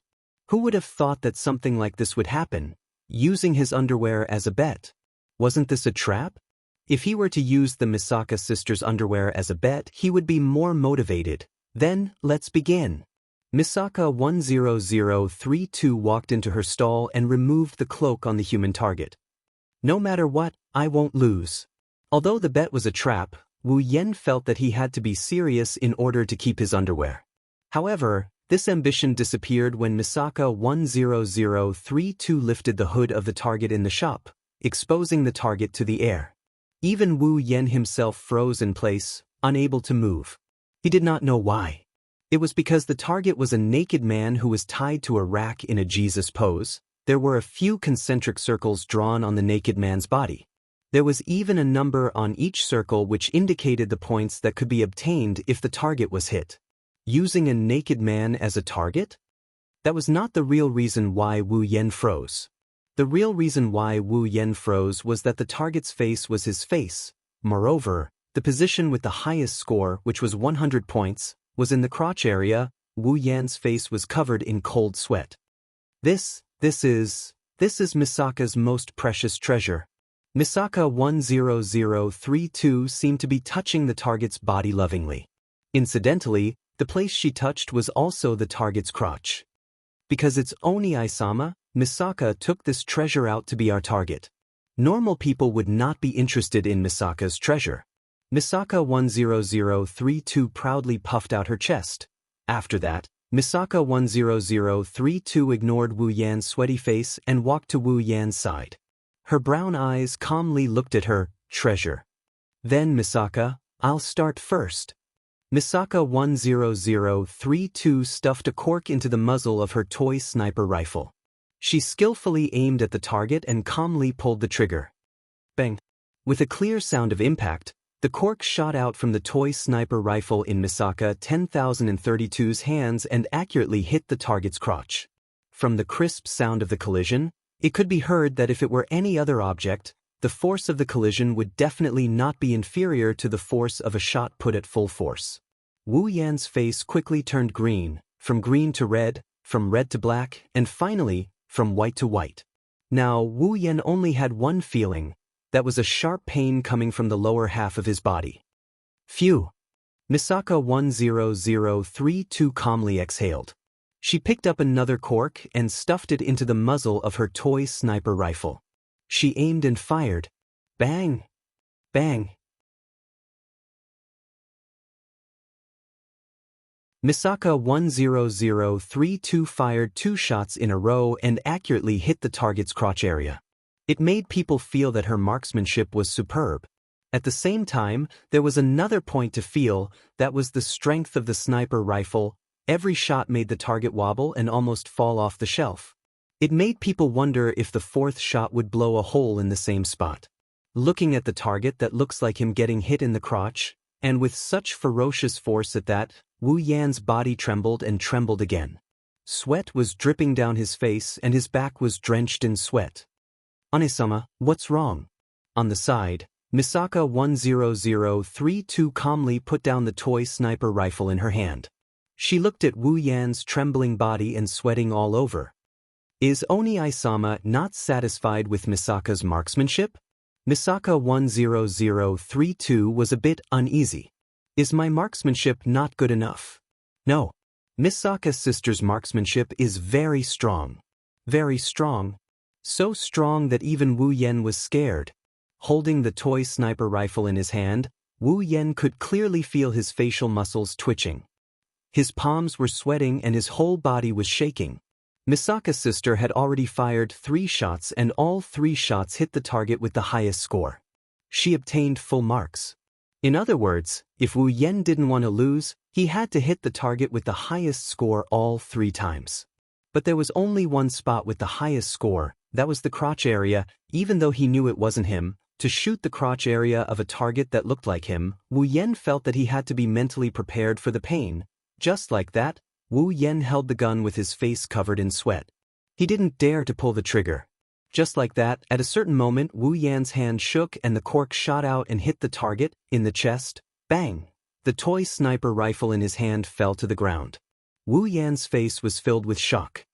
It's over.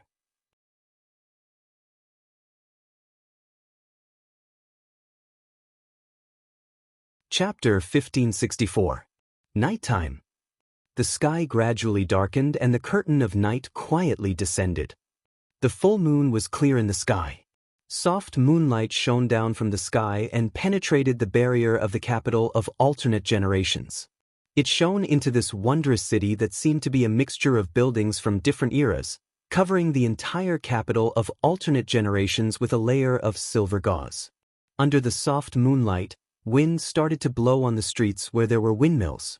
The windmills slowly rotated as if they were providing electricity to the capital of alternate generations. In an instant, all the streets shone with a neither bright nor dim brilliance. These lights were all emitted from the bricks that paved the street itself. Although the bricks that paved the streets of the capital of alternate generations had different styles, different types, and different colors, they were all made of the same type of ore. At night, it would be like a luminous pearl, emitting light. In order to obtain these glowing ores, many girls had put in a lot of effort back then. Some went around to inquire about the source of the ores. Some followed the girls to the behemoth forest to search for ores. Some went to the supply town to purchase large quantities of ores. Some even contacted Lulu and Feifei for help. Only then did they obtain enough ores to build the streets of the capital of alternate generations. And the reward for that hard work was the beautiful nightscape of the capital of Otherworld, which could be described as a dream. The streets themselves were emitting a soft radiance that was different from each other, causing the night of the capital of Otherworlds to be set off by a rainbow of colors. It was an extremely beautiful sight. Under such a beautiful night scene, even if they knew it was night time, there would still be many who would want to walk on the glowing streets. Even the girls who were slightly used to the night strolled up and down the streets at night to relax. They were admiring the night scene. They were enjoying such an enviable night. The heart of alternate generations, located in the center of the capital of alternate generations, was also shining like the streets. The entire inverted pyramid was shining with a dazzling golden light. It looked like it was made of gold, dazzling to the extreme. Come to think of it, living in such a building should give one a greater sense of achievement than living in a palace, right? Such a night. It was indeed the envy of others. However, despite the envy of others, there was someone who didn't even have the mood to appreciate it. On the top floor of the heart of alternate generations, Wu Yan lowered his head. The background was dark as he walked in from the outside like a zombie. He wobbled his way to the sofa. He fell down, looking like a dying man. That was to be expected. Now, in a place no one else can see, Wu Yen is staring at Wu Yen. He was missing an important piece of underwear. He lost to Misaka 10,032's underwear. Misaka 10032 even asked him to take it off in front of her as the victor so that he wouldn't go back on his word. Thus, with a suicidal mentality, he took off his underwear in front of the street full of Misaka sisters. He lost to Misaka 10032. Misaka 10032 held his underwear like it was the most precious treasure in the world. Then, she gave all the takoyaki to Wu Yen and walked away expressionlessly. At that moment, Wu Yen felt like something left with Misaka 10032, never to return. Then, the Misaka sisters on the street started to drag Wu Yen to do all sorts of business. They forcefully sold Wu Yen all his clothes and left, leaving behind a naked Wu Yen who was staring blankly at the sky. He didn't move for a long time. Luckily, there were only Misaka sisters in this capital of alternate generations. Luckily, the girls are soaking in the magical lake water, undergoing a transformation. Luckily, Chuju, Mikoto, and Yukari aren't around. Fortunately, the girls left behind a shop that sells men's clothes. Otherwise, Wu Yen felt like there was no reason for him to stay in this capital of alternate generations any longer. Or rather, there's no reason for him to live anymore. I'm an idiot. Wu Yen buried his face in the sofa. He wanted to cry but no tears came out. Why did you go on the street? Why did you eat takoyaki? Why did you play games? Why didn't you run away? In an instant, a new 100,000 whys came out of Wu Yan's lifeless body and echoed in the living room. His voice was filled with desolation. Not long after, Wu Yen suddenly bounced up and said with a loud voice, "It's okay. Other than the Misaka sisters, no one else knows about it, right? I just want to forget it. Then no one will know about it." Forget it. Wu Yen lowered his head and tried to hypnotize himself. However, when he lowered his head, a piece of paper on the table entered his sight. "Nice body, keep up the good work." There was a line of words printed on the paper. Wu Yen couldn't recognize the handwriting, but he could guess who it was. Who else could it be other than Yakumo Yukari, who had a gap that allowed her to spy on any place she wanted? I'm an idiot. Wu Yen collapsed on the sofa again. Why did I go on the street? Why did I eat takoyaki? Why did I play games? Why didn't I run away? Wu Yen suddenly heard something amidst his self-deprecation. Outside the hall, the sound of 2 footsteps could be heard. They were sneaking over to the entrance of the hall. Who is it? With a gloomy expression, he turned around and looked at the entrance of the hall. What he saw was 2 heads peeking in from the outside, sneakily peeking at the inside of the hall. Chuju? Mikoto? Wu Yen was even more puzzled. What are you doing? Wah! Hearing Wu Yan's voice, Hinajiku and Mikoto, who sneakily peeked their heads in from outside the living room, yelped exaggeratedly. When they saw Wu Yen sitting on the sofa, their expressions stiffened. Hinajiku was flustered. You're still awake? I don't think she's sleeping anymore. He frowned when he saw how flustered Hinajiku is. Some of them will finish their metamorphosis later. I want to take them to the 3rd phase of the Demigod Path mission. Chuju, Mikoto, how about you 2 stay here? No problem. Mikoto kept her head peeked out from the sofa while hiding her body outside. Then hurry up and go. Didn't I say we need to wait for them to come out? Wu Yen is puzzled by her answer. Why are you hiding? Are you shy? Wu Yen stood up as he spoke. Stop right there. As soon as Wu Yen stood up, Chuju and Mikoto screamed and glared at Wu Yen. Don't come over here. Sit down. Wu Yen was shocked when he saw Chuju and Mikoto's reaction. What's wrong? Are you sick? Yes. We're sick. Mikoto laughed without thinking. So don't come over here, you'll get infected. What nonsense are you spouting? Wu Yan looked straight at Chuju and Mikoto. Have you ever heard of a primogenitor dying from an illness? This is not a normal illness. Hinajiku's face twitched as she forced out a smile. Even a primogenitor would die if they got close.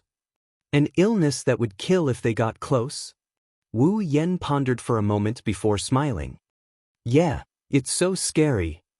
The moment they saw Wu Yan's smile, Chuju and Mikoto knew something was wrong. Before the two girls could react, Wu Yan's body melded into space and disappeared. When he reappeared, he was behind the two girls. When he arrived behind the two girls and saw the state of their bodies, he was stunned. Chuju and Mikoto were still peeking their heads out of the hall. That's why when Wu Yan arrived behind Hinajiku and Mikoto, the sight of the two girls with their buttocks stuck out in front of him. But that's not the most important thing. The most important thing is that the two buttocks in front of Wu Yan are completely naked. No, it should be said that Chuju and Mikoto are completely naked. Their beautiful bodies are completely exposed to the air, there's nothing covering them. You. Wu Yan was tongue-tied. Wah. Hinajiku and Mikoto abruptly turned around and saw Wu Yan's dumbfounded expression. Their pretty faces slowly turned bright red. You're tuning in to the Passion Pages YouTube channel. We're so grateful for your support, and don't forget to subscribe to join us on this incredible journey through captivating stories. Your generosity through donations truly makes a world of difference, as it's the primary source of revenue that allows me to expand and enhance this channel for you. Thank you from the bottom of my heart for being a part of this adventure.